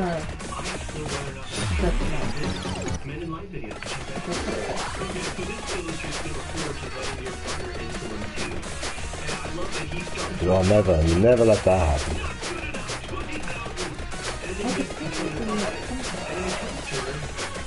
if they're doing good things, then it's influencing the good ones. Yeah. But no, Cough at the bottom there. Fighting the big bad. And so because he's not demanding it of her, she's giving it freely, she's accepting influence, but the difference between accepting influence and your partner telling you what to do it's different. is that it's a request. it's a question that comes with the recognition that you don't have to do things my way. It's a sign of respect. Right. How long has it been since we've lost? Like 3 hours? The thing is that he treats you with respect. And we actually see this. He treats her with respect, and the moment he asks her if she wants to play this game, she feels respected, and thus begins the foreplay. That's it. You know, And what are your options? Are your foreplay? I think the implication is that literally anything is Literally anything. Listen, if you have a relationship where you can turn anything into foreplay, that's a beautiful thing. that is magical. So there's a great scene in the film where Morticia is talking to her mother, and she says his trains are everywhere. And then we cut upstairs to where he's playing with his trains, which when he really came out when I was I had my own trains. This is my favorite scene of the movie. Of course it was. But also, it's such an interesting, like, I think it gets back to the love match stuff that you were talking about, where she knows exactly what playing with his trains means. Trains are everywhere. I'm not laughing at that, to tell you. And he's stressed out and he's overwhelmed, and So he's the sex. Ah, Vector is not who he says he is, and all this stuff. All of these suspicions come to a head in that next scene that I These trains are everywhere. Donna. Children keep solving them. Don't fear, brother. I don't think so. She doesn't. just a dumb joke.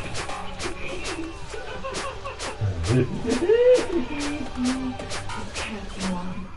Help him tell me more. Every single scene has just a dumb murder joke in it. Adultery? Oh no. Financial trouble. No. The great gospel permanently allows to level up weapons this beyond is just a real brief example of what can be what Doug enabled Elfman says in number 5 is solve your today's problem. selection. There's a certain percentage of problems in a marriage that are unsolvable. You're never going to solve them. It just comes down to personality differences, or it comes down to just, like, things can get better, you can grow for each other, you can change for each other, you can evolve for each other, but at the end of the day, you're always going to be you. So there's some Yeah, problems. personality's you, but if you're being a So you stupid focus, person, then, like or acting like her, episode, you focus on those things that you can control. You focus on those things that you can solve. so-and-so, then you change it. What was it, rodent or lizard? Yeah, right. And so here she just does something that's normal. The little thing I love about it is that she is actively looking to solve a problem for her husband. Sure, yeah. That she's not saying this is his problem, or he can just go ahead and deal with it. That she cares enough to be looking for outside help and looking for solutions. So speaking of solving your solvable problems, the Adams are going to go to what they think is a credible therapist. Dr. Tinderschloss. Yes. With the goofy. Why is Amy with us So there? let's watch this scene and talk about what it means for the marriage. A faker, a phony, an utter fraud, a base deceit. Talking about Fester. Adams. I believe I'm understanding. I can help. Yes. Who he suspects is a fraud. The theory of displacement. Is this familiar? No. Tish? Oh, it is too exciting. I will explain. Deeply. Your very own brother, you drive him away. Go, off with you. But then you are feeling the little black monster. Pugsley. Guilt. Pugsley. Brother Guilt. returns. You feel guilty. You displace. I do? The feelings in your brain cells, they bubble and connive. You suspect things. You love him, but you resent him. Love, hate, hate, love. Like for Mama, no? But I didn't hate my mother. It was an accident. What? What? No, did he do something to his mother? But I didn't hate my mother. It was an accident. And here I thought Fester was the problem. He's sullen. He's furtive. Backstabbing. He sulks. I suspect him. You're unbalanced. And I hate him. By God, you're right. He is Fester. Thank you, Dr. Pinterschloss. I do remember this, and just solved everything.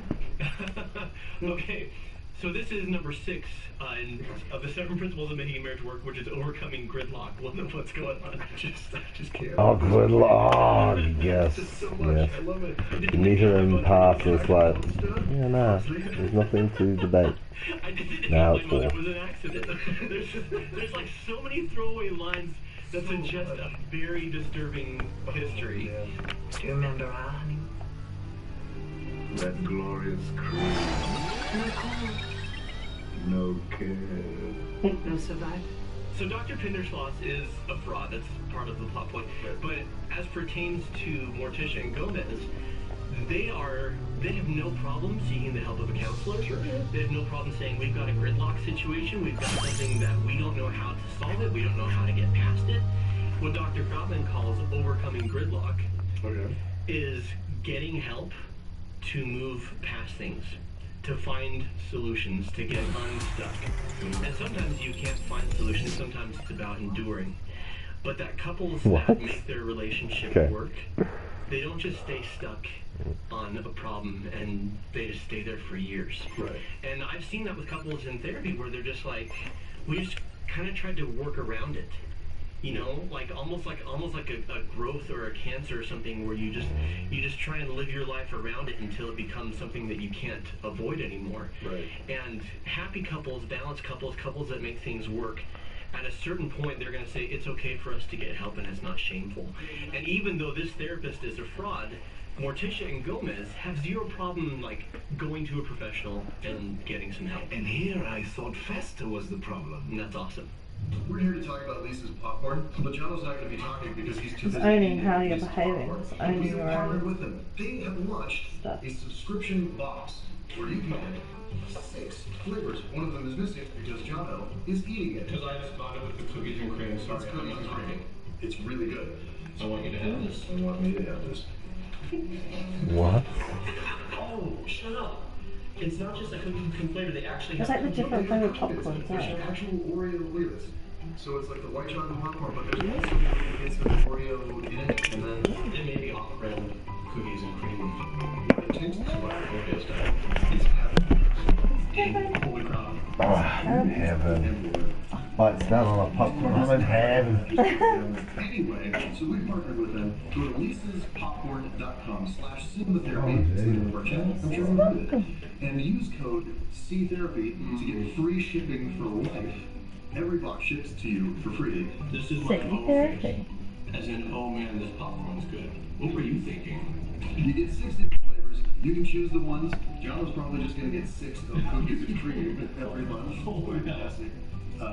Did you just steal my word? These are mine. 6 flavors, shipped to your door. Use code CTherapy, and the shipping is free. And it's Lisa's popcorn, and it's good. That's tasty. I'm turned on right now. So, let's talk about the last number 7 for 7 principles of making marriage work. Let's take a look. How allocations do inform against me. So this is a school play. Festers help them with their special effects. By the strike, dead I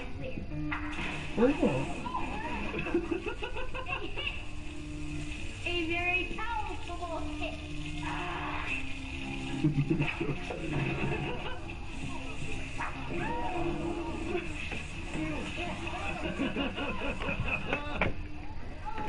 What beats the torn thine eternal cells?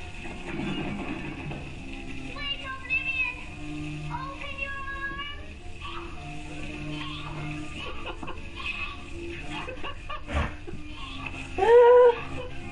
I remember this. I remember. Oh god. I remember being a little bit worried because I thought they'd actually done it because I didn't understand when I was younger. But then I'm like, oh, they did it. Look at their faces! They're like, what the fuck? Oh my gosh, it's so messed up. Okay. Okay, so That part was That fun. looks like- points here. It looked like a fencing match that ended in a jaw. Yeah, I remember that brilliant. first. Like the cut to the people. And then they're like, what the just fuck? shocked looks. They're all timed so well. They take one scene that's hilarious and they manage to get like 6 big laughs out of it. Yeah, yeah. Because of just the way they're cutting back and forth. Number 2. And the fact that it's not this actually is real makes it just funny a too, because you're therapy not like, if they thing actually for did it, I'd be me, like, oh, probably. okay, this is great. I had a huge crush on Christina Ricci after this movie. Oh yeah. All through. Quick, John, which one's Christina And Ricci? then Adam's Family Oh, Values, yeah. that she's in summer camp and she's got like a Twenty. little romance going. Oh, yeah. And we were like the Oh, exact right, same back age. back then. Yeah, that's cool. what I just had a thing for Christina Ricci. And Ricci. watching the scene, I'm like, what's Is that wrong wrong? with me? There is I had a nothing huge wrong with crush you. on Pat.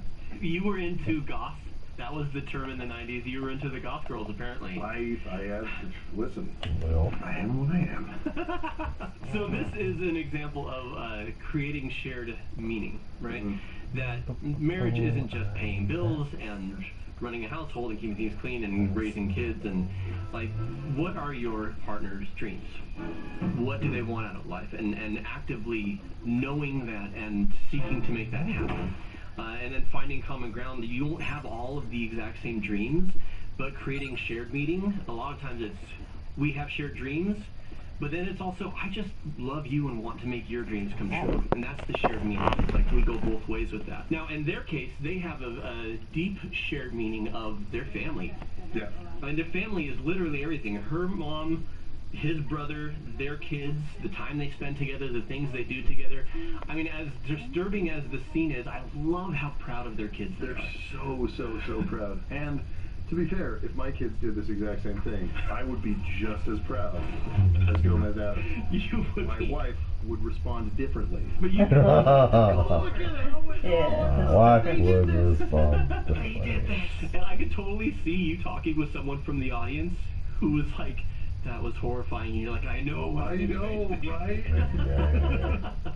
Well, and my middle son, Sam, actually spent an entire breakfast one time, because, you know, we watched the film together as a family. Yeah. Because I'm a good parent.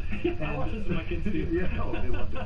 They absolutely loved it. And he spent an entire breakfast trying to figure out how they did it, because he wants to do it. Oh yeah, you know, it's so funny because adults were like, oh, the kids can't handle this, or this is bad for kids. And what's funny is I watched this with my kids, and this was their favorite part. Oh, absolutely, yeah. Yeah, because they know they're not actually, you know.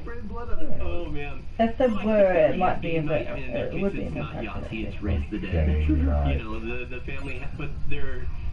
What do the kids want? You know, oh, you want to torture your brother? Well, all right, let me support you in that. I said no. Please. Oh, all right. Fine. If we did that, So even you though can't it's really do very that. dark humor, and even though in real life, you know, a lot of this would be absolutely terrible, the actual undercurrent of how much this family loves each other, how much they support each other, and how Morticia and Gomez. I mean, we looked at the auction scene, how they kind of like they tune out the rest of the world. I mean, whatever's happening, there is a lot of intense pleasure going on, and they've just kind of Yes. tuned out like Yes, it is. everybody else there. And I do have one question. I can about see how that. someone could just Obviously, thought this is a this great and not actually example in a lot understand of what ways these of a guys are healthy getting at. relationship. Yes. And think that you're supposed to behave like the Adams Family. That's no. So what they mean? That they have for each other. Interwoven, like, is it too much? I mean, because that can get unhealthy, right? Yeah, I mean, they play it for comedy here. One thing I would say is that Morticia and Gomez never neglect their kids. Okay. I don't see them neglecting their kids. I do see that they could get arrested for public indecency. I can see that would be an actual thing that happens. Because the norm for them, that it is true, but the norm for them is to do what they do. So they've actually been loving in their world. They do a lot of stuff that you can't do. Yes, they do. But at the end of the day, You wouldn't get away here. supporting each other's dreams, turning towards one another, creating shared meaning, not being afraid to get help, not being afraid to look for solutions instead of just pretending that the problems don't exist. I mean, all across the board, it is a very healthy, beautiful marriage. And a wonderful example of 7 principles for making marriage work. There you go. I think we've all learned something from these horrible, weirdo monster people. We love them, and so do you, as you should. So much. If you would like to learn even more about how to have a healthy relationship than you learned in this episode, this guy over here has made some strength builders that you can get EasyCinemaTherapy.com. Learn how to actually apply the skill. So until next time, He's stolen. he's sold. He's backstabbing. I suspect him. I hate him, and not loyal.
You know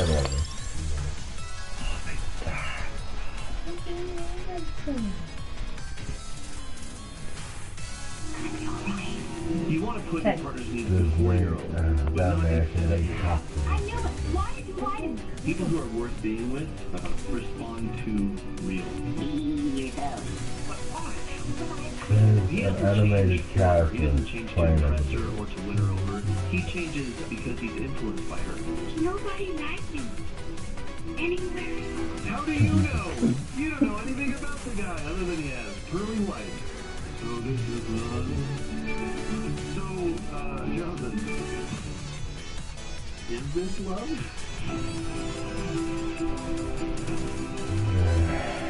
Welcome to Cinema Therapy. I am Alan Seawright, professional filmmaker, Yes, you are. and that is Jonathan Decker, licensed therapist who loves love and movies.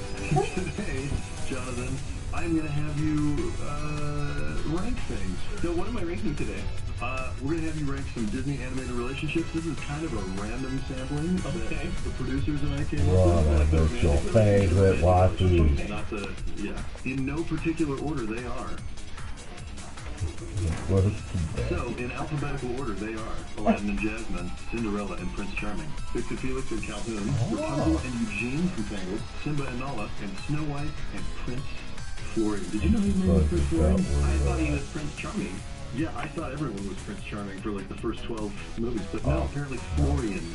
Sounds like the son of a dentist for some reason. Like there's like a fluoride connection. Like I don't know. Prince Florian thinks your teeth white and your mouth healthy. You know, well, she's been asleep for a while, so halitosis is going to be an issue. So I'm going to take these relationships and I'm going to rank them from. So go from worst to best. Worst to best. Okay, Well, from what That's you what I gave said, me, worst I to would best. start with Snow White and Prince Florian. It's not good.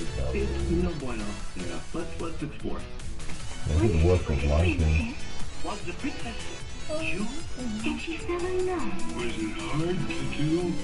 It was very easy. Anyone could see that the prince was charming. The only one who knew. Was he strong and handsome? Was he big and tall? There's nobody like him. Anywhere else. Did he sing the dance? He was no romantic. I could not resist. I'm wishing. Wow. Oh, I didn't know I could do that. I didn't know anyone could do that. Originally, she's singing to herself, and he just kind of like sidles up silently and shocks her. Right. And she's terrified, and then she flees, but she's also kind of excited. You know? Sure. Who wouldn't be? And so he's like, oh, Yeah. singing to Yeah. First you're kind of like, ooh, what is this? I guarantee you this doesn't work in real life. Can you imagine though? I have What randomly about sung to women before, It never goes well. You witnessed it.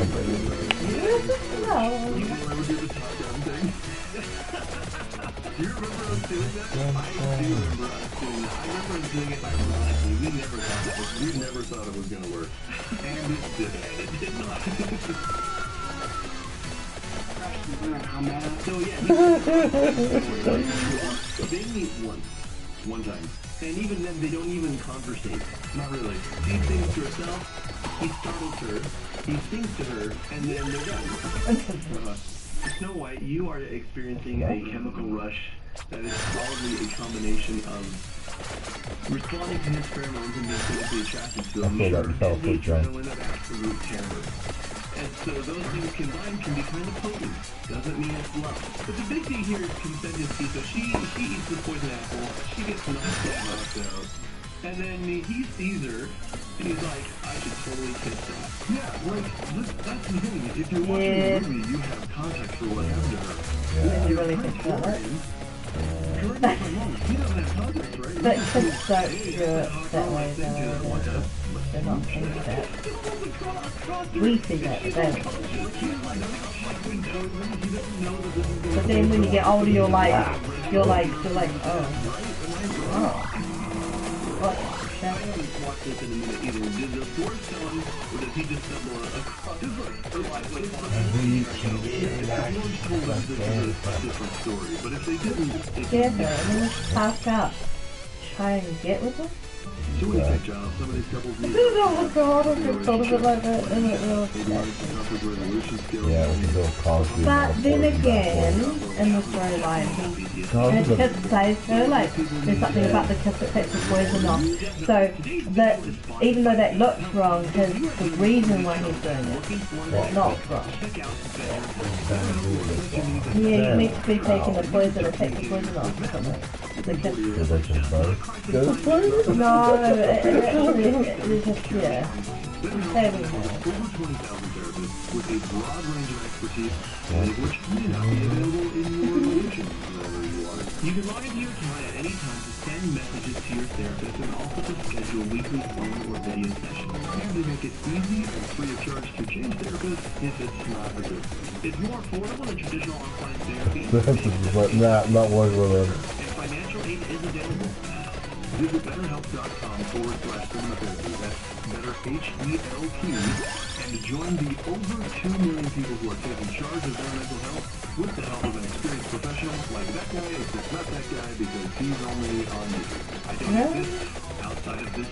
Either segment is my imagination. I've already said it. Click the link below and get 10% off your first month at BetterHelp.com/cinematherapy. BetterHelp is like good help, but more than that.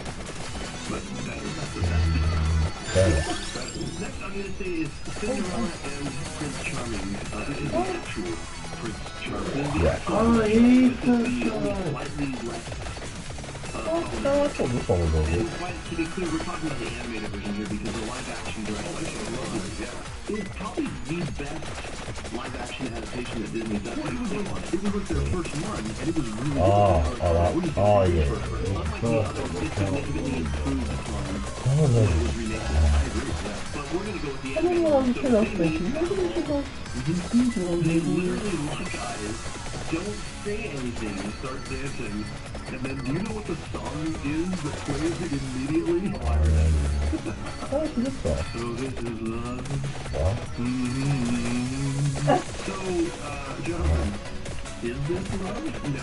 Oh, it's not. It is that is not love. That is hormonal. That is hormone. That is all that is. What is really, really funny to me about that whole situation is that she runs away. He chases her, and he's like, she's the one I'm gonna marry. What does she look like again? Let's just try this show. There's only one person in an entire kingdom. And he was willing to have the person that could fit it, and it could have been anybody. He could probably find some stable boys who have the same shoe size as Cinderella. Yeah. When you really think about At least in the Disney version, the Sesquip that didn't do Using what they this, do this is glass. original Fable, where they cut their own toes and heels off to try and jam them into the shoe. Oh my gosh. Can you imagine doing that? The Brothers Grimm. Yeah, the original, yeah. To put on that bloody, gory shoe. I'm Ginny.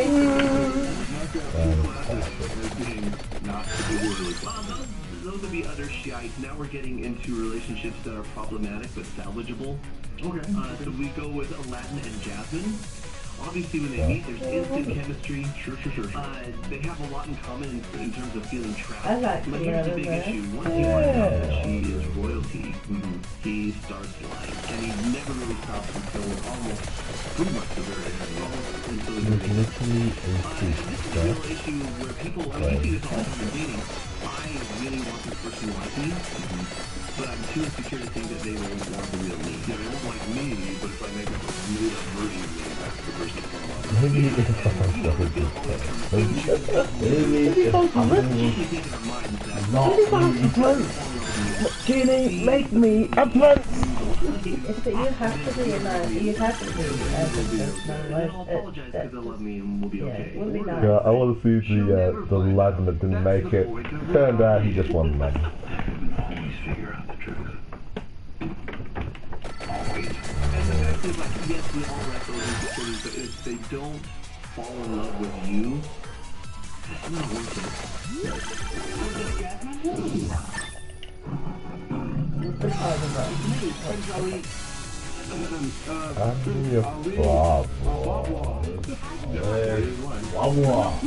This is my favorite song. Keep that voice up forever, so let her fall in love with the real voice. Oh, some bad one. Oh, yeah. Wait. Do I know you? No. You remember someone I met in the marketplace? 2 days ago. As if you couldn't tell. Like, come on. Well, in the marketplace for my servants, so it couldn't have been the actually not like it. And they never do. I guess not. Not long term. Sometimes they do short.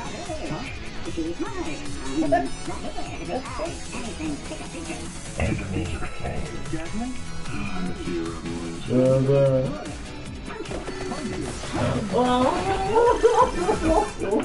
Some I'm Rick Steele. Daughter of a sultan. I know.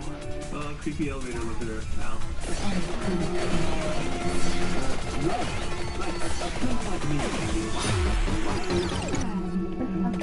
that's the only one who got. Every other structure waiting to talk I've met. So it's obvious watching it that she doesn't want who he's pretending to be. Right. This is not hard to figure out. It is hard to figure out when you're self-loathing and,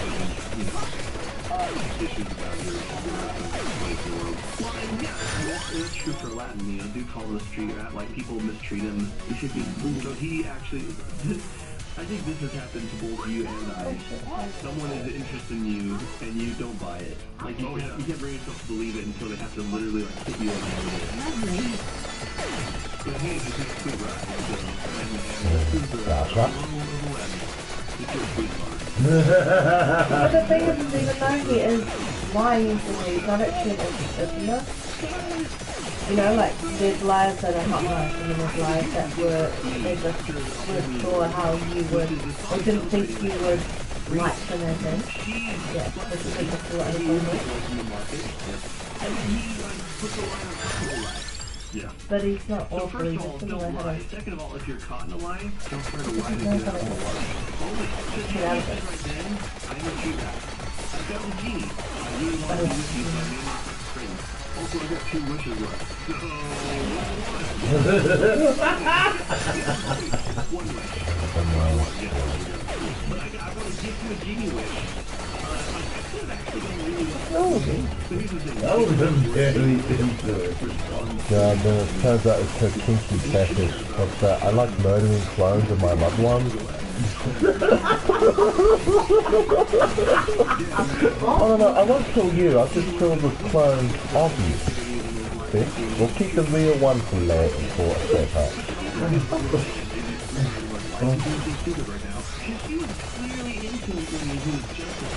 Yeah, it's okay. I don't know why he thinks he doesn't do what I'm... Oh, I think God's turned up in different ways.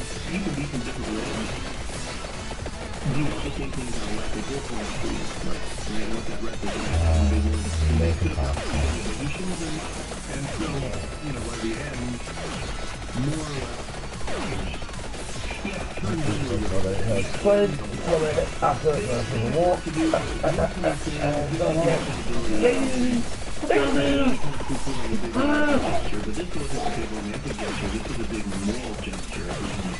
sacrificing his potential future with Jasmine to do right by Genie. I think that's where he goes from he's a liar to, oh no, he's got integrity. Yeah. And she can do, which brings us to starting to get into healthier territory with Rapunzel and Eugene. Oh, that's your next one. Yes, those are cars all Genie's wishes mental okay. But he comes clean a lot sooner than Aladdin. I've watched them and they've done my dancing about it. Forced into it, he's not that exposed. He's not caught. Yeah. He gets to know her and he wants to show the real him. Right? Okay, yeah. And he doesn't fall in love right out of the gate. In fact, he reveals himself to her before there's any real romantic spark. Yeah, he's inspired by her decency. This is quite a new thing.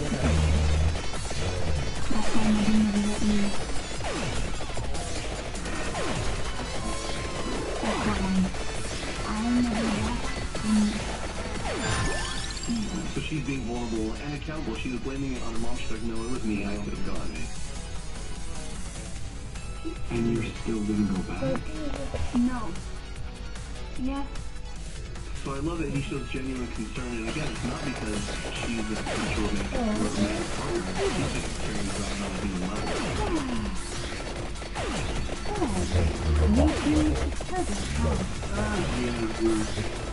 I'll show you the top one. You discover the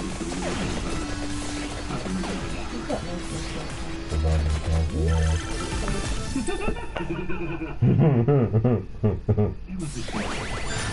A book I actually never met. The tale from swashbuckling road, richest man. He hasn't told anybody this. Never did brag about it before. You can't tell anyone about this. It could ruin my whole reputation. But who he is, where he comes from, the reputation.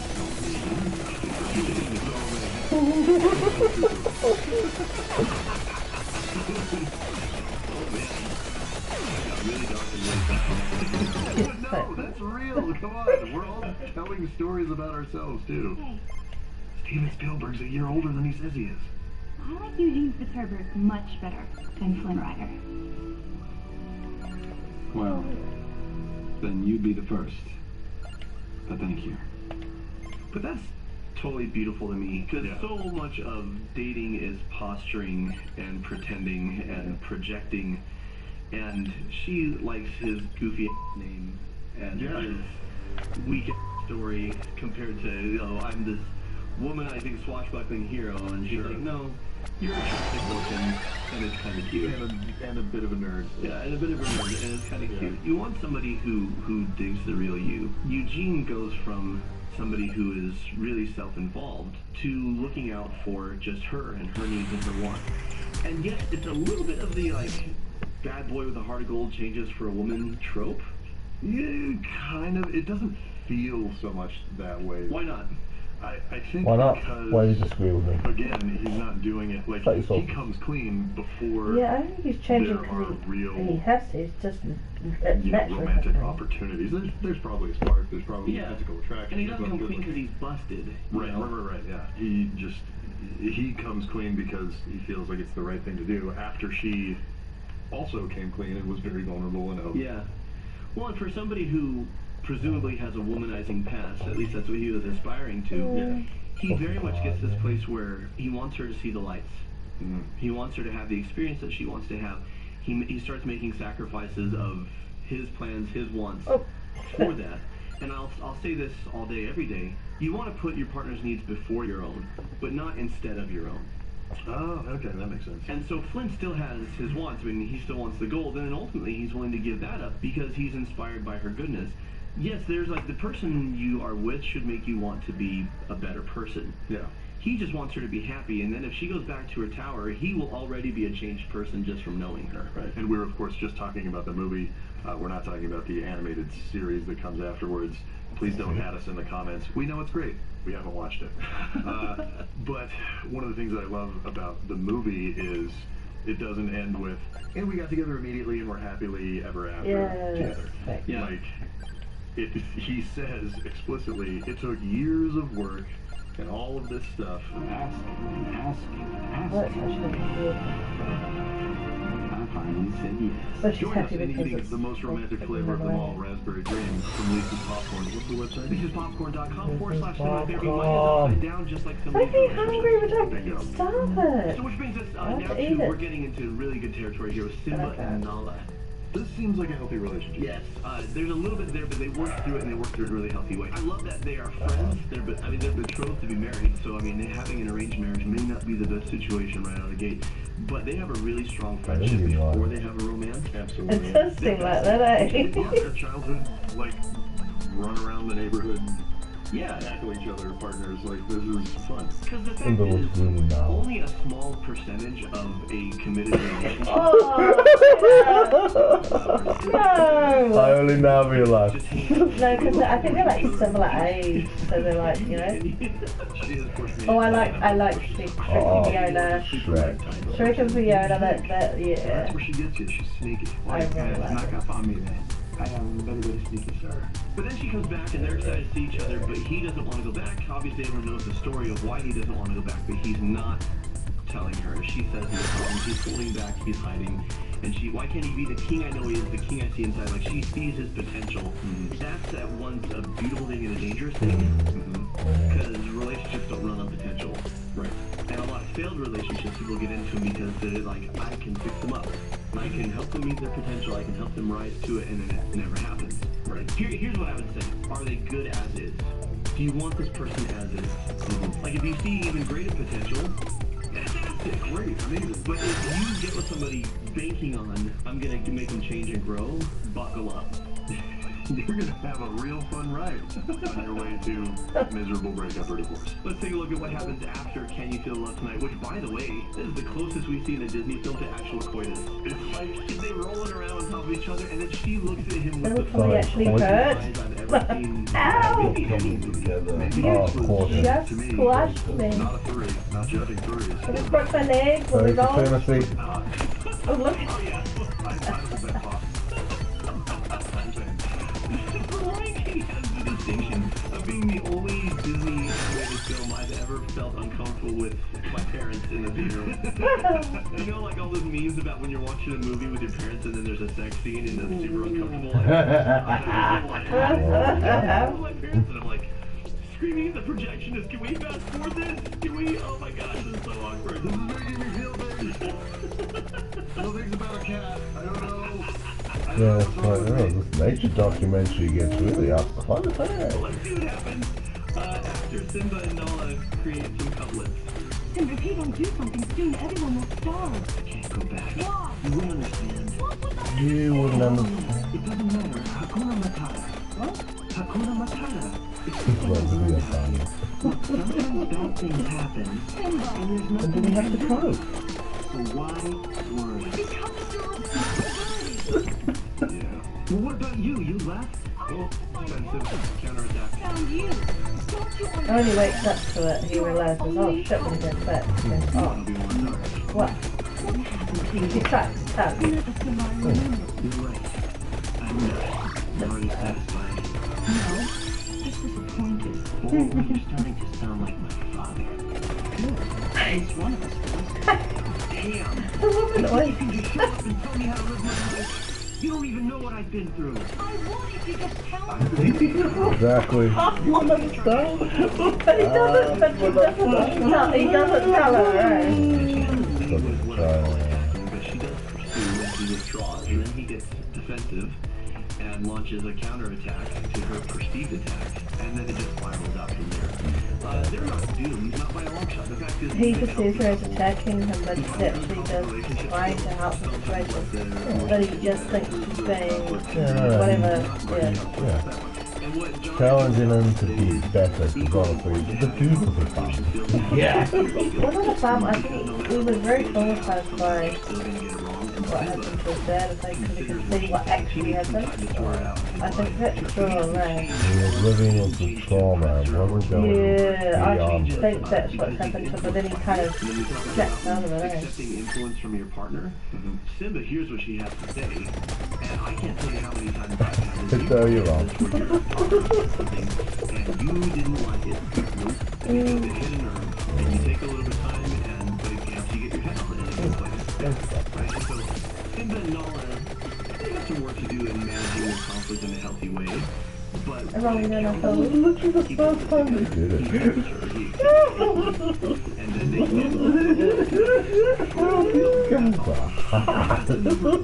full disclosure, I knew this was going to be number one. I dropped in a ringer also because it's basically Wash and Zoe, which is basically you and Alicia. Oh, that Firefly fan. Oh, it must be a morning following thing. I like those. So she's from basically the Disney version of Halo. Look at Ralph was like one of the best movies ever seen, man. Just like she's just happily like fixing things up. And initially she is Whacking with a hammer.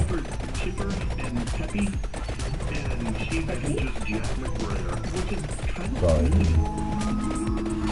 Yeah, sorry.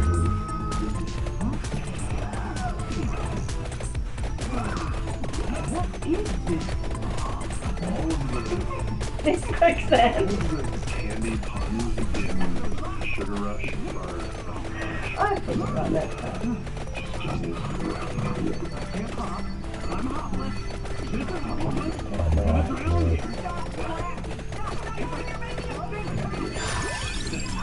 Making up things faster.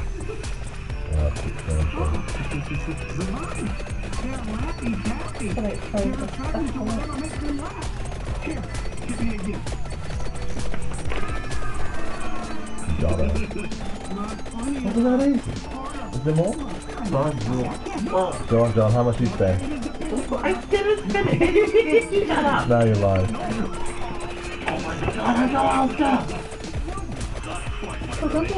know how to do it.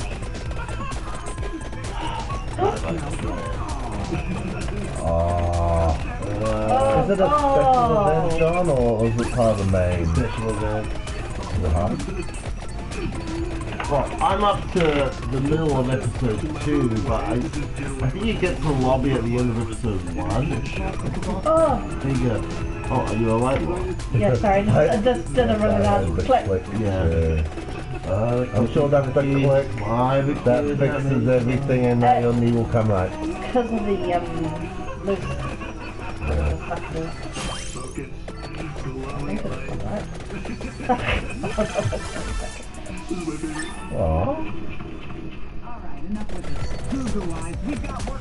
She reminds me of the, Oh, the jumpsuit chest on Glee. How do you know I was gonna say that? That is the voice acting for that. Oh! the character too, right? Looks like. Yeah, no, I think they basically based it on her. Yeah. The gym teacher from Glee. She was like the Yeah, because I just looked at her like, wait. actually pretty spot on. They accept influence from each other, and that's what I love is on the surface of it, she's tough, no nonsense, leads troops into battle, and Felix seems like this really sweet, kind of derpy, doesn't really know what he's doing. Yeah. But when he has an idea, it works. That's internet. It sounds cool like Move that stuff. It reminds me of Dopey after Snow White. Remember Dopey? Yeah, and then like really, yeah. But this is something that's very similar Is it like, to my relationship. yeah, it was literally Dopey, like he was just like, but like he was going to go to like not quite there. Or something. Yeah, and there's kind of a meeting in the middle with Alicia and I. People have said like she's so much more fun and so much more than you when she's with you. And my family's like, oh good, finally someone got you to be responsible. Finally you have a spine and you're responsible. Yeah, you can do it yourself more. It's like, yeah, absolutely. And so, yeah, this would be my number one. Awesome. This was fun. No, I agree. This was great. We're gonna do more of these, even if you all hate it. Other Disney romantic relationships would you like us to rank and address? I'd love to hear how he got it wrong. Yes. Put that in the comments. How did you completely F this up? Thank you. Yes, that is I think it's sarcastic with the comments on like the you get people that just thought differently and then they don't like it. And I know that they're not like not everything they say like they're not claiming everything they're saying the accent. They're just trying to find the meaning behind it. Kind of like what I'm doing with my freaking discourse analysis here. I'm doing, you know, like women, you know, like comments. But someone else could come along and they might see something different than I did, and that's what the whole point of it is. And then lots of people are doing the same research as you, and different things come to light, and then you piece it together from all the different researchers, and it gives you a very broad idea. Yeah. So it's kind of like that, and then someone else might do the same, someone else might do the same, but then you kind of get the truth from it. It took me a while to realise, I was like, how am I thought to myself, why the fuck am I analysing it? I could be wrong. But luckily enough we did research before we did it, but sometimes we don't do that so you don't really know. I have noticed this detail about you. You really don't like the possibility of getting it wrong. No, I don't, but then if I do though, you don't get the marks, do you? Yeah.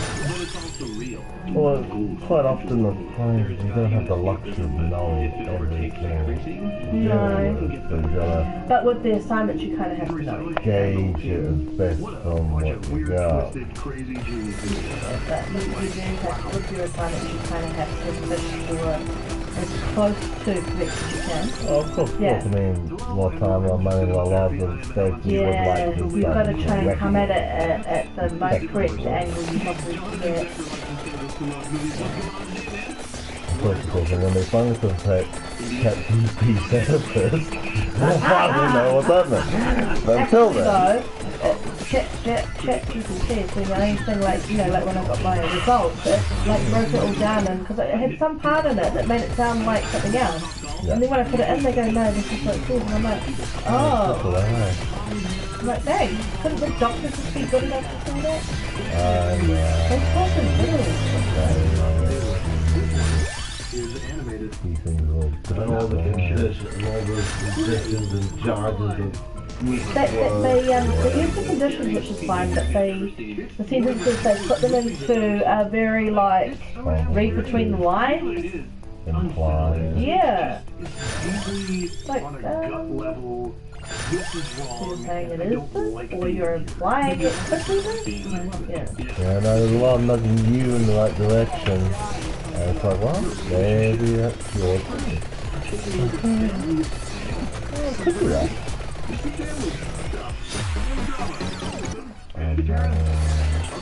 God, I got after. Yeah, John, I kind of thought I'm starting to turn into a rage. It makes more sense to me now. So, I'm trying to see the appeal of Ray Oda. I do. Well, I feel like this seems unrealistic. Oh, it is. I don't want to be that much of a doormat. Why would you want a wet blanket like that? And I'm trying to see anything. Unless I see her strength supply. She's incredibly flexible, hovering around.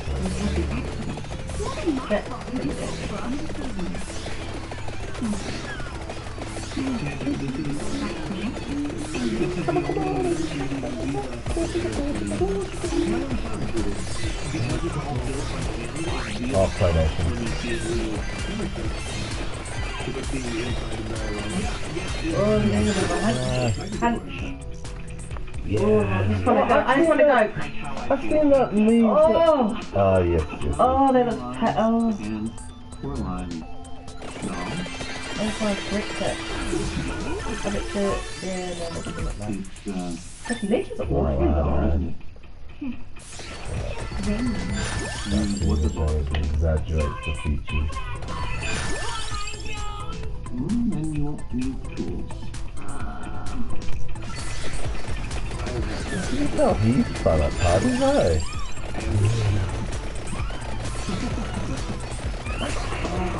You know, this house is 150 years old. So it's small. Go out and count all the doors and windows and write that down. List everything that's doing. Just Let's you go do that. let me work. Yeah, I'm sorry, fans, but you're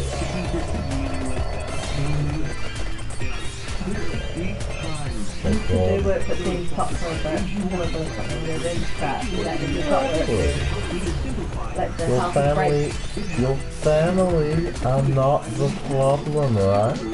To have the break. Is the work really that important, right? Couldn't wait to sit down and go, he looks like he could seriously do something. He looks like he's sitting in long. Yeah, no, He's he not could. focusing. Oh, sorry, that's a good like child's cry. What was that? This brings me to... That green stuff that Nathan has. Yeah, no, it's one of those things that advertises heavily on YouTube.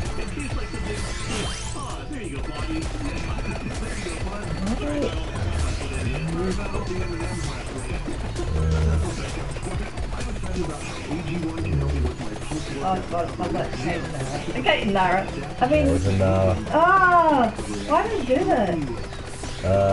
some Lara. some sort of cognitive dissonance. We have it doesn't rhyme. It's not as good. They just press it and you don't even know you're doing it. I know why they did it that way. You think what? They just want to help. It wasn't better the other way around. It's not a line. Yeah, it kind of sounds flows to them. Yeah, no, it does. It does. You see, they didn't have clearly Nate put his foot down, but no. Cows will get that. I think Peter and John and Laura are gonna have trouble remembering that, eh? maybe they thought it sounded a bit the other way, though. Like I personally was hearing on the same thing. Oh, the vowels of this is the sound better. Like, what is here? Just I'm not the way to find.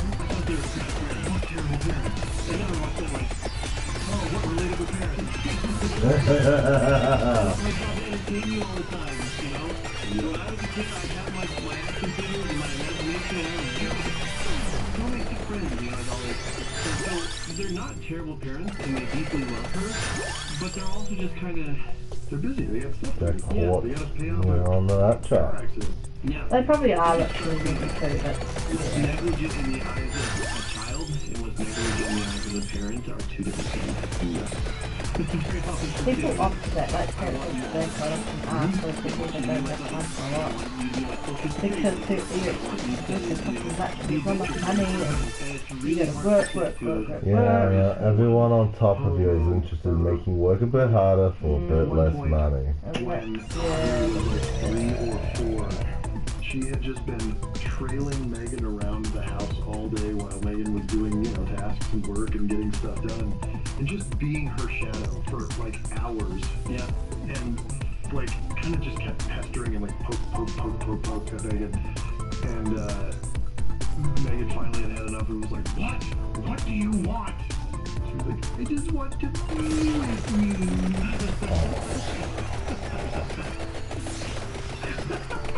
Honestly, that can be too much for some people.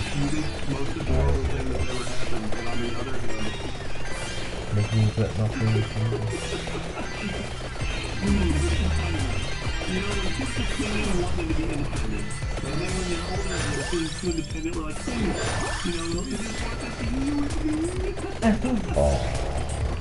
Yeah.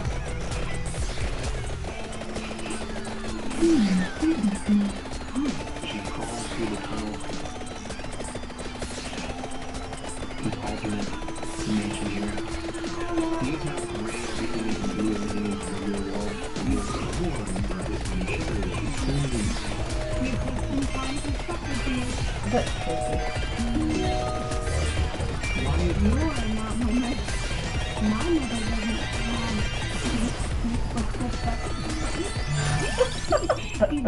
That's fun. your other mother, Billy. Now go tell your other father to suck Your other father? Well, go on. He's in his study. Why is it so creepy? Well, I mean, buttons for eyes are terrifying. Yeah. Hello? Listen to Coraline. Want to hear my new song? My father said that tomorrow. No need to. That was really funny to me.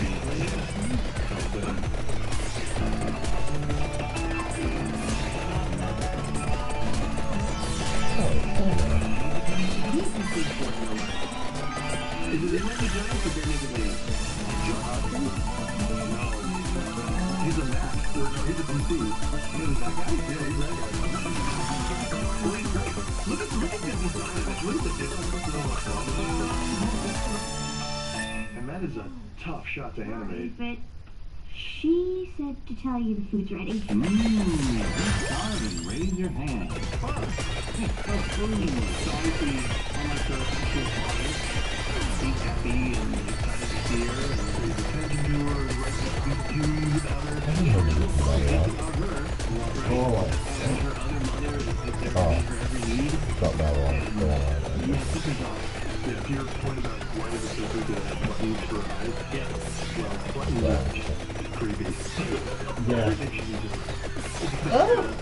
Nah, not this is, nah. Nothing more scary. What I do all the time. So what it's really doing right here is, if you want to live in this world with them, you have to blind yourself to the reality of this nasty green visualize. Later on, when she is with the black cat and the black cat guiding her through, she sees that it's a small world. You reach the edge of the line, and then there's nothing. Then you go to like nothing, and then you come back to the I really like this one. I think the symbolism of that, which I usually don't like claymation, but... someone who is controlling the video, they want to choose something just to... There's no like, and I'm like, I tried to watch it with Megan, but I didn't like the buttons. I was like, oh. I'm like, pick the album.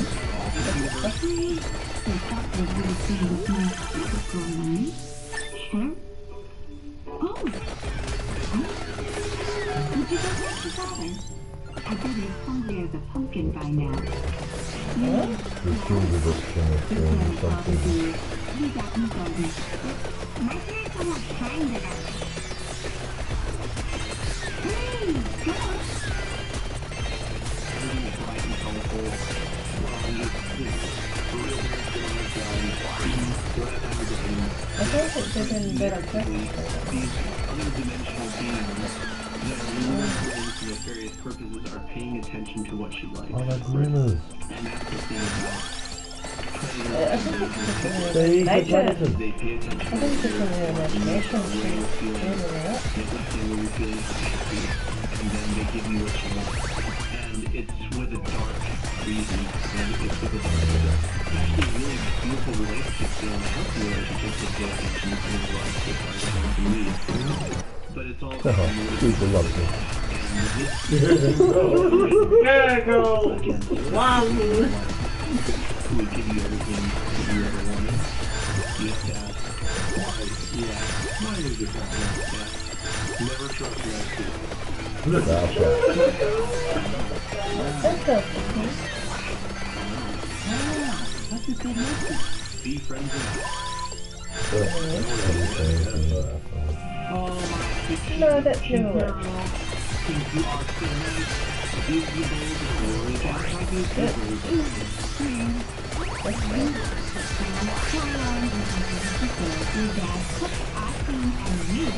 That was such flop. I swear, I'll go search you there as soon as we finish the case. Try to make a shot and leave it Oh, I thought that...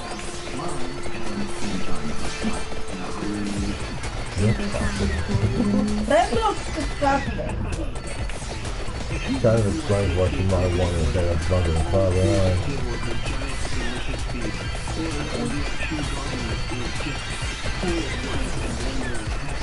I mean, if they can afford it and they're trying to do it, but that's not the case. It can become all-consuming. We want to go to the virtual world, we want to go to the movie world. But video games, all of this is fine in moderation, but what happens when you never come back out? See you later. Gone into her world.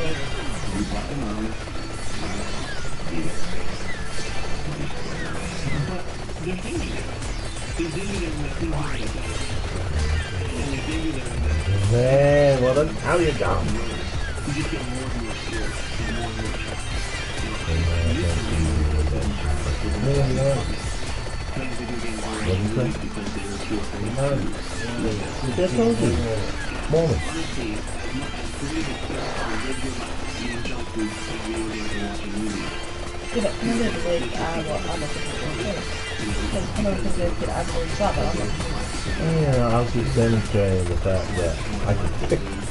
They don't have to say it. I know the little signs that lead But from that. they're not obviously but then I'm not. Yeah, they've probably been missionaries overseas in service of that church and I tend to think well in service of that.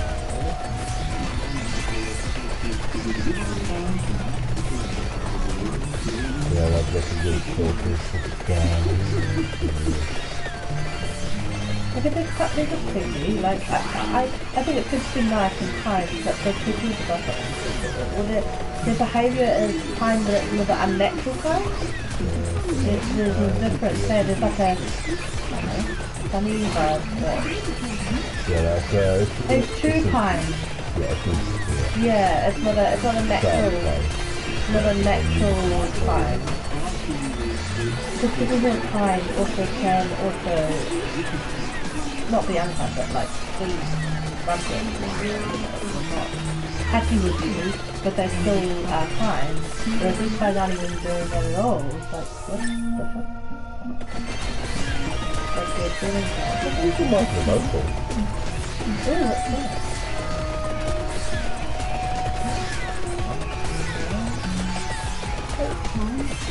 I've been waiting for you to call.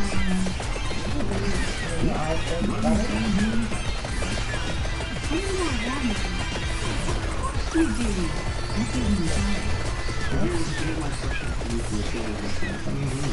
There's a lot I see in movies where you said something that's supposed to be detrimentally happy for you, and then But it feels unsettling. It's over the top. It's too much. On bells in a minor key with the choir going, like, that's gonna creep you right out. No, I actually just press the buttons. If I can't do the buttons. The more I look at her, I'm like, oh, the buttons. Is what you would want. Yeah, it's upselling. It's not what you expect. It's that's the sweet lies of a scam, of a con, right? Yeah. It looks good because they're trying to sell you on a scam. And they're like, That's why it's unsettling. It's not because they're happy. No. It's because they're trying to trick you. They're falsely doing it. Yeah, they're not being sincere. No. They're trying to make her happy for some reason. Some trick and some twist in the story I haven't not aware of. No, I've never. The boys have seen it, and somehow I never stopped to look at it. I must have been like. They hinted at like supernatural beings trying to say no to at the beginning, but they've spent so much time. They've tried to accrue so much, like, goodwill. Yeah. And you're safe and this is fine. And if you're young enough, Fine. you might just go right along with it because may not know. they painted this whole picture that's made you feel warm and safe and welcome and loved. Right. And so then they'll ask you to do something, and you'll be like, okay. Now because you this have is to part of go it. on the If border you're a little and bit claim older, Ukraine it's- from Mother Russia. you get that sick feeling in your stomach. Of You see, this that's is a not really betrayal. You get kindness, the sick that's, feeling of your that's stomach of, fake. I'm Well, not it's safe. manipulation. Yeah. They're trying to In her coerce case, they ask her her to sew Yeah. buttons into her eyes. into their... So sharp you'll barely feel a thing. Oh my What is gosh. it? What is so creepy? Creepy thing to say. Ugh. So she refuses, and usually that's when the switch flips. Yeah. Because yeah. in their words, I did all of this for you, and you can't do this for me, Right. and that is a manipulative behavior. Yeah, because they're like, after all I've done for you, and then they're like, why would you just do it because you really want to help me? Lots of other great For some reason? Yeah. Yeah. You make some help. You're going to be inviting Yeah, I see now. I love the black lightness of it all.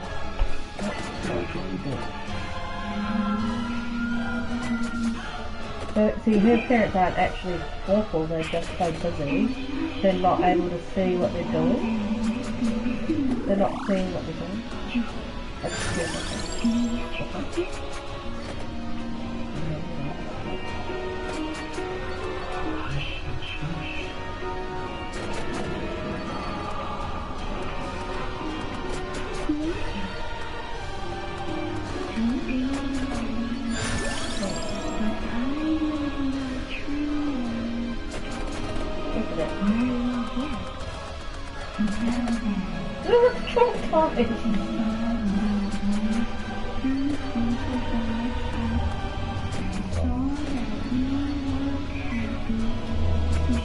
What the hell is that one Matrix?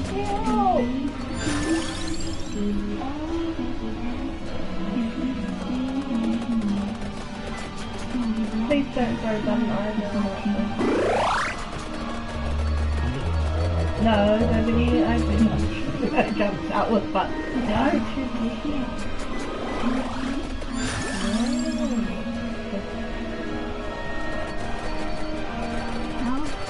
She can't keep me in the dark forever. Now she wants to win my life. Beating her is my only chance.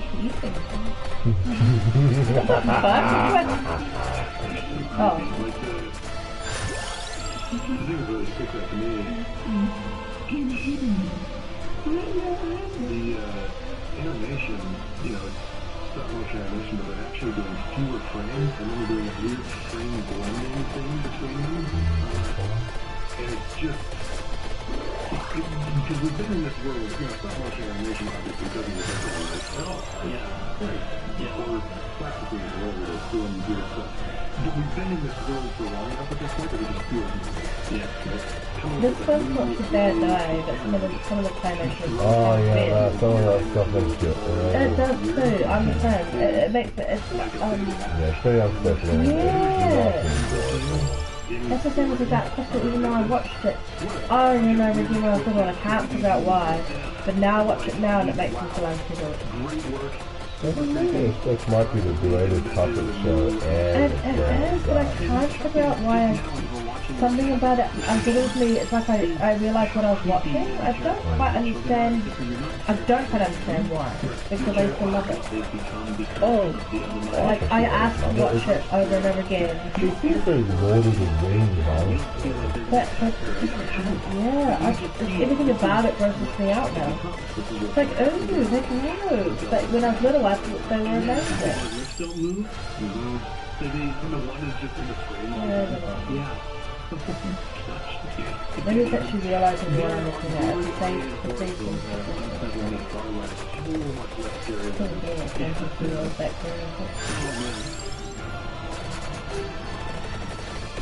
Oh, the Russian neighbor.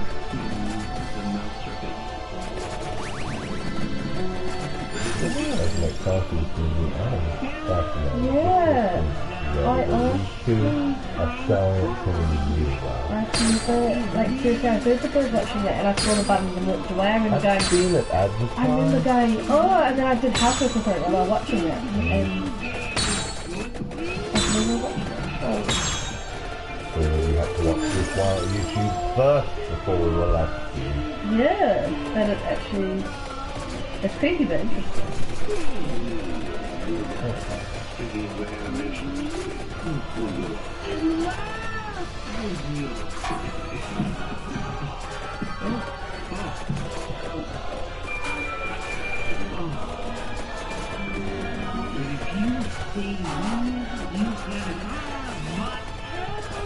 Okay, now that sounds creepy. You stay here.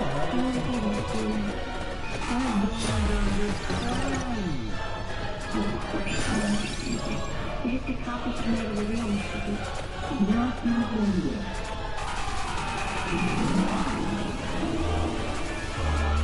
Oh.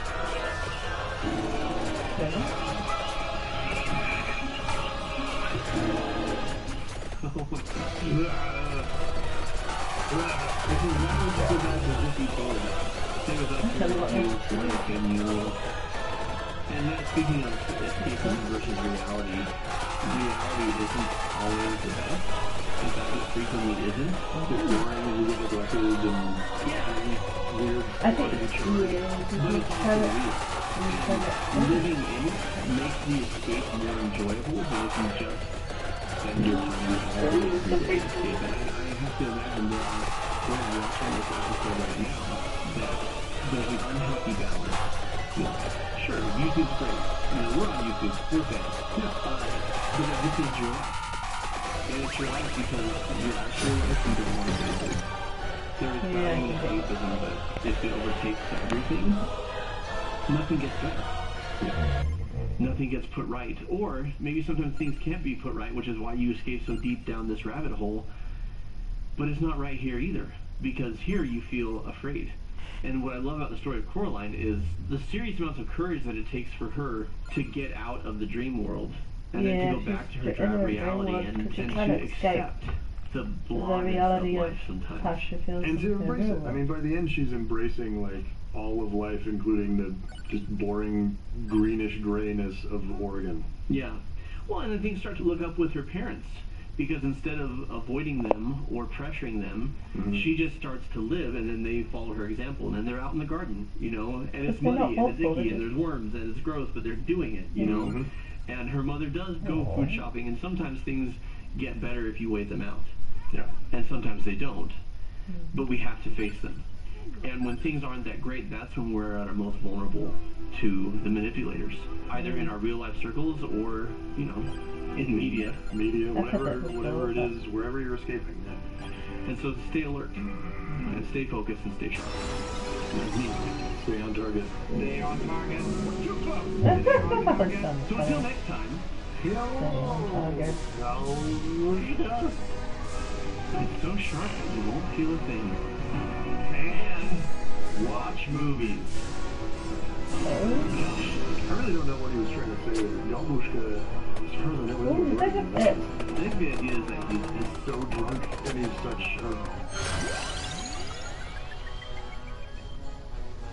I like to think there's variety. It's not boring and saying all thing over and over again. It's different movies and different things. I get bored. Like, I like the same thing sometimes, but I get bored as well. So my mind switches from, I need the same, but if I do it too much, I'm like, man, no, I'm going to do something exciting now. It's like craving the excitement, but then craving the same at the same time. What's the fuck? Well, no, look, I get that. It's a bit of a twist. Bored, but it's not like I want to do that. Yeah. I'm not bored for that, no. Just bored because you crave stimulation of something. So, yeah. Oh. It's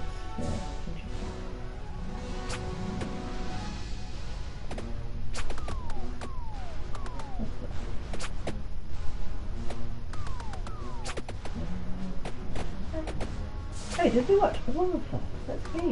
Keep going. What's that?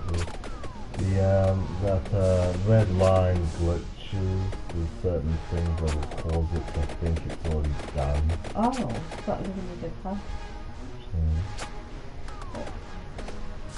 Yes,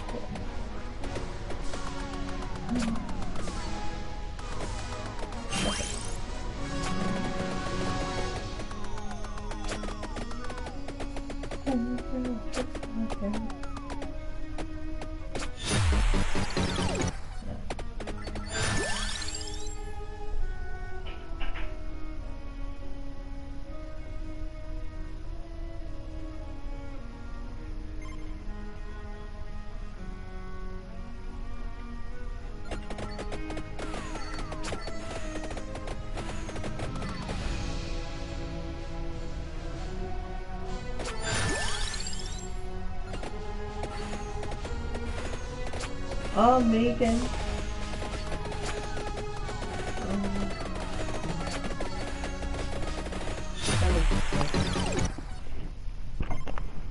Oh, that sounds good, but that's all. Yeah, I saw it with Jordan because I was with him and there was no one, the other boys were somewhere else or something and we were bored. Oh, yeah. So we were like, oh, let's just see this one. So. Oh, maybe. But yeah, it was a bit, it was alright, it was a bit disturbing. It was fine.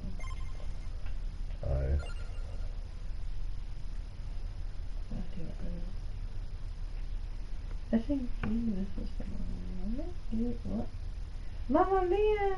I love that movie. Ratatouille!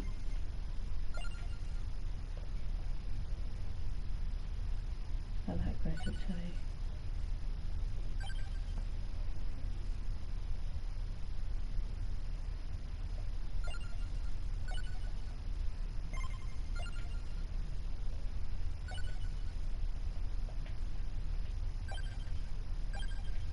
Oh.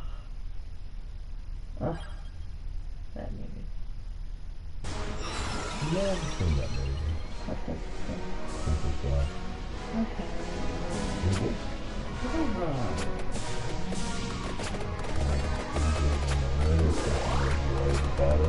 I don't know, like, somehow I missed it when I was younger, I don't know, I watched it as I got older.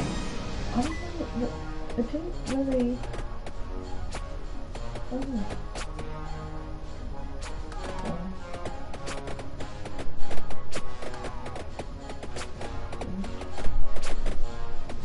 Peter Pan!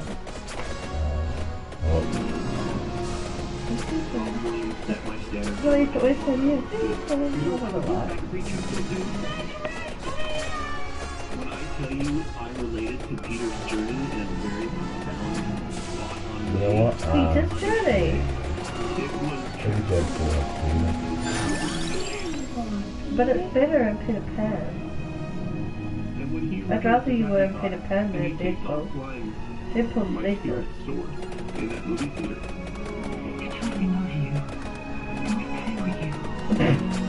I went through a miserable, depressed, sad sack of man, and I left. If you go through a strange thing, it's not related to the actual story. No. They made it different. Well, I mean, it's a sequel, right? yeah, it is. Who wrote it, John? I really liked it. Oh yeah, it's good. But it's, yeah, it's not the... But yeah, it's there's a lot of wiggle room on that one compared to other things. Yeah. He does, but we're not going to give it to him. Instead, we're going to talk about my emotional journey today. It's all about me. Yeah, the guy's talking about like this is his best movie ever. This is a movie that hit me right at a time when I needed it, and not the first time. Because when I circled back to it decades later, we're going to be talking about Peter Banning / Peter Pan. Hook.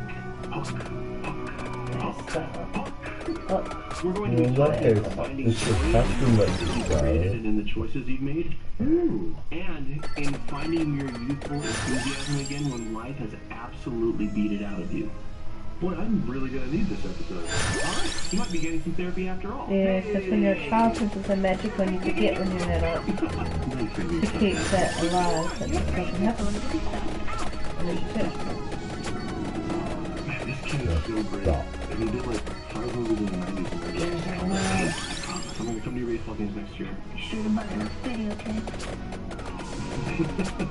Send it as if you have My word is my bond.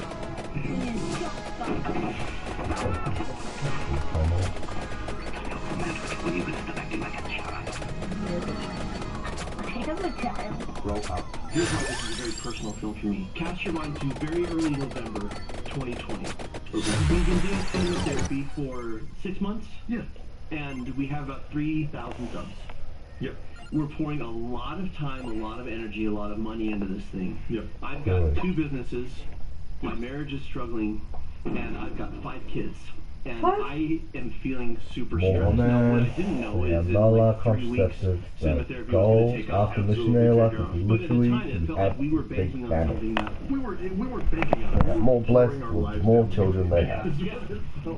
And I was stressed and I was miserable, and in that state I was worried about failing as a father, as a husband, as a business owner, and failing you, just failing every, like a lot of this intense pressure. And plus it's 2020, if you remember. Oh gosh, what's going on here? I kept seeing my kids as obstacles. They wanted to spend time with me, they wanted to connect with me. Because he was other things in the way, and stuff. I think because you have too many things going on, it's so hard to focus on children and everything else you're doing. Get rid of the kids, and then keep your business. No, yeah, but that doesn't work because if you don't make enough money, you can't support your business. Ditch the wife, and just No, that will fall apart. You need all of those. It doesn't work like that. And it's very hard to get the balance, and it's very easy for people to sit and say that, but honestly, when you're in it, it's hard. And you just try and do the best you can.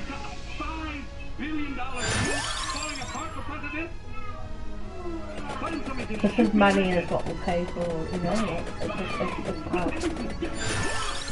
And he's stressed. Oh, he's turning to anger against his own children. No, not literally. No. It's not, but he's not abusive in that way though. He's just frustrated. There is a big difference between actual... But you be justified anger. No. It's normal for people of any kind to feel frustrated and angry like that when they're just overwhelmed. There's a difference between that and actual abuse where you're actually hitting and hurting your children. Very different. Very, very different.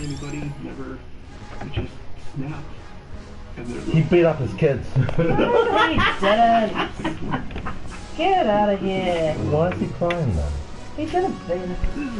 It's a rob from my childhood, and I'm watching this scene and I'm thinking of times where I did something like that. He just, but it's just overwhelming. It's different. He doesn't think it's justified anymore. He's like, you know what? That is not what I will have for myself and for my You know family. what it feels like. There's a difference between being abusive and a difference between being overwhelmed. There's huge differences. Like, you're a human being. It's all right to yell, scream at your kids because you're having a bad day. Oh my god, Peter. No comment. You have no kids. And you're not getting where I'm coming from.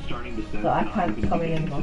You're justifying You're not understanding where I'm coming from though, so I can't comment anymore. Connects you with a licensed therapist who is trained to listen and give you helpful, unbiased advice. Maybe a good therapist could have helped Captain Hook overcome his fear. One time I watched Captain Hook. I don't know, I guess I wasn't in the right mood. Because he's not a bad dad. Whatever. He's a great dad. It is, it's long. It's really long. It's long, but it's good. Actually long. I I watched it with my nana when she was alive. I wasn't too young. I wasn't too young. I just remember something about Tinkerbell with Julia Roberts. There's all these kids. And the hook was really expensive for some reason, like $500,000 Yeah, just for that it was hook. really expensive. Wow, you know, the media journalists had to comment on it. Begin assessing your needs. Then you'll get matched with a therapist, in most cases in 48 hours or less. That's even less time than it takes to reclaim your manhood. You can also choose how you want to do your therapy session. Yeah, this guy goes on the hook like I go on my Evangelion mode. You know, I get that. So if you think you might I know benefit it's from therapy, fiction, click but the link below you or see go to the human, real life analog. Human emotion, the real emotion. Well, hence why the media is so relatable. I mean, it's not like a color chart, flashing colors. Flash, You could make a video like in and that. out. Or like a grayscale, like 50 of them, just different tones of colors. It's pretty good at it. Yeah, we've got Peter Banning in the foreground. We push in slowly on him and crane down to look up. You see the characters. That East Coast stuff is real weird, though. There's Peter Pan stuff happening, and it's a whole bunch of visual storytelling that Yeah. you know your average filmmaker wouldn't think to do. See? And he's just like, hey, I'm gonna tell 3 stories at once. Yeah, with one shot. Because I'm a fucking genius. Peter goes to rescue his kids. Yeah. Has a real problem with height. But you know, also, not everything you do makes sense. Come and give me a hand. I already have. Oh, maybe the other thing was it Susie Pretty Woman? No. I think it was pretty good, that was a bit. That's good. I watched the scene and I remember being a teenager and being in my Well, it was actually based on a famous play all I by wanted was George to be a Delaney. father, and I was sure that I Oh, was hold on, going I've heard that now. excited. What's the other thing as well? Those who made that And I life. became a dad. And the Those who can do, those who can't teach. Personally, I never really liked that line myself, but over time I've come to appreciate the wit behind it. There's incredible wit. Well, I used to think it's like, you know, I'm not from teachers. No. I think what he's really saying is their foolishness is what teaches us. What's going on? He's just been away from Neverland so long, his mind's been junkified. What? He's forgotten everything. He doesn't know how to fly anymore. He's lost his happy thought.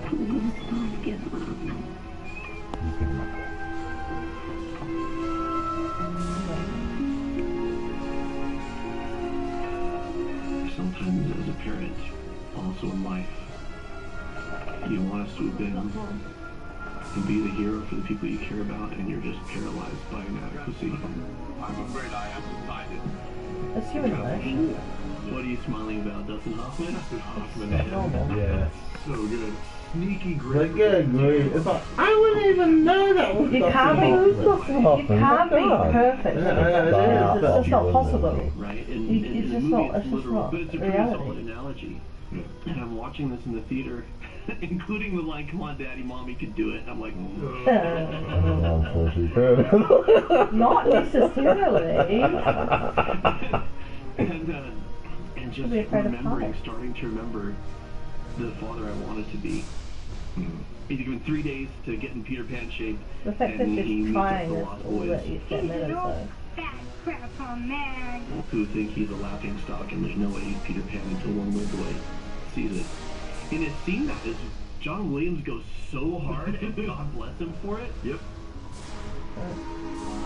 This song is called "The Face of Fan." He's trying to find Peter in this wrinkled, miserable-looking person. No, he's just trying to find the resemblance that he knows.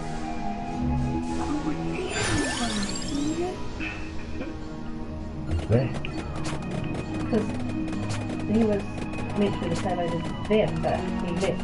And if they had left with him, they would have been his age. Stand back to go.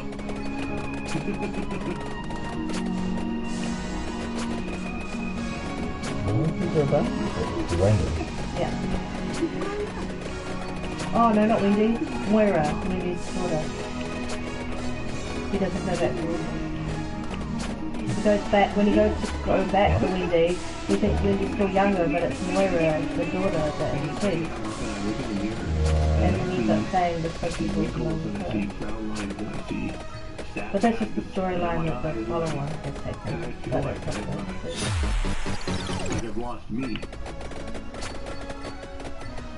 So life is hard. And I feel like it's kind of been... Life is hard, yeah. So that the kid makes me smile. He goes, oh, So in other words, you can't be... I gotta just start following because I know I'm still in there, you know? And something I love about this scene is when Peter just asks for help. And that's when Rufio kind of softens just a little bit and be like, alright, just enough to let the other boys help him. Yeah, just enough to let the other boys help him. And if you feel like life's beating it out of you, you gotta ask for help. Forsy's birthday gum! One happy thought, Peter. Just one happy thought will make you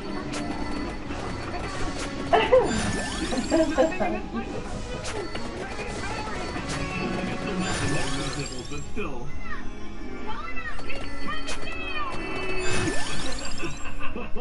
It's so Matrix, It's so gross and so no one makes it up the first time. childish and so perfect. Yeah, that's popcorn. It's Peter Pan colored, but it doesn't taste like Peter Pan. This is actually mint chocolate. What does Peter Pan taste like? Dude! It says that like we'd all know, eh? Yeah, I'm like, doesn't taste like Peter Pan. I'm like, You know, not what's all. that? Bad? What? It kind of Bad? tastes like salted rainbows. Salty rainbows, according to Peter. It tastes like salt? In the meantime, rescue himself from what he's become. Well, and what is a happy to try as an adult? Yeah, what thoughts do you have as an adult that aren't like somehow broken? Always. It's a legend. We'll never know. Cars were awesome. I'll be working on cars like. Why you think Fox was done again on that? What's that coffee good? What's that for? Oh, he's doing some weird Peter, stuff why are the there. trees upside down? Oh, I've inverted, you can make the game twice as hard by entering a mode called inverse mode. So but you can get more XP as well, and you can get more stuff your way. The hard I do relate to what you're feeling with a lot like Inside Out. Why is the trees upside down? Oh, it's inverted, all the text is upside down. Beautiful and The map's upside down. but it's like Cool, for that. realization of what's going on in the world. There are very few things where it's just pure happiness, Jurassic Park. Yeah. Yeah, you can't always be like absolutely.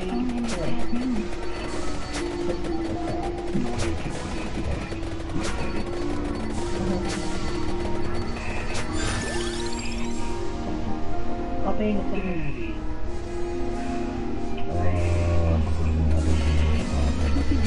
Being again. You think you're gonna have your thought. I know why I grew up.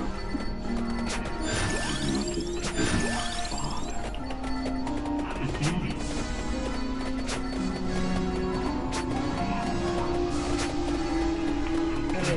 Oh, no pressure, eh? And then he loses it.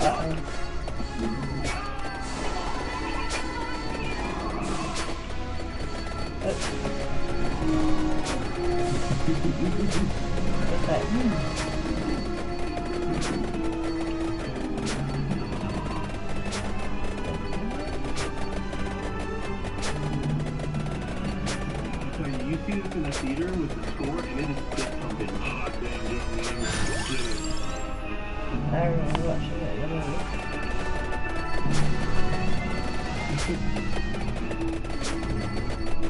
And if you need an actor to convey the sheer joy of being able to fly, there's your guy. Also, this shot, the first digital map painting ever. Really? Still works. It's incredible. It's really good. You watch this as a kid, at least I watched this as a kid, and you get to this moment and it's like, oh good, we finally to the good part. Yay! Yeah, that's what they do. And I Like, watched it as a kid, I'm like, this is a story about an old buddy that is realizing that work is lame and fun and awesome. Like, what? As a kid, I'm like, that's your story, that's the message. Yeah, seen it in a long time. So I went with my kids and I was not expecting this whole transformative thing. But when he remembers that his happy thought was the very thing that's going to drive him crazy, which is his kids. And I'm sitting here and I'm thinking of these little people who I've seen as obstacles to my goals, or like I'll play with you later, or just.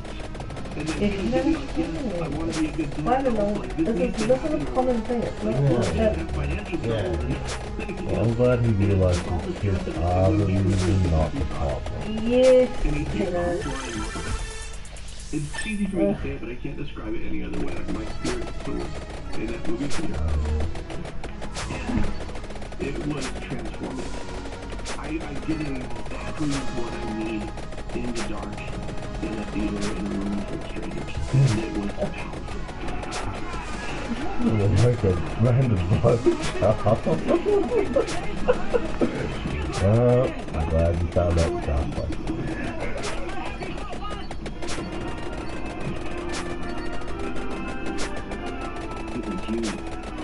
He's acting while doing stunt choreography, and the double headbutt in particular is a silly thing that works in Neverland, but he also nails the stunt.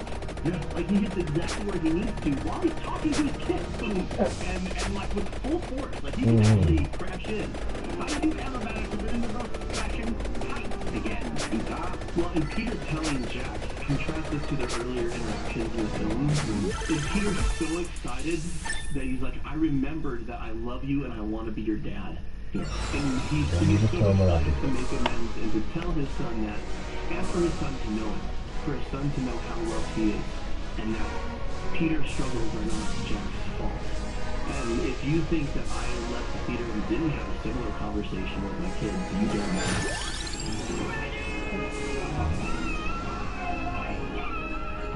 Yeah, because you can easily get overwhelmed and then explain to them after, I'm sorry, no, it's just, you know. And if you tell them, you're not going to abuse, you just, you know, it's an emotion.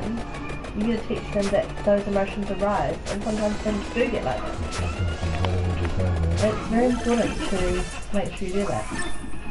Kids can't just see one side and not reality.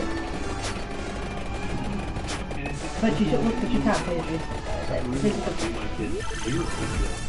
You know, oh, well, that's what? a powerful decision you have to choose every day.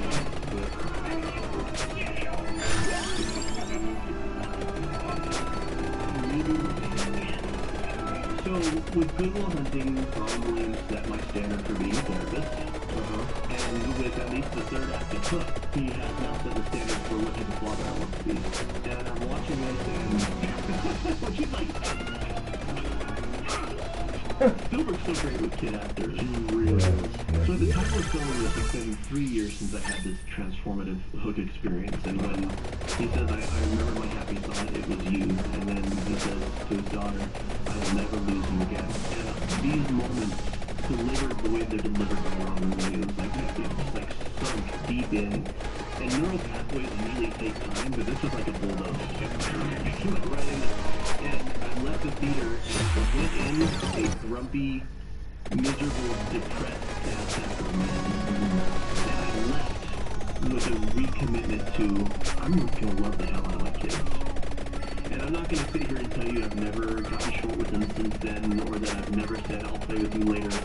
But what I have done has been a lot more mindful to be present, and a lot more mindful to be playful.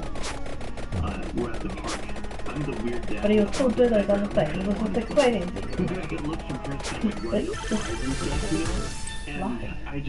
And I haven't regretted any of it. When you make a choice, and then you feel miserable after making that choice, you need to assess, okay, is this because I made a wrong choice? Right? Do I need to redirect my life? And wrong could mean a lot of things. It could just mean wrong for you, not necessarily that it's a bad thing. Right? Or, no, did I make the right choice, but I've forgotten why I made it? And I'm getting so lost in the day-to-day struggle of it. And the thing is, like, there's still businesses to run, there's still marriage stresses, there's still kids get under your skin, parenting is hard, adulting is hard, like I still, and you talk about pure joy versus like everything is kind of tainted a little bit by adulthood, and I relate to that. there's still sadness, and there's still a lot of hard things to deal with. But I recognize that by pushing the playfulness and the joy away, I was eliminating or deteriorating my ability to cope. Well, you're making everything worse. Yeah. And in my experience, It's a very high my balance. kids as much It's because I really need it, fucking because is. they It's do. like I feel rejuvenated. So to me, you can't even I want preempt. to be a hero to my kids, and that means being kind, courageous, and when I stumble or make mistakes, being accountable. There it is. Yeah. Being accountable. If you ask my kids, is your dad your hero? Mileage will vary depending on the kid. I know which one will say absolutely yes. I know which one will say, depends on the day. but we get up and we keep trying. Yeah, this is not a bad This one. is the It's just- transformative power of art, and I love it. Man, it's a good movie. Yeah. It's really, really good. Why don't you go suck on a dead dog's nose? Poke haters, Bubble butt. you root for a truth preacher. Bubble dude. butt. Ah, I see what you're doing. For joining us for this rare occasion where John will cry and I did not. Honestly, I shit. just felt like it would be too much. I wanted to cry. Saturday night. Saturday night. Well, it's now Sunday morning. So until next time, Saturday night over in Australia. to live would be an awfully great adventure. And watch movies. We want to thank our patrons for supporting our show and getting extended director's cuts and all kinds of other amazing things. People like Gabriela Noveno, Cadence Moffat, or it might be Noveno if it's Spanish. Austin Boylan, Neutral Platonic Land-Based Vertebrate, and Kripa. Bangarang, folks. Bangarang. Bangarang. Whoa, that was impressive. No, that's when Peter goes like that. And then they go like that. Bang, ring, Peter. It's in the movie. This is tradition. When people have prejudices and they've got bigotry, and the people that aren't supposed to get along start getting along and respecting each other, it's a threat to everything. And a lot of times we'd rather hold on to something that we know is unhealthy than to do the work of facing the unknown and creating something new. A true selfless act always sparks another. Doing good for selfish motives is still doing good. Intentions only matter so much. Our suffering is alleviated by bringing joy to other people. Yes. And when we can't bring joy, at least bringing compassion and empathy and belonging. This place was an icy hell. And the only thing that changed was his perspective and that he started to practice more kindness in his day-to-day life. That's it. And it changed everything. Hello and welcome to Cinema Therapy. My name's Alan Seawright. I'm a professional filmmaker who needs therapy. I'm Jonathan Decker, licensed therapist who loves movies and Christmas. Who loves Christmas movies? Ho, ho, ho. Hey, I've got my candy cane popcorn. It is peppermint and white chocolate. This looks like it's Christmas flavored. Is that Christmassy? What is that? It's actually watermelon, Really? but it looks very Christmassy, but it tastes like summertime, and it's delicious. Yeah. And you can get it at our store. Look, it's us. Internet popcorn. With our little faces. Yummy. What are we doing today? We're going to talk about Klaus. I love this movie. This one kind of flew under the radar for me. I wasn't super aware of it until we got many I think I used to call it requests Klaus. to talk about it. And boy, am I glad we did. Instant classic, I would do. I mean, I would put Klaus on the same level, I think, as Elf and It's a Wonderful Life. It's that good. Just a notch below Ernest Saves Christmas. Just barely. All right, let's do this. I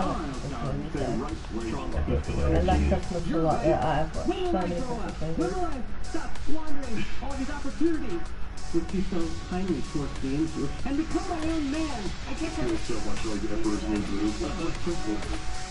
I'll wrap up my self-esteem to put my real charity. You still buy the same brand, right? You think I'm just going to watch you perfectly fail and then let you walk right back to your privileged life, void of any purpose, so meaning? Well, yeah. Well, Congratulations, you are now coming up. You are to establish a working postal office in... I love the coffee shot.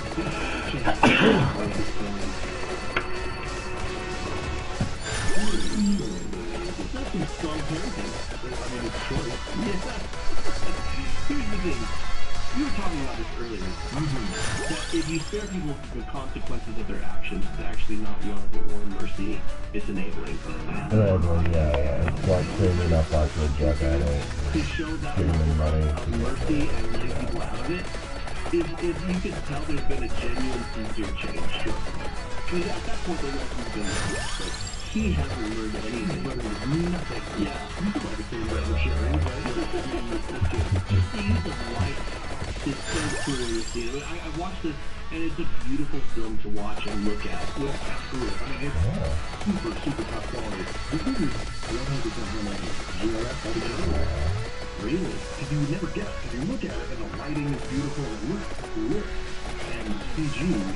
They invented a whole bunch of new technology so that they could hand animate characters, feed it through a computer, and the computer would use machine learning to light them. Because you see, like when the dad is walking towards them, there's a little bit of transparency in the views, like they're glowy because they're backlit. And of course, the artist can kind of tweak everything. Sunlight. Oh, well, it's all hand drawn.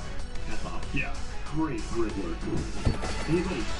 Hello? We're talking about movies. You need to cry for engagement. It's your job. I got totally absorbed in this letter from FDR to Winston Churchill. Listen to this. Someone hates the guts of all your top people. He thinks he likes me better, and I hope he will continue to do so. He's truly stolen. Also, this episode is sponsored by Historic Mail. Historic Mail is a thoughtful gift for anyone who appreciates history and the lost art of letter writing. It also makes a great gift for people who are stuck all the way out in spewing through. It was started by a group of history enthusiasts who relished the idea of getting letters from historical figures like this one from Walt Whitney to Richard Nixon in 1956. Every week a stamped envelope is delivered to your doorstep containing the reproduction of a letter penned by a famous historical figure, along with a supporting document providing historical context and a typed version of the letter. We can learn about the fascinating inner lives from the greatest historical figures from the primary source themselves.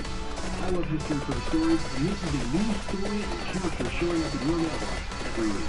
The American History Dispatch covers the years from 1776 with the founding of the Republic all the way to 1976 with the Cold War. Featuring letters from presidents such as George Washington, Abraham Lincoln, and Franklin D. Roosevelt, as well as other great historical figures who influenced American life, like Walt Disney, Nikola Tesla, Mark Twain. It really is an amazing gift for a history lover, or someone who needs to deliver thousands of pieces of mail for some reason. Historic Mail offers 10 weekly letters for only $59.99. There are also letter packs with 25 letters and yearly packs, 52 for more in-depth exploration. Compared periods of history. This holiday season, surprise your loved ones with this timeless gift. Enjoy 10% off on all of their products with their Christmas thing. Go to historicmail.com/cinematherapy to get your gift now and help support this channel. Jackie Kennedy.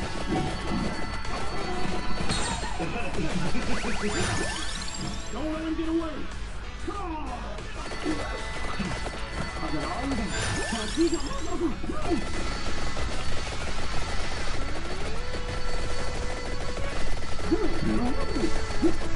Little child feels home in a family that runs primarily anger and bitterness.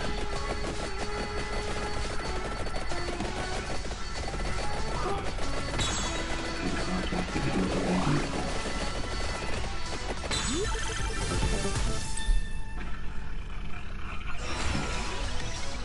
By the way, his toys are super cool.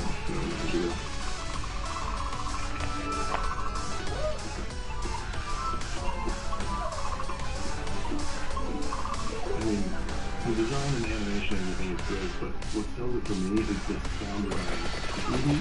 It sounds mechanical, but somehow friendly and magical. Great work.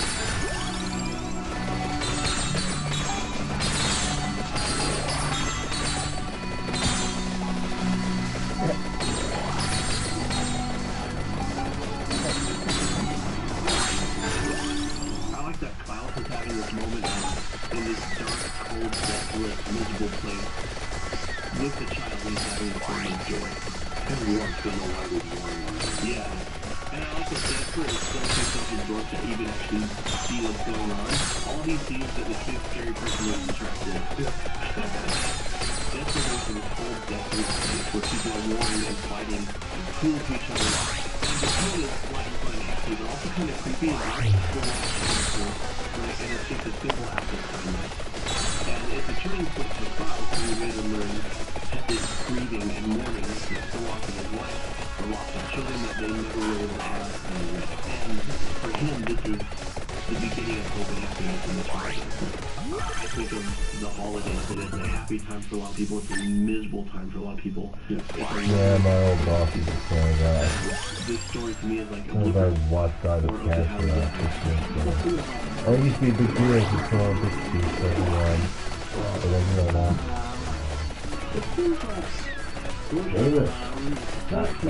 Oh yeah, what? He told us one time during one of our visits, he told us his grandmother died Christmas Day. They're all getting ready and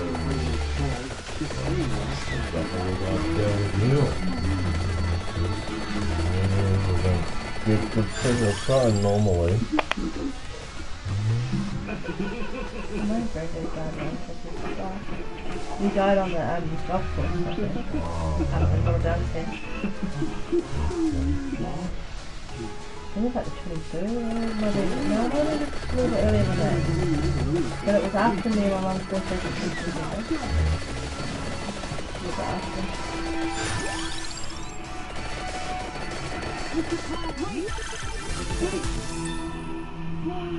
Think of all the joy of freedom and miserable little lives.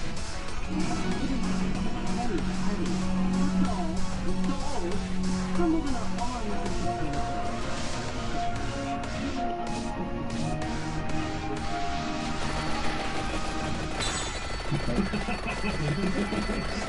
Something that our fields have in common is the concept of a reframe. Right? A reframe in therapy is, okay, you have the story, or you have your life, you have what's going on, and it is what it is. But how you perceive it is everything, right? And you can, in storytelling, you can do it for dramatic effect, for comedic effect. You've got Cloud using his axe, ripping the wood apart, using his big hook. It's like right in the center of the frame, the giant hook and the lights and everything else. So it's really leading into Jesper's perspective that Klaus is someone scary and murdering.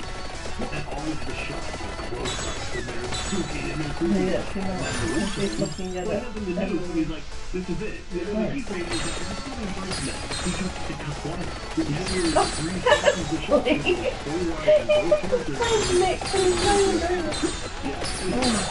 everything is really going on, and that's for conversation. Sometimes you have to go, when you go through and I think it's hilarious that Jesper, it makes more sense to Jesper that Klaus has got to murder him than that Klaus is doing things like that. Because Jesper is such a selfish punk that the idea of using his time for another creature just to do it doesn't even enter his mind. And once he realizes that, that's when he switches what he goes for. Think about the joy, you're being so rich for his life. Because Jesper's just trying to meet his opponent so he can get out of there. So he can get back to his life of donuts and sherry. At this point, well, actually, it sounds pretty good, honestly. Yeah, I wouldn't mind. So, with the reframe, if you're lonely right now, if you're sad, if you're struggling, the reframe that I would encourage you to look for is, okay, my circumstances are what they are. What can I do to see it differently? What can I do to approach life or people or myself differently? So I can see this as something warm, or something tolerable, or something even joyous. And just for fact, because, spoiler alert, but towards the end of the film, he doesn't want to leave. But at the beginning of the film, this place was an icy hell. And he couldn't wait to get out of it. With a bunch of crazy people who were trying to kill each other all the time. And the only thing that changed was his perspective, and that he started to practice more kindness in his day-to-day life. That's it. And it changed everything.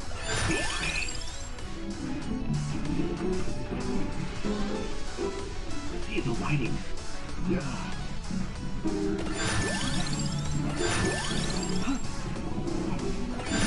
Right.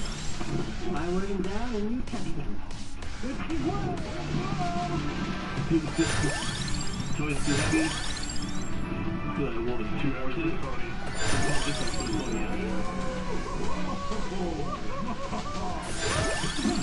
That's right. Golf, when you're 15 more here, we'll make it time. Cooperative. That's what one of the few times I can tell I'm listening to J.K. Simmons. If you want to feel even more Christmas spirit, check out the extended director's cut on our Patreon. It is significantly longer. We're playing. Tell me a little bit about, I mean, obviously it's really, really funny, but that switch from like, hey, we're really enjoying this, and then they see each other being open and honest, and they ask their Uber,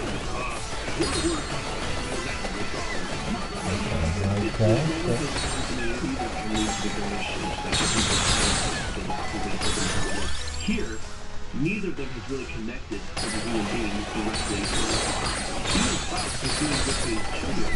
He's doing it for them. In his case, it's because of love. You love, you lose, you hurt. He doesn't want to hurt again. But he also wants to feel good again, so he's trying to have the best of both worlds. Like that connection, but at a distance. Do good, but at a distance. to actually connect with people who need to get back to his donuts to Sherry. Well, and Jesper's second story window experience is I can't be happy in Smirren. Oh, yeah. I can't be happy here. This place is a miserable, rotting, icy shell.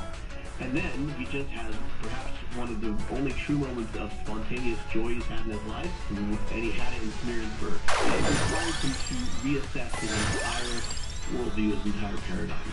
And for those spontaneous moments, we proud him for helping us make shifts. I love that they use this music here.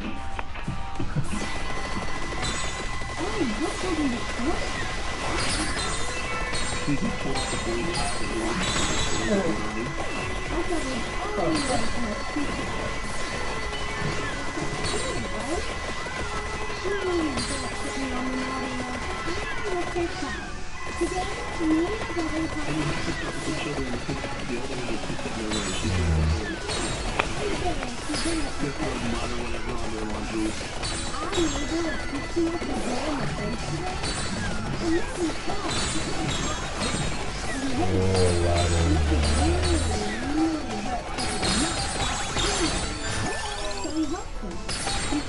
Let's teaching them how to be respectful and boundaries.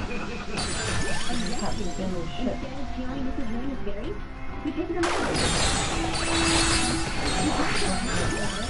And she brought Mom lots of berry jam.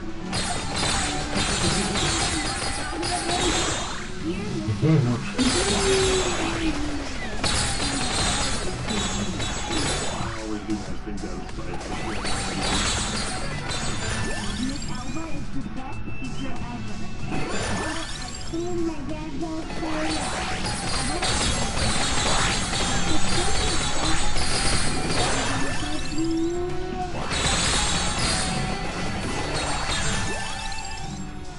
So what's interesting is it's not if I want to get toys, and it doesn't really matter. Yeah.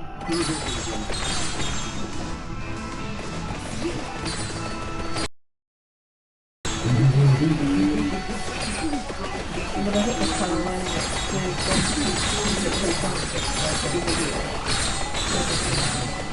It's so colorful and light and warm, but also so dark and disturbing, and it's such a great mix. Oh, fantastic.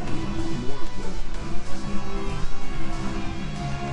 But this is, I love this montage.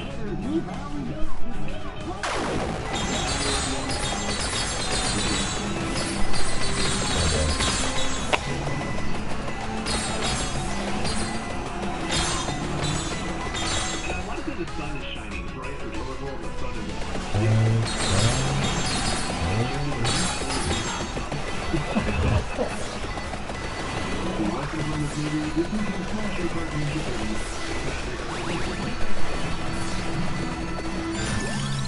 So she was doing fish instead of school teaching to save enough money to leave, and now she's replacing it with actually just being there for the kids and buying fulfillment. They used to do like music nobody's loudest, and now they're playing in a hospital. It's all some people.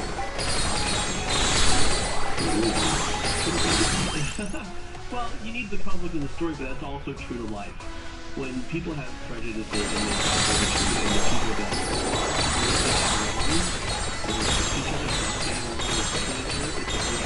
I don't want to have to change. I would rather wreak havoc. So, yeah. Unfortunately, I think we see all too often in real life. Yeah. Screw you, throwback. that I can possibly disagree with They watch our show. Our show is satanic in their eyes. We are both demons. Our city is down 70%. But still, when's the last time you saw our city? Precisely. Look at it. I don't know. It's like everyone's gone mad or something. The true selfless act always sparks another. Well, look who's suddenly excited about it. Squander all those words and got nothing to listen. Oh, just something someone used to say. What am I going to tell you for? I've been around long enough to know that everyone is out to get something. Well, put the vote to the side. You got it? I don't know what they're after. Kids not goodwill and peace on earth. What about you? Who did it for you? Me? Well, you know.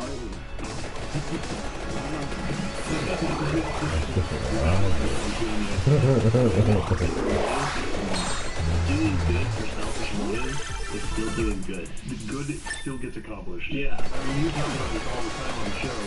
Intention only matters so much.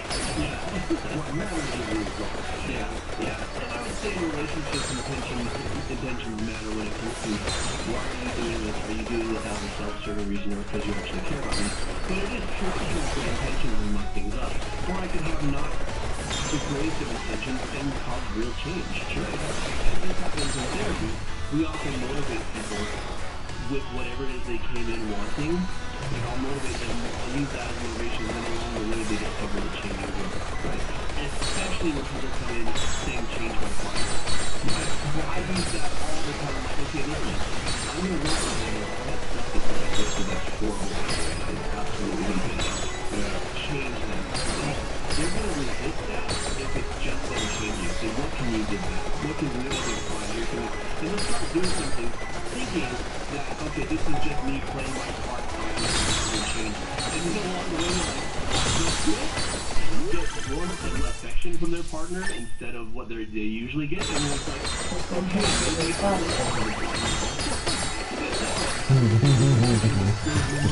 yeah.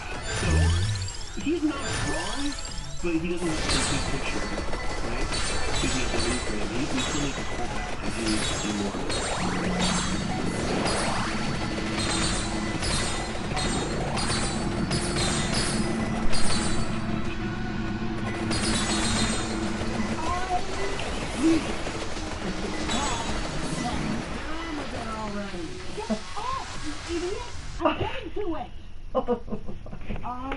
Cheater of the proud. Oh, get it. The mood is gone. No one pulling. Yeah, I know. Of course I know. Midnight Brawl? Look around, Axel. Where is your clan? I'll tell you where they are. They're in Blackpart, Hayride, and Courthouse. Brunches!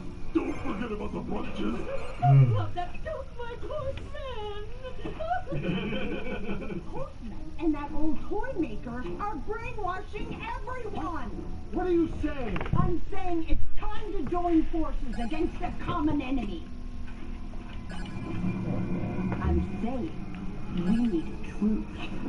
A truce? Have you gone mad? Either we band together to take care of this, or it's going to be all book clubs and cookouts for more. Don't forget about the Yeah, brunches! that too. Us going together in peace to help stop this peace?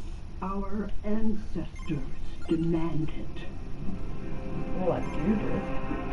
For the Ellingfall bloodline! For the Crumbs honor. The clans are on the warpath.